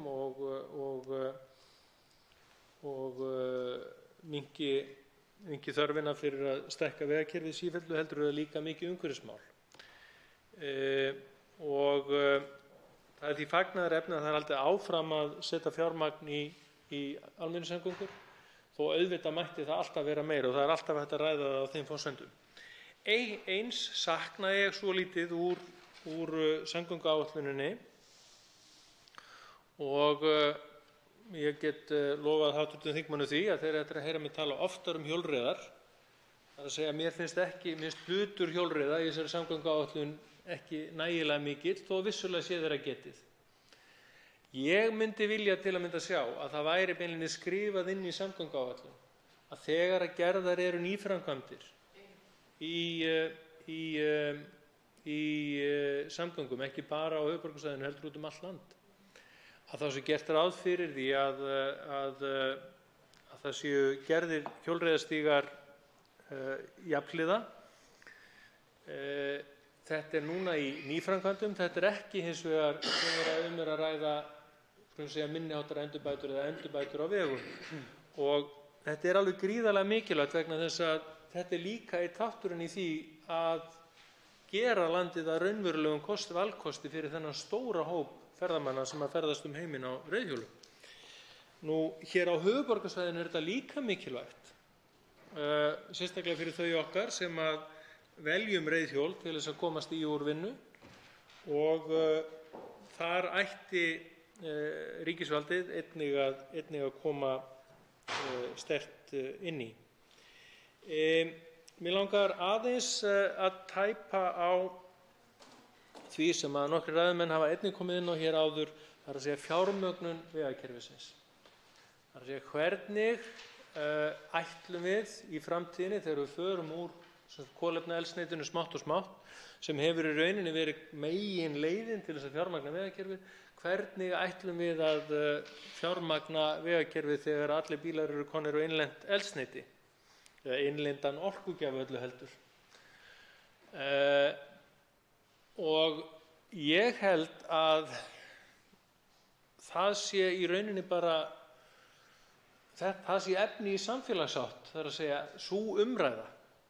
Hvernig lendum við því með hvaða hætti við ætlum að tryggja að hið opinbera fái áfram fjármagn til þess að halda við vegakerfinu og almenningssamgöngum þegar að andlagið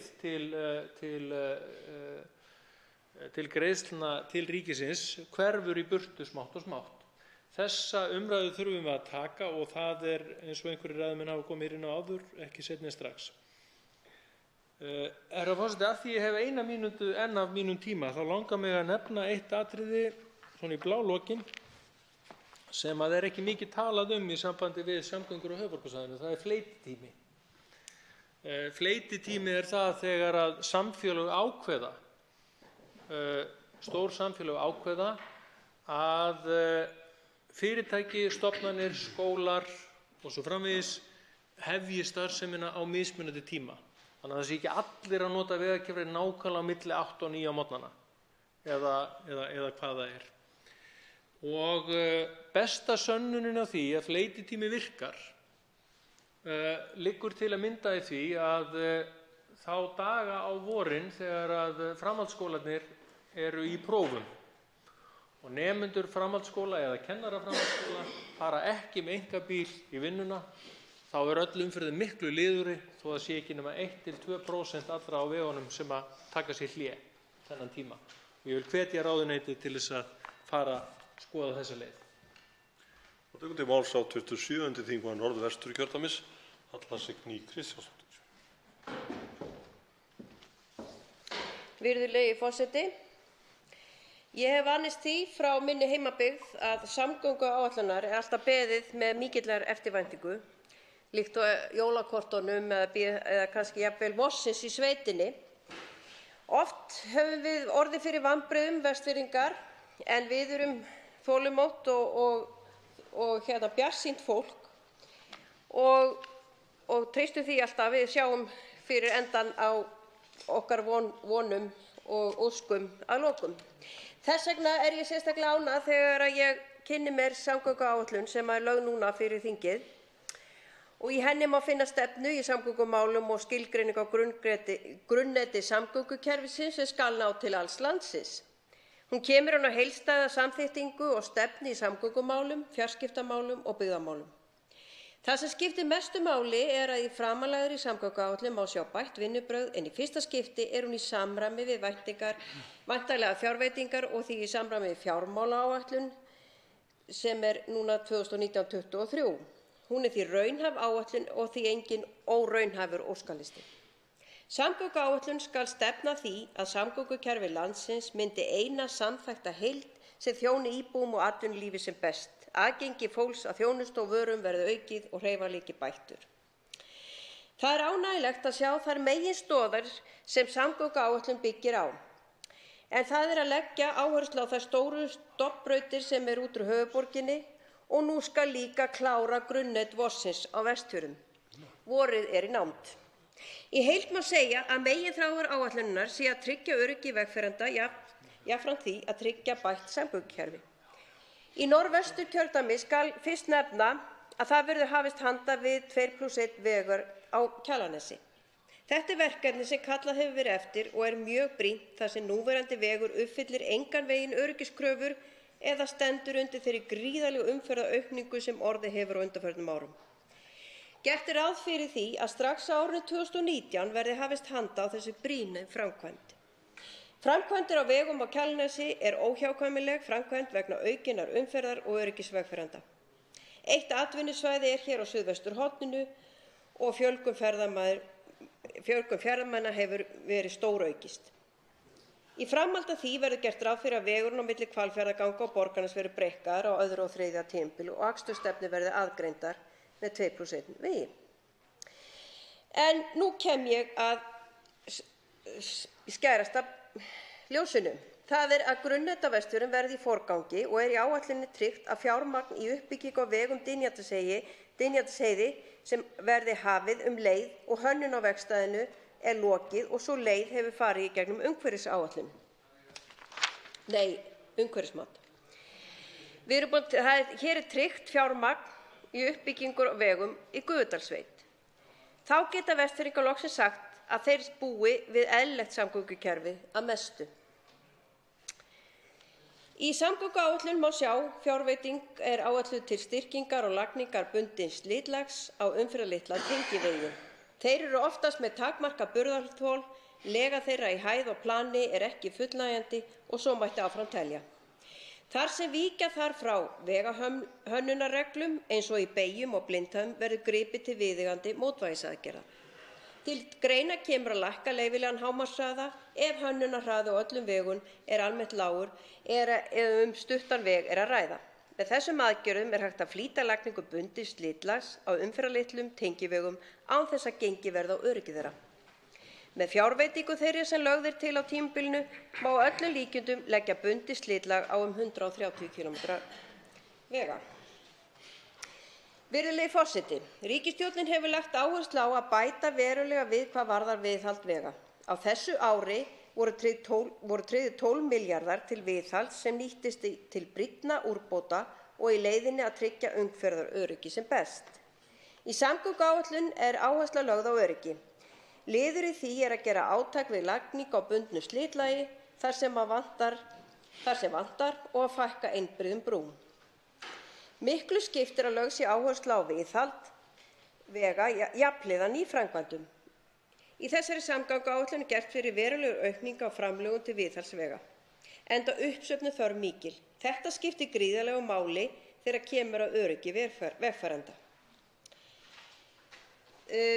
Vegagerð ríkisins fær það verkefni að forgangsraða verkefnum og þá horfa til ástands vegar, hættu sem á honum stafar og umferðarþunga. Nokkuð hefur verið talað gjaldtöku vegna samgöngumannvirkja þegar horft er í einkaframkvæmdir. Til að hraða samgönguframkvæmdum er unnið að útfærslu gjaldtökuleiða sem nýtist á ákveðnum mannvirkjum. Slík gjaldtaka á einstaka mannvirkjum býr til svigrúm í samgönguáætlun og hægt að ráðast í þau fyrr en gert er ráð fyrir í áætluninni sjálfri. Nú mánaðamótin var hætt gjaldtöku við Hvalfjarðargöng en hún er dæmi góða samvinnuleið í úrbótum á samgöngumálum. Í þessu sambandi gætum við nefnt jarðgöng og stórar framkvæmdir í kringum höfuðborgina eins og Sundabraut og tvöföldun Reykjanesbrautar. En virðulegi forseti, það er ekki nóg að byggja breiða vegi og með flottu slitlagi ef að vetrarþjónustu er ekki sinnt. Á Íslandi er hálkuvörnum og snjómokstri sinnt meirihluta ársins. Þörf fyrir aukna þjónustu sérstaklega vegna aukinnar umferðar meðal annars vegna ferðamanna. Þar að auki þýðir breikkunin nokkrum fjölförnustu vegum í kringum höfuðborgarsvæði aukið umfang vetrarþjónustu. Í þeirri áætlun sem nú liggur fyrir má sjá aukna fjármunum veitta í vetrarþjónustu. Það slær björtum tóni í öryggismarkmið samgönguáætlunar. En samgönguáætlun snýr ekki bara að akvegum landsins. Við erum að tala flugið, fjarskipti og hafnir. Við viljum sjá að innanlandsflugi sé eflt. Þrátt fyrir að farþegafjöldi innanlandsflugi hafi ekki breyst mikið á síðustu árum, en það skýrist af auknum vegabótum og betri vetrarþjónustu. En það er ekki þar með sagt að mikilvægi innanlandsflug sé að minnka. Hugmynd sem kennt hefur verið við skosku leiðina á að skoða að alvöru en hún miðar að því að leita leiða til niðurgreiðslu flugfargjalda fyrir íbúa á fjarsvæðum líkt og gert hefur verið í Skotlandi og víðar. Þarna er verið að styrkja stór mál sem snertir styrkingu við búsetu allt land. Góðar flugsamgöngur opna aðgang íbúa landsbyggðarinnar að heilbrigðisþjónustu, sérhæfðri þjónustu og afþreyingu sem einungis í boði á höfuðborgarsvæðinu. Og svo náttúrulega má snúa því við líka. Því að það jafnlangt báða vegum. Það skiptir líka máli að viðhalda flugvöllum all land þegar horft til sjúkraflugs. Samgöngur og fjarskipti gera landsmönnum kleift að nálgast opinbera grunnþjónustu á sem stystu tíma og ánægjulegt að sjá að samhliða vinnslu þessar áætlanir unnið að gerð stefnu og aðgerðaáætlanir í fjarskiptum til 5 og 15 ára. Þar meðal annars fjallað uppbyggingu fjarnets allt land. Mikilvægi fjarskipta fyrir vegfarendur eykst stöðugt, sérstaklega þegar við hugsum öryggi vegfarenda. Notkun leiðbeinandi tækja eykst sem í snjalltækjum nútímans og erum við í nánustu framtíð líklega að fara að sjá sjálfkeyrandi bíla sem verða líklega komnir á vegi landsins áður en þessi samgönguáætlun rennur út. Virðulegi forseti, meginmarkmið við gerð samgönguáætlunar að samgöngur séu hagkvæmar. Með því að auka öryggi vegfarenda, styttingu vegakafla, greiðari meginleiðir og minnka töf vegfarenda og við getum líka nefnt fjölgun jarðganga. Þetta allt liðir í að gera samgöngukerfi landsins hagkvæmara til lengri tíma. Því fagna ég metnaðarfullri samgönguáætlun og vona að hægt verði að hrinda henni í framkvæmd sem fyrst. Til máls tekur hv. 10. þingmaður Suðvesturkjördæmis, Óli Björn Kárason.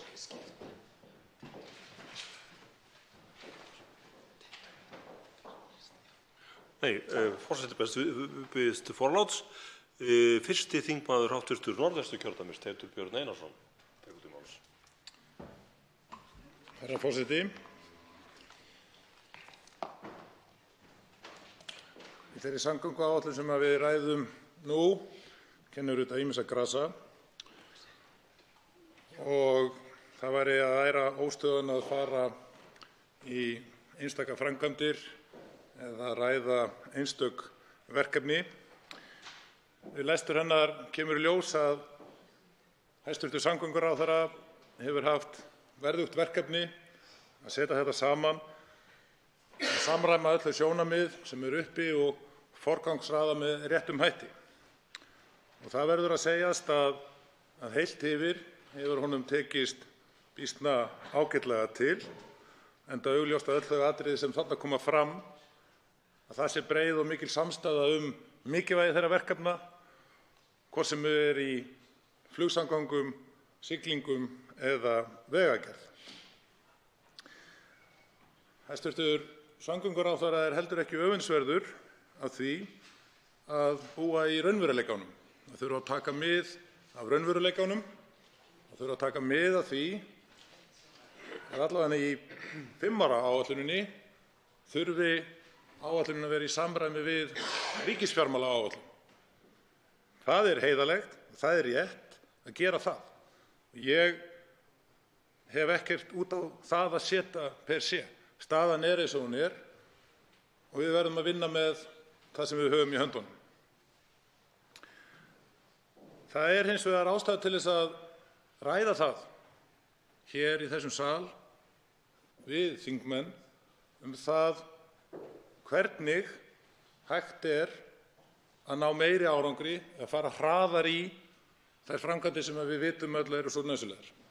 Ég heyri það á mörgum ræðum sem hér hafa verið fluttar undir þessum dagskrárlið að þingmenn eru á þeirra skoðunar að sjálfsögðu þurfi að ráðast fyrr í svo margar framkvæmdir. Og þá skulum við ræða það. Við skulum ræða það mjög heiðarlega hvaða valkostir eru þá í boði.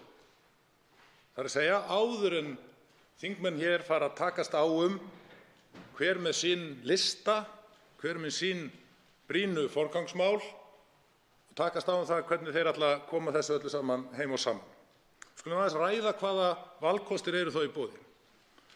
Fyrsti valkosturinn að við forgangsráðum með einhverjum öðrum hætti.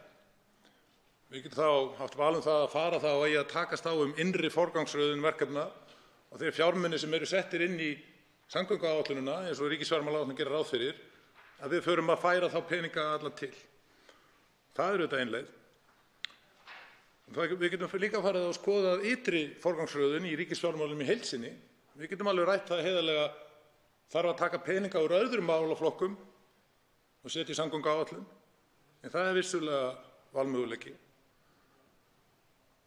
Ég ætla ekki að nefna þann valmöguleika að við förum að auka ríkisútgjöld eða hækka álögur á fólk. Það er ekki valkostur í mínum huga. En við höfum tvo aðra valkosti. Annar þeirra hefur verið nefndur hér fyrr í dag af ýmsum háttvirtum þingmönnum og það er að þeir borgi sem noti. Það er að segja að við tökum upp veggjöld og eða ríkið fari í einhvers konar samvinnuleið, PPP fjármögnunarverkefni, þar sem einkaaðilar og hið opinbera taka höndum saman. Hið opinbera búið til einhvern ramma utan framkvæmdir og svo er það einkaaðilar sem að taki áhættuna af því að ráðast í slíka framkvæmdir, en það séu þá þeir sem nota þau mannvirki sem borga fyrir það. Það er margt mjög skynsamlegt í slíkum hugmyndum og ég held að við verðum að ná að tæma þá umræðu með einhverjum hætti og raunverulega átta okkur á því er þarna einhver valkostur sem við eigum að fara í.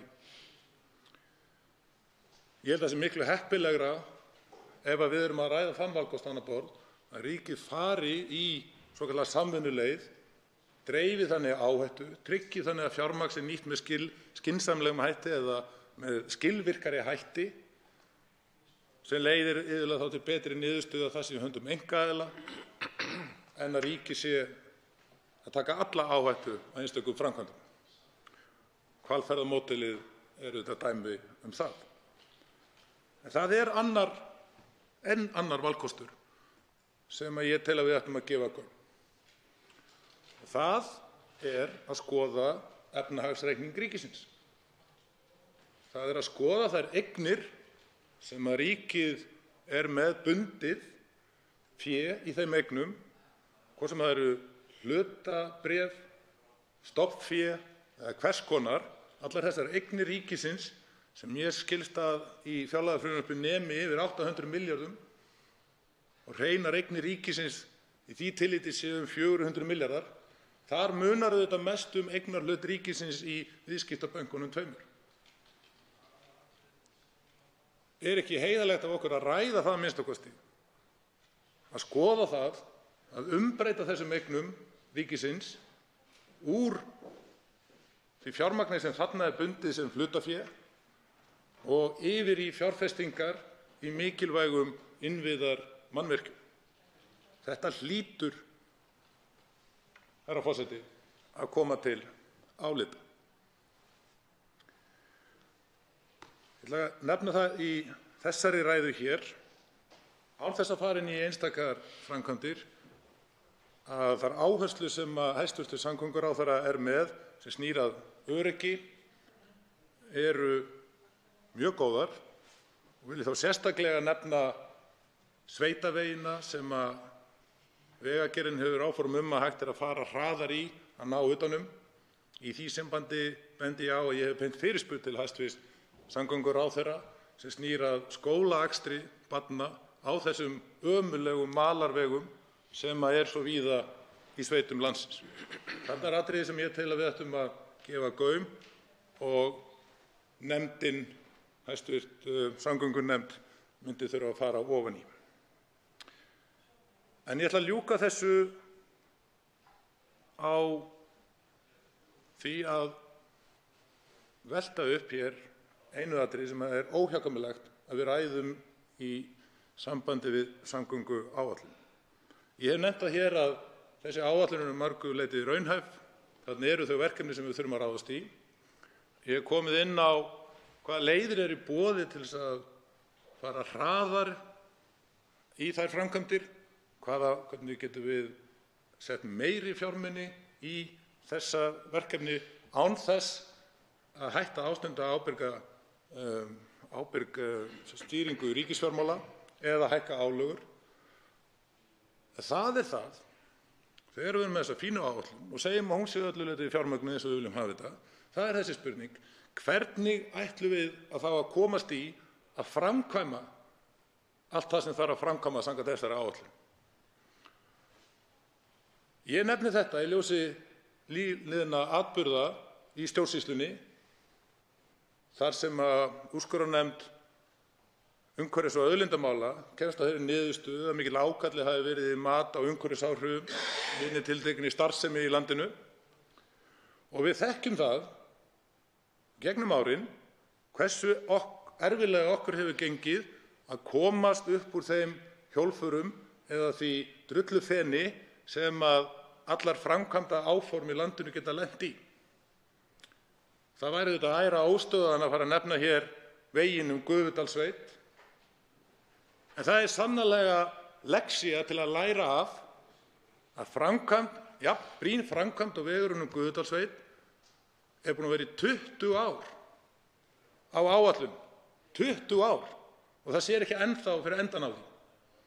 Ég held að við þurfum að íhuga alvarlega, ef við ætlum að ráðast í þessar stóru framkvæmdir hér á höfuðborgarsvæðinu eða víðs vegar um landið, að við þurfum eitthvað að endurskoða hvernig löggjöfin er alla þá stjórnsýslu sem við höfum búið um.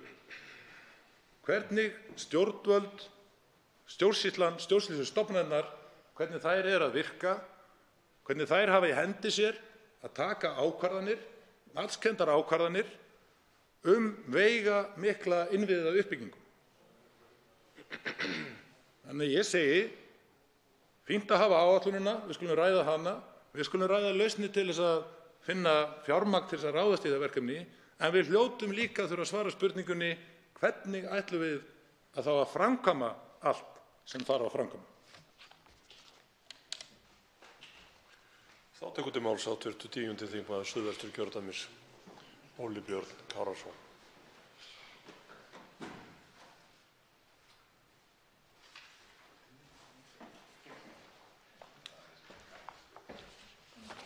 Herra forseti,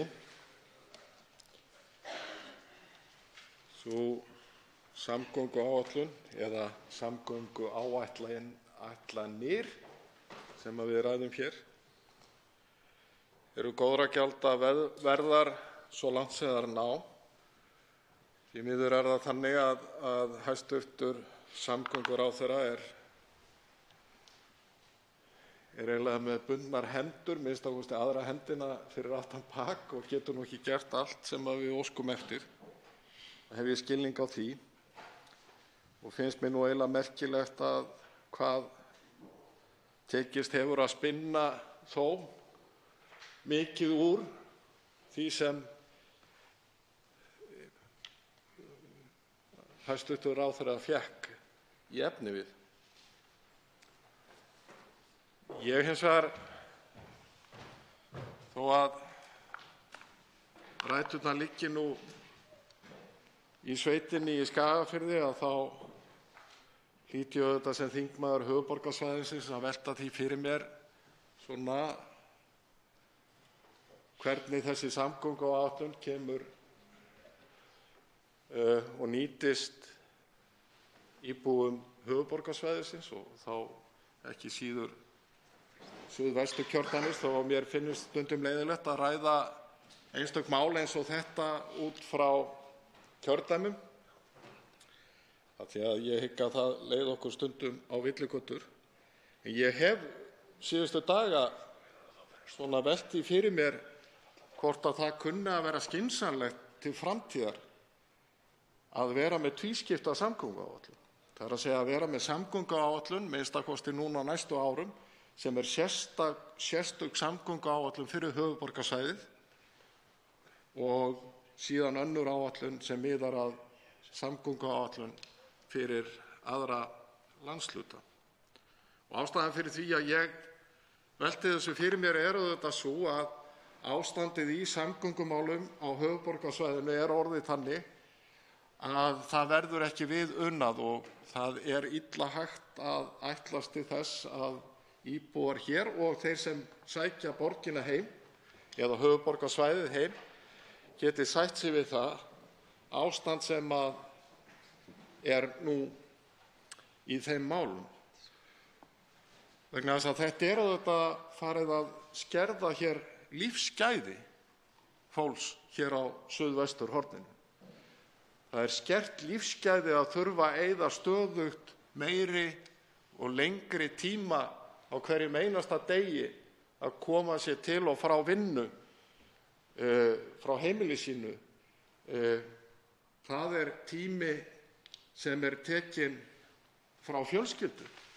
Það tími sem tekinn frá áhugamálum og svo framvegis. Þannig að ástandið í samgöngumálum spurning lífsgæði þeirra sem hér búa í mesta þéttbýlinu, en þetta líka umhverfismál. Ég vil vekja athygli á því að þetta auðvitað umhverfismál að tryggja það að samgöngur hér á höfuðborgarsvæðinu gangi greiðlega fyrir sig. Að hér séu menn ekki neyddir til þess að bíða tímunum saman í biðröðum á ljósum í umferðaröngþveiti sem skapast vegna þess að samgöngumannvirkin anna ekki þeirri umferð sem þau eiga að gera. Og þess vegna held ég að það sé minnstakosti þess virði að velta því fyrir sér hvort að það eigi ekki að hefja sérstaka vinnu við það að það sé sjálfstæð samgönguáætlun gerð fyrir höfuðborgarsvæðið. Nú það rétt að við horfum fram á það að við þurfum að leggja í verulega fjárfestingar í innviðum. Þar eru samgöngurnar gríðarlega mikilvægar, en það eru fleiri innviðir. Það svo sem í menntakerfinu og svo má ekki gleyma þetta heilbrigðiskerfinu. Ég hef haldið því fram hér í ræðustól og byggi það á gögnum annarra og mér vitarari manna að við séum með uppsafnaða þörf upp á svona 500 milljarða næstu 10 árin minnst ákosti. Það bara svona til að ná í skottið á okkur og þá ekki tekið tillit til þess sem við þurfum að gera þegar kemur að nýfjárfestingu. Það eru kannski þá samtals einhverju 700 milljarðar sem við erum að horfa á 10 árum, 70 milljarðar á ári. Stór hluti af því auðvitað í samgöngum. Á sama tíma og við höfum svona verið að safna aðeins upp í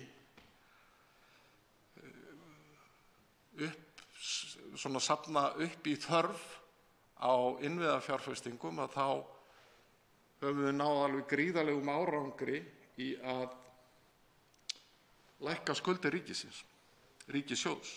Við höfum eiginlega náð alveg stórkostlegum árangri. Og þannig að í lok næsta árs að þá verða skuldir ríkisins 670 milljörðum lægri heldur en þær voru þegar þær voru hæstar árið 2012. Og þetta hefur gert það að verkum að það má halda því fram að ríkissjóður hafi sparað sér í vaxta- og fjármagnskostnað miðað við þann kostnað sem var árið 2012 það bil 138 milljarðar á þessum tíma. Og þetta það bil 30% hærri fjárhæð heldur en lagt til að við verjum til vegamála hér á næstu 5 árum.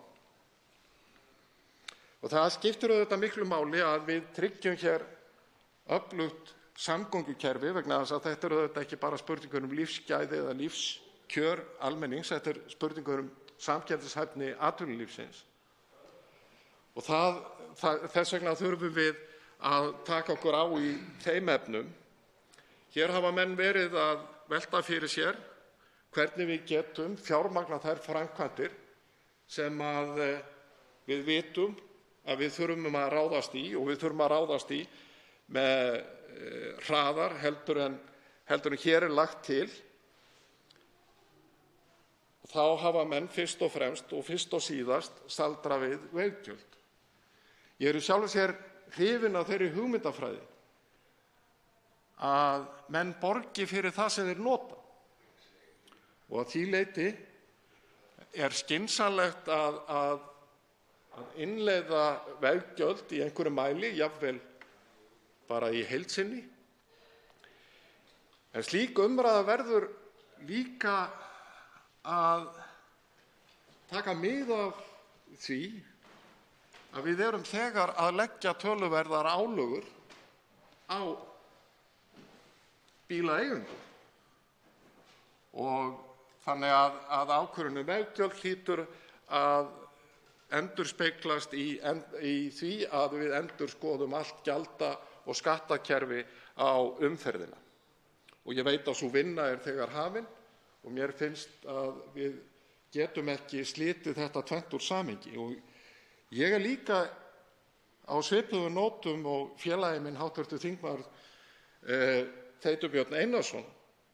Ég segi, býtu, áður en ég minnst okkur fer að velta því fyrir mér að auka hér einhverja álögur á almenning, þá vil ég nú minnst okkur fá svör við þeirri spurningu: erum við að nýta eignir ríkisins með réttum hætti? Er það þannig og erum við öll sannfærð það hér í þessum sal að við séum að nýta eignir ríkisins með sem bestum hætti þannig að nýting þeirra hafi sem mest jákvæð áhrif á daglegt líf og lífskjör almennings? Ég held ekki. Ég held að við bætum lífskjör almennings með betri hætti með því til dæmis að nýta og losa fjármuni sem eru bundnir í fjármálakerfinu. Ég tala nú ekki í flugstöð Leifs Eiríkssonar. Þannig að ég óska eftir því að þegar að menn fara að velta fyrir sér meðal annars að taka upp veggjöld og að þá skoði menn minnst okkur efnahagsreikning ríkissjóðs og velti ég fyrir sér, býtu, er ekki skynsamlegt og rétt að við förum í það að umbreyta eignum ríkisins, meðal annars umbreyta flugstöð Leifs Eiríkssonar í mislæg gatnamót hér á höfuðborgarsvæðinu eða hluta af eignum okkar í íslensku fjármálakerfi í tvöföldun vega hér út frá höfuðborginni. Bryndís Haraldsdóttir, hv. 2. þingmaður Suðvesturkjördæmis, tekur nú til máls.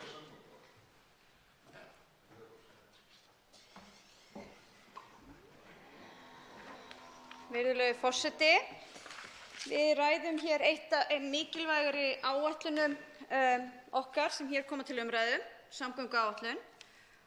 Og ég vil byrja á því að óska hæstv. Samgönguráðherra til hamingju með að leggja þessa áætlun hér fram. Mér finnst líka gott að sjá að í þessari áætlun sem og öðrum áætlunum sem við erum að vinna með, þá erum við að horfa til lengri tíma og ég held að það sé mjög mikilvægt og höfum rætt lengi mikilvægi þess að horfa lengra inn í framtíðina. Þess vegna er gott að sjá þetta hérna í þessum tveimur áætlunum, annars vegar til ársins 2023 og hins vegar til ársins 2033. Við erum auðvitað öll sammála hversu mikilvægir samgönguinnviðir eru fyrir uppbyggingu hér á þessari eyju okkar og hversu mikilvægt það er fyrir landsbyggðina alla að samgöngur séu góðar. Þetta er svona grunninnviðirnir. En flestir sem hér hafa stigið í pontu til að ræða samgönguáætlun hafa nú horft svolítið inn í sitt kjördæmi og ég get ekki brugðist ykkur með því að gera slíkt hið sama. Og þá langar mig að rifja upp, virðulegi forseti, að ég lagði fram fyrirspurn til hæstv. Samgönguráðherra sem gekk út á að óska eftir greiningu á því fjármagni sem farið hafði í samgöngumannvirki á síðustu 10 árum og bað þá að það yrði birt á verðlagi dagsins í dag þannig að það væri samanburðarhæft og að það yrði greint eftir kjördæmum. Mér barst svar þann 18. apríl síðastliðinn á þingskjali nr. 782.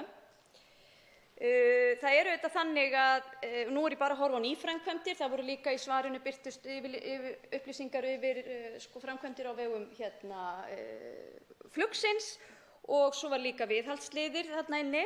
En þegar kom að nýframkvæmdaliðunum og þá eru auðvitað einhverjir liðir sem voru ekki brotnir niður á kjördæmi en vel flestir voru það. Og þá langar mig bara, virðulegi forseti, að nefna það hér að samkvæmt því að sem sagt á síðustu 10 árum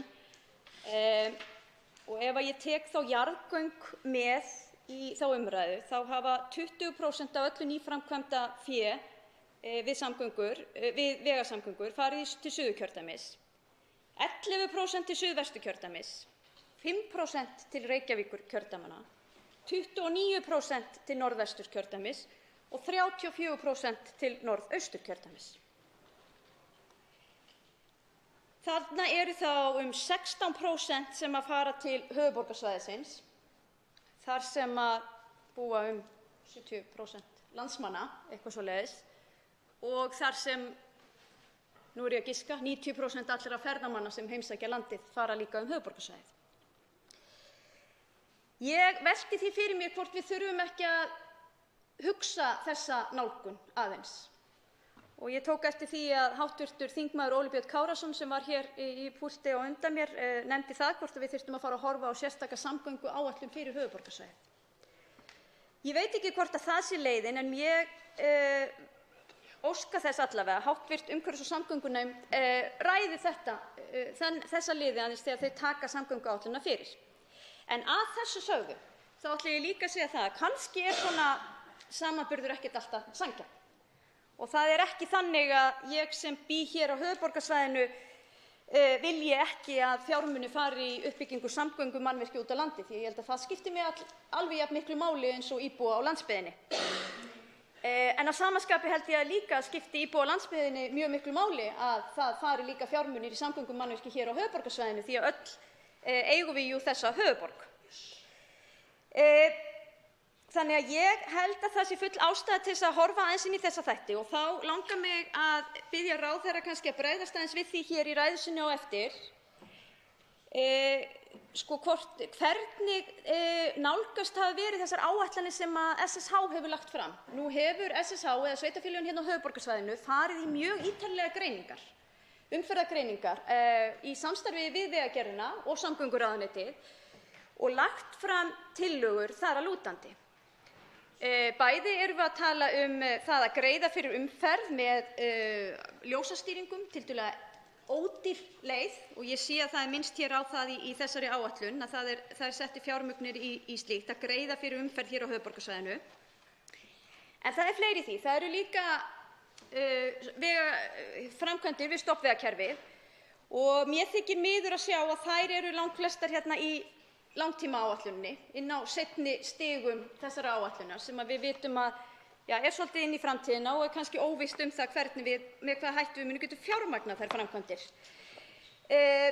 En þá vil ég líka minnast á það að í þessum áætlunum sveitarfélaganna á höfuðborgarsvæðinu sem ég vil líka taka fram að þverpólitísk vinna allra sveitarfélaganna og allra þeirra flokka sem hafa komið þá að borðinu, bæjarstjórnarborðum í þessum sveitarfélögum og myndað svæðisskipulagsnefnd höfuðborgarsvæðisins, þá bæði talað mikilvægar stofnvegaframkvæmdir og líka eflingu almenningssamgangna með borgarlínu. Og þá verð ég að segja það, virðulegi forseti, að það hryggir mig að það sé ekki tekið á því með fastari hætti hér í þessari samgönguáætlun hvernig við ætlum að nálgast það verkefni. Og mér þætti vænt ef að hæstv. Ráðherra gæti brugðist aðeins við því hér í ræðu sinni síðar. Og virðulegi forseti, þetta allur tíminn sem ég hef? Þetta allur tíminn sem að þingmaðurinn hefur. Já, ég ætlaði nú að fara yfir miklu fleiri þætti. En allavega, þannig að ég reyni að setja þetta aðeins saman, þá held ég að það sé mjög mikilvægt að þegar við horfum hérna inn á höfuðborgarsvæðið sérstaklega, að vera í góðu samstarfi við sveitarfélögin hérna á höfuðborgarsvæðinu því þau hafa lagt umtalsvert mikla vinnu í þessar áætlanir sínar og þær byggja á mannfjöldaspá og svæðisskipulagi höfuðborgarsvæðisins og aðeins bara þá til ársins 2040 er áætlað að hér á höfuðborgarsvæðinu fjölgi íbúum 70.000. Við erum að tala seinni hlutinn áætlana nær til ársins 2033.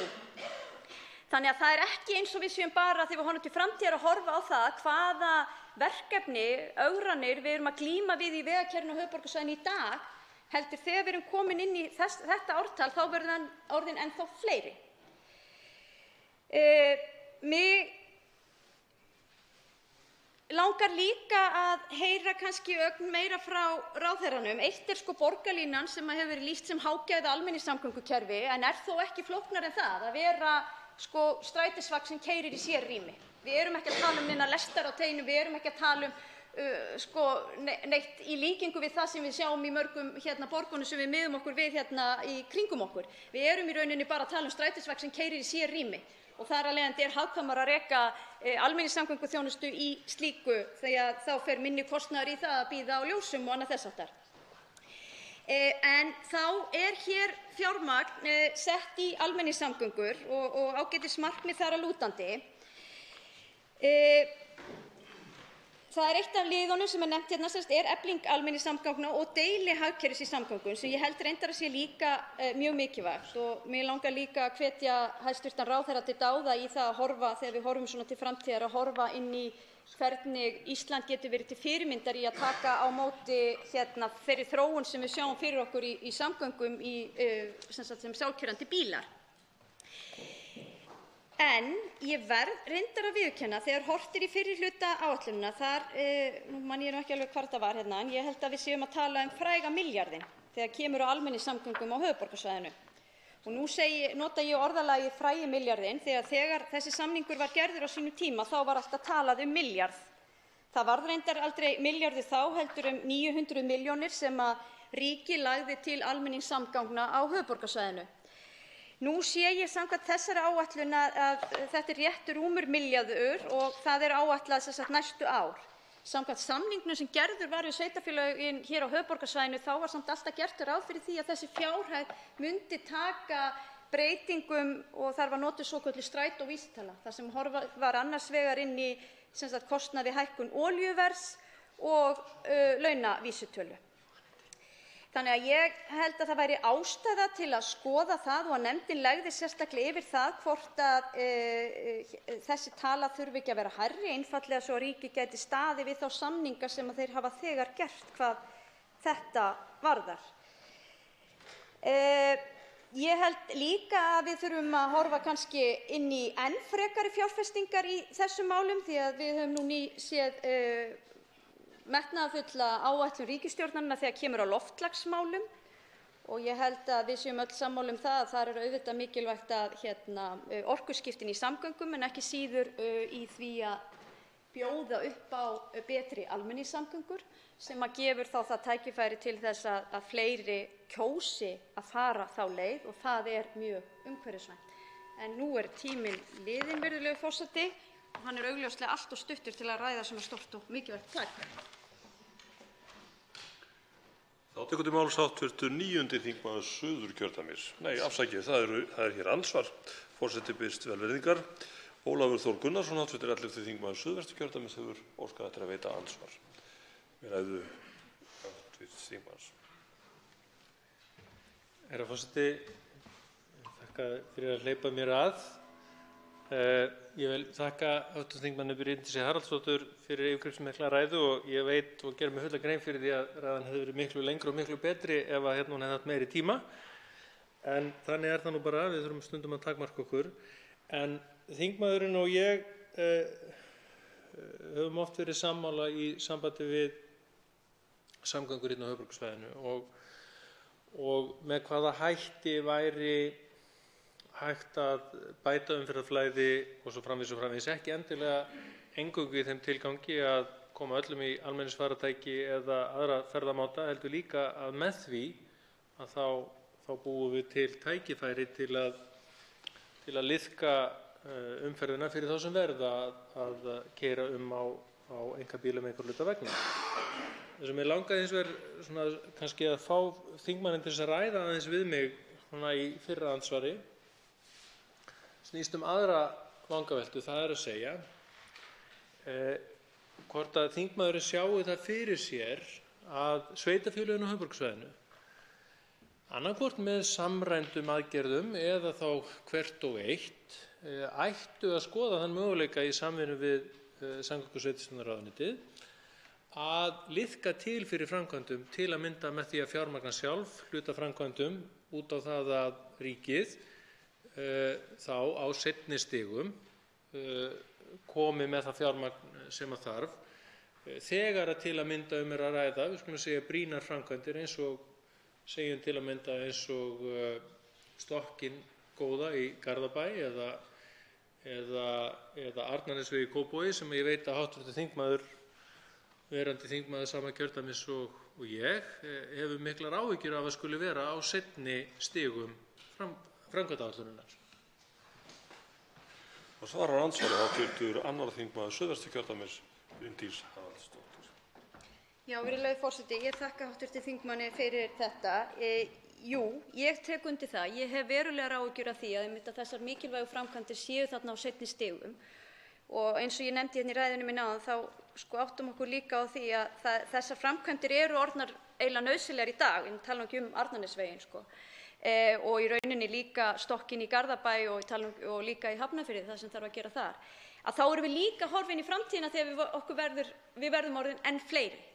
Þannig að ég hef svolítið áhyggjur af því að þetta sé á seinni stigunum og ég er svolítið skotin í þeim hugmyndum sem að sveitarstjórnarmenn til að mynda í Garðabæ hafa nefnt við okkur, þingmenn, að vilja fara í einhvers konar tilraunaverkefni þar að lútandi.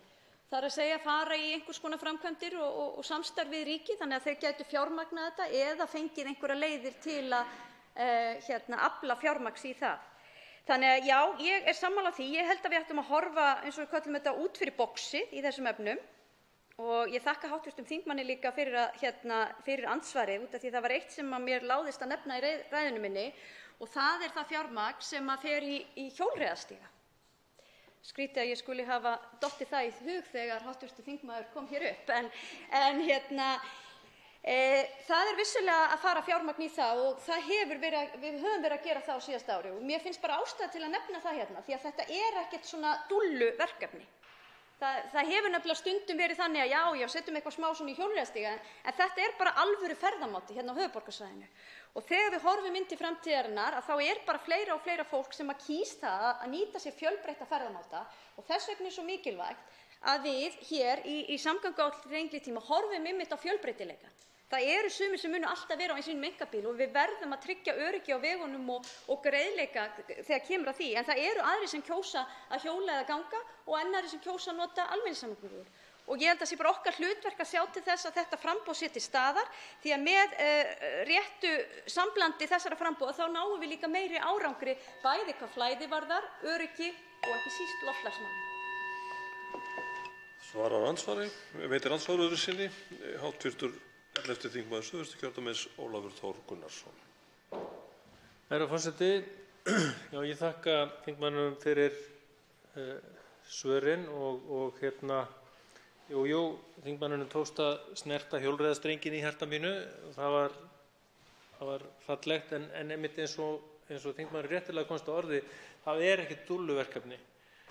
Þetta með hjólreiðar og hjólreiðastíga, það er alvöru samgöngumáti og það eru þá sé ekki farið að kroppa í mörg prósent enn sem komið er að þá eru það einhverjir. Mér langar hins vegar í seinna andsvari mínu að ræða aðeins við þingmanninn verkefni sem ég nefndi aðeins hér í ræðu minni áðan, það er að segja fleytitíma. Það er að segja að stjórnvöld, þá sveitarfélög og jafnvel og ríkið í samvinnu og í samvinnu við þá við opinbera stofnanir þess að það taki upp það verkefni af einhverju alvöru að tryggja að það verði sem sagt í rauninni verði skaraðir opnunartímar og skaraðir vinnutímar í meira mæli heldur en er nú þegar, þannig að vegakerfið okkar og samgöngunettið til að mynda hérna á höfuðborgarsvæðinu nýtist betur og það sé þá í rauninni lengri tíma í umtalsverðri notkun en ekki alltaf í stíflu milli 8 og 9 eða 7 og 9 og 4 og 6. Í eftirmiðdagi. Það eru til einhverjar rannsóknir eftir því sem að mér skilst á þessu fyrirbæri og það er hægt að nota þetta til þess að ekki bara að bæta umferð, heldur líka til að bæta loftgæði á höfuðborgarsvæðinu. Þannig að sé ekki eins og einhverju þingmenn nefndu hér fyrr í dag, þúsundir bifreiða í lausagangi tímunum saman, sem ekki gott fyrir andrúmsloftið, þó að það vandamál muni náttúrulega lagast þegar við erum öll komin á rafmagnsbíla, en það lengra í það. Hv. 2. þingmaður Suðvesturkjördæmis Bryndís Haraldsdóttir svarar á andsvari öðru sinni. Virðulegi forseti, ég hef nú yfirleitt lagt mig fram við að vera svona frekar jákvæð manneskja þegar kemur á mörgum málum, en ég ætla bara að viðurkenna það að ég búin að gefast upp fyrir umræðinu fleititíðina. Veistu það, við erum búin að taka þessa umræðu, virðulegi forseti, hér á höfuðborgarsvæðinu svo áratugum skiptir, og mér finnst við annaðhvort ekki hafa náð neinum árangri eða bara náð eins langt og við mögulega getum hvað þetta varðar. Og ég nefni þetta nú kannski sérstaklega þar sem ég þekki vel til reksturs strætó, þar sem þetta hefur reglulega verið mál að biðja háskólana til dæmis að byrja á sitt einhverjum tíma. Ég held að það sé gert. Ég held að Landspítalinn sé bara þannig stofnun að það mjög erfitt að gera þetta. Þannig að, jú, endilega fyrir, og ég sé að þetta nefnt í samgönguáætluninni og full ástæða svo sem til að skoða það, þó að ég sé komin á þessa skoðun og hálfpartinn búin að gefast upp. En þá langar mig að nefna annað sem ég held að skipti jafnvel meira máli. Og það að við dreifum atvinnufyrirtækjum og stofnunum höfuðborgarsvæðið, að við séum ekki að safna saman öllum stærstu atvinnufyrirtækjunum hér á vestasta odda höfuðborgarsvæðisins. Það náttúrulega algjörlega fáránlegt. Og það þýðir auðvitað það að það allir að koma inn á þetta svæði á ákveðnum tíma, sem nú orðinn svolítið langur, hann eiginlega svona frá 7 til hálf 10 orðinn, og svo tilbaka seinnipartinn. Þetta hafa sveitarstjórnarmenn líka á höfuðborgarsvæðinu ítrekað rætt, en við virðumst ná tiltölulega litlum árangri hvað þessa umræðu varðar.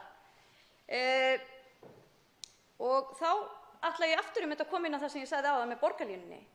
Það einfaldlega þannig að sveitarstjórnarfólk á höfuðborgarsvæðinu búið að átta sig á því að það þarf að byggja upp einhverja innviði sem tryggja það að fyrirtækin vilji staðsetja sig nálægt stofnunum.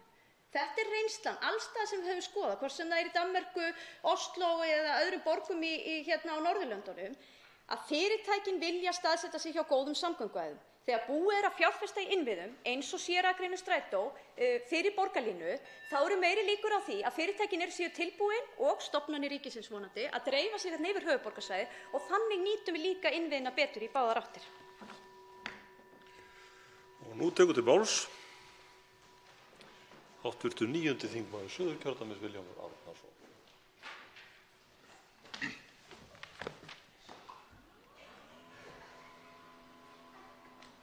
Virðulegi forseti, við ræðum hér velferðarmál númer 1, samgöngumálin. Ég held að það sé alveg ljóst að sama hvaða samgönguframkvæmd það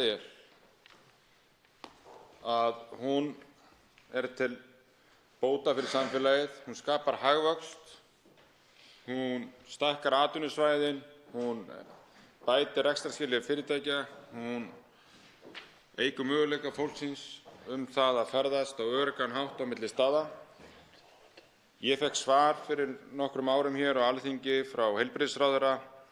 Í svarinu kom meðal annars fram að heildarkostnaður íslensks samfélags á ári, einhverju einasta ári, 50 milljarðar út á umferðarslysum. 50 milljarðar út á umferðarslysum. Og Samgöngustofa gaf þessa sömu tölu út núna á dögunum.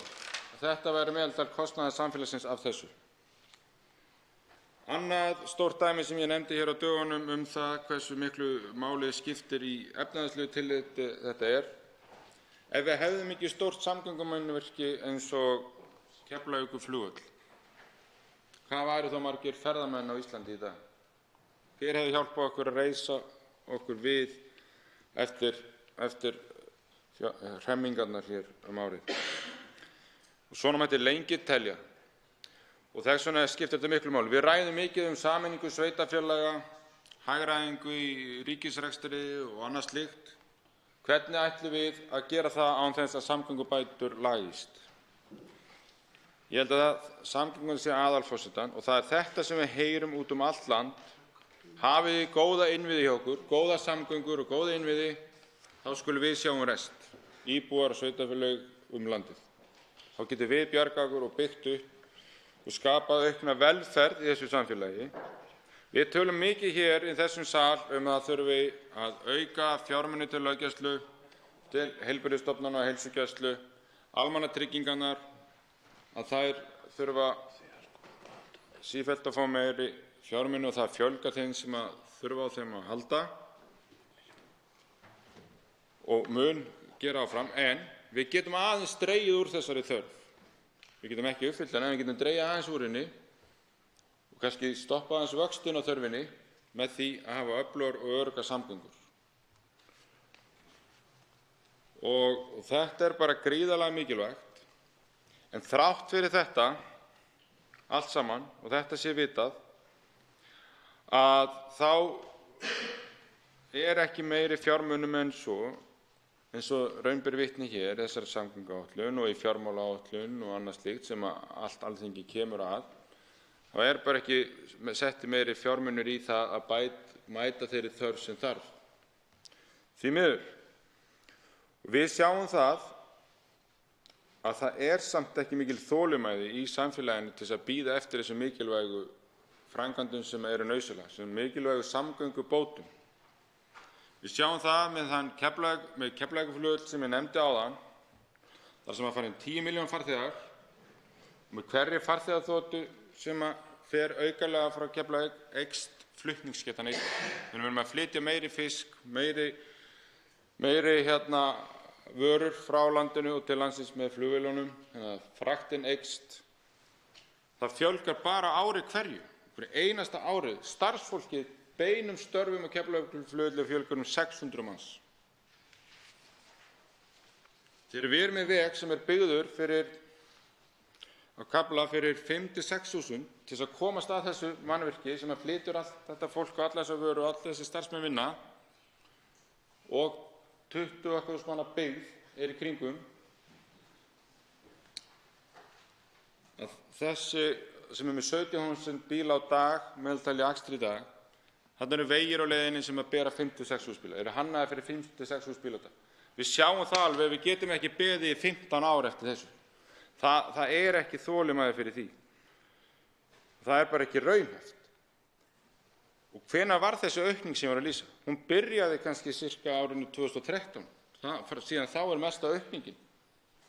Það 5 ár. Þessi áætlun nær til 5 ára. Hvernig verður þetta eftir næstu 5 ár sem tekur að byggja þetta og klára þetta? Þannig að við getum tekið svona dæmi hringinn í kringum landið. Fjölgun ferðamanna, fjölgun íbúa á Suðurlandi og Reykjanesi og Vesturlandi. Það orðið svo dýrt að byggja og kaupa sér hús hér á höfuðborgarsvæðinu að það allir að flytja hérna í kraga sveitarfélögin og yttar sem ég taldi upp. Þannig umferðin aukast gríðarlega þar á þessum svæðum, samhliða ferðamannastraumnum og auknu atvinnulífi, aukna fraktflutningar og annað slíkt, gegnum Þorlákshöfn og svona. Og við tókum eftir því að það gekk mikið á hér í sumar þegar þurfti að loka Ölfusárbrú í nokkra daga vegna viðhalds. Heldur við einhvern tíma til að bíða í 10–15 ár eftir nýrri brú? Ég held ekki. Heldur Vestfirðingar telja sig hafa tíma til að bíða eftir Dynjandisheiði horfandi á göngin tilbúin? Svona gæti ég haldið lengi áfram, og nú ég bara að tala um samgöngunar. Þarna ég eftir að tala um allar almenningssamgöngunar, hvort sem sé á landi, lofti eða á hafi. Allar hafnirnar, hefur lengi verið stærsti útflutningsgrein okkar sjávarafurðir, og einhvers staðar þurfa þær að koma að landi og annað slíkt. Það allt eftir sjóvarnirnar og ferjurnar sjálfar, styrkirnir og allt þessi í þessu kerfi. Þetta svo margt sem undir þessum lið samgöngumál og okkur svo mikilvægt. Þannig að ég held að við þurfum verulega að hugsa einhverjar aðrar leiðir. Við þurfum að fara einhverjar aðrar leiðir og ég held að sé að ná töluverðum árangri í þessum verkefni sem ég að lýsa hér. Þannig að bregðast við þessari óþreyju sem gætir þetta með að þá þyrftum við að bæta 10 til 15 milljörðum á ári í nýframkvæmdir. Ég sé að við sem ekki að fara að ná að forgangsraða því hér, þannig að við verðum að hugsa einhverjar aðrar leiðir, við þurfum að fjármagna þessa uppbyggingu og það er erfitt að og ég held að við munum ekki einhvern veginn ná að gera það bara með þessari samgönguáætlun. Þannig ég hvet þingheim til að koma með okkur bara í þetta samtal og vonandi getum við átt gott samtal um það í umhverfis- og samgöngunefndinni. En eins og var rætt aðeins hér með hv. þingmanna sem áttu orðastað hérna undan mér að þá til náttúrulega einhverjar leiðir til þess að þessar miklu umferðartafir mögulega hægt að gera eitthvað meira í að breyta, seinka því enn frekar að skólarnir hefjist á morgnana og annað slíkt. Það hægt að fara í minni aðgerðir til þess að auka umferðaröryggið og það hefur verið gert með góðum árangri. Eins og ég legg mikla áherslu að sé mjög mikilvægt hér eins og fjármagn á umferðaröryggisáætlun sem kemur inn á löggæsluna og fleira sem í samgönguáætluninni. Þannig að með auknu sýnilegu eftirliti lögreglu hægt að draga úr umferðarslysum með að gera minni háttar breytingar, með alls kyns laga gatnamót, setja útskot og beygjuvasa og hægja, minnka, lækka hámarkshraða, fullt öðru. Við þurfum að hafa þetta allt saman. Við þurfum að gera þetta allt saman. En bara hvernig þróun hvað tíma tekur að gera stóru framkvæmdirnar, það fólksfjölgun, það fyrir ferðamenn og annað slíkt. Þannig að við þurfum að hugsa stórt líka. Þetta verður tvennt að fara saman. Og þannig verðum við að taka á þessu. Þannig að ég tel að sé ábyrgð okkar sé mikil í þessum málum að takast á við þetta stóra velferðarmál, finna lausnir, ná sátt, komast aðeins niður úr pólitísku þrasi og sameinast það að finna einhver raunhæfa leið, hvað sem það verður gegnum gjaldtöku eða einhvern veginn öðruvísi fjármögnun, til þess að taka stærri skref í samgöngumálum af því að það bara svo gríðarlega mikilvægt fyrir umferðaröryggi sem ég tel að vera númer 1, 2 og 3 og ég talaði bara fjármuni hér. Það svo erfitt að setja einhvern kostnað að meta tilfinningarnar og allt kringum harmleiki sem fylgir þessu. En þetta 200 manns sem lætur lífið eða slasast alvarlega á hverju einasta ári, yfir 1000 manns, 1015 manns sem lendi í umferðaróhappi. Þannig að þið getið ímyndað ykkur almannavarna ástandi sem í umferðinni og við því þurfum við að bregðast. Það hægt að halda lengi áfram til að ræða samgöngumál en mikið lengur en 10 mínútur. En ég vona að við höfum gott samtal þetta mikilvæga verkefni hér. Næst tekur til máls hv. 4. þingmaður Norðvesturkjördæmis, Lilja Rafney Magnúsdóttir.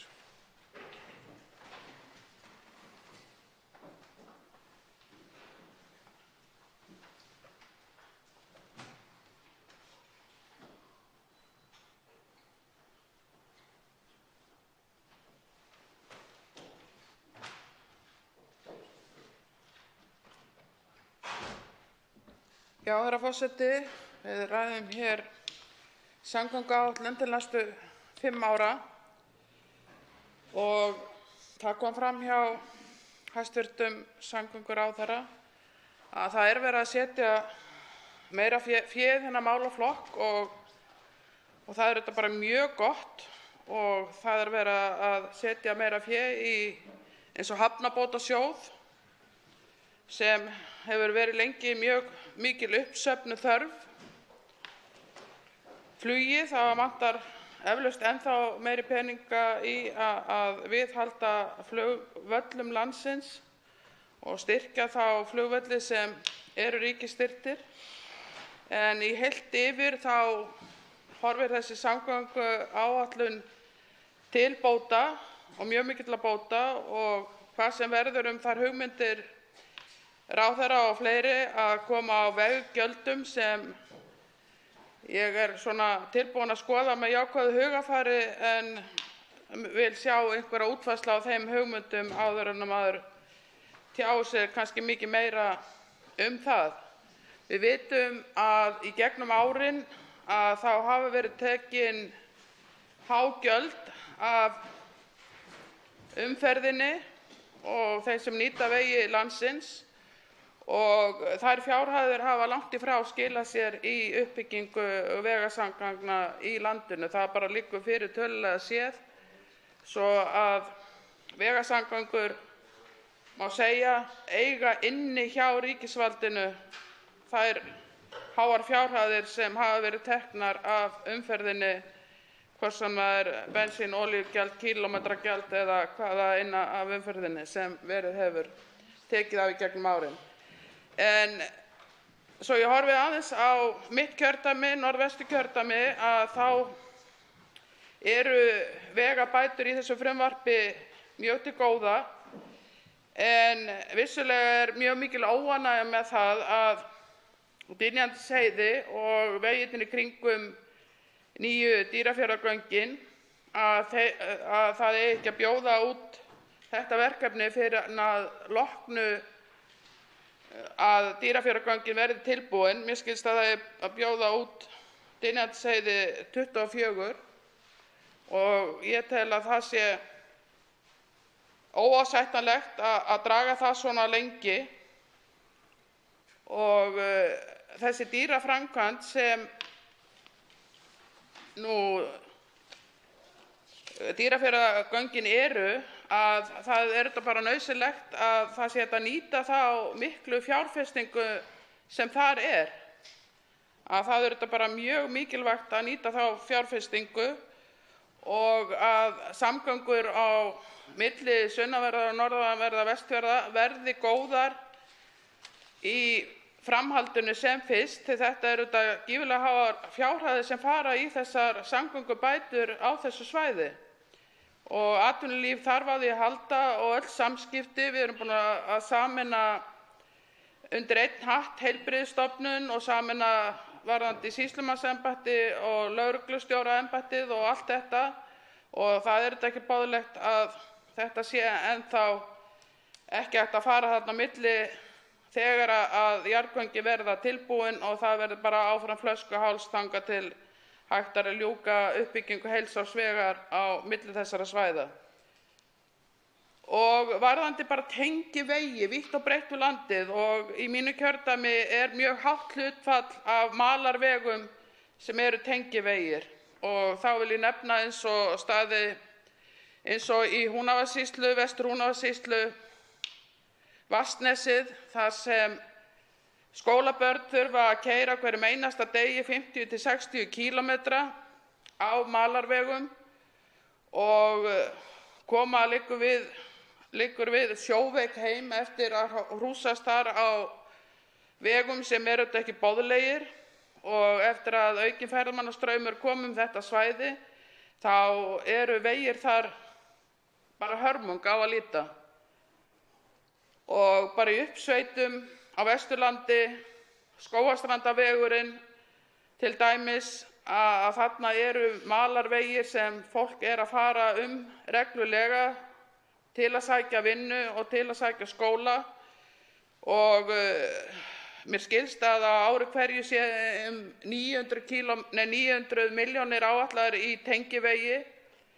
En í kjördæmaviku þá voru þessi mál auðvitað mikið rædd og þar kom fram að mönnum þótti að það þyrfti að vera að lágmarki 1,5 milljarður í tengivegi á ári til þess að mæta því að byggja þá eitthvað upp, og menn horfðu mjög til þess að fara þessa leið sem ég veit að er byrjað að vinna með hjá Vegagerðinni varðandi 1,5 breidd og flýta þannig framkvæmdum á þessum tengivegum sem allt og víða eru það slæmir að þeir eru ekki boðlegir hvorki fyrir heimafólk sem býr á þessu svæði eða fyrir auknar samgöngur eða aukinn ferðamannastraum vítt og breitt landið.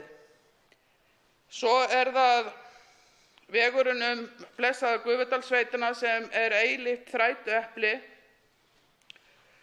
Og það er alveg hárrétt hjá hæstv. Samgönguráðherra að í þessari samgönguáætlun eru Vestfirðir settir í forgang og það ber að virða og að það sé horft til líka vega út frá höfuðborgarsvæðinu varðandi öryggissjónarmið. Það ber að virða líka.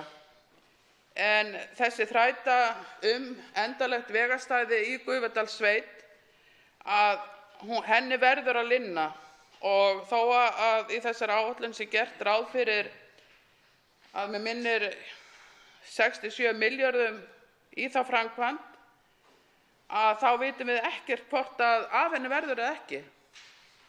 Vegna þess að þarna eru eilíf deilumál, ekki búið að finna endanlegt vegastæði, en þá verið að skoða möguleika á nýju vegastæði í staðinn fyrir að fara gegnum Texco og heimamenn eru ekki sammála og þetta heldur áfram að ýtast áfram í kerfinu og ég hef bara miklar áhyggjur af því hvernig þessu máli verði lent og hvernig verður þá hægt að nýta þessa miklu fjármuni sem eru þá áætlaðir í að ljúka vegaframkvæmdum á þjóðvegi 60. En einhvern veginn verðum við að komast áfram hvað sem verður að gera. Ég hef ekki verið hrifin af lagasetningu en þolinmæði mín fer að þrjóta í þeim efnum. Ég viðurkenni það bara hér og nú úr þessum ræðustól. Því að það er ekki boðlegt að fólk sem býr á þessu svæði þarf að nýta þessa samgöngur til að komast til þess að sækja þjónustu hér á höfuðborgarsvæðið, miklir fiskflutningar og þungaflutningar á þessu svæði, að þetta sé eins og þetta er, að þetta sé varla fært yfir veturinn og á sumrin er þetta oft eitt drullusvað.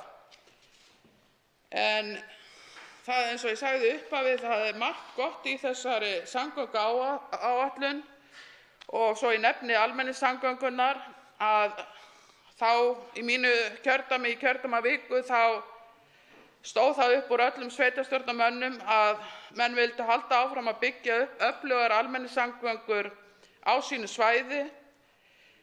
Samningar á milli sveitar eða landshlutasamtaka og Vegagerðin eru lausir áramót og það er beðið meira fjármagn til þess að styðja við áframhaldandi öflugar almenningssamgöngur á svæðinu. Það vilja allir halda áfram á þeirri braut, telja það mjög mikilvægt, en það þarf að fara vel yfir hvað þarf að gera til þess að þetta standi undir sér og líka til þess að styrkja sveitarfélögin til þess að hafa þá möguleika að vera ekki í þessari kannski miklu samkeppni á þessum leiðum við nú einkageirann.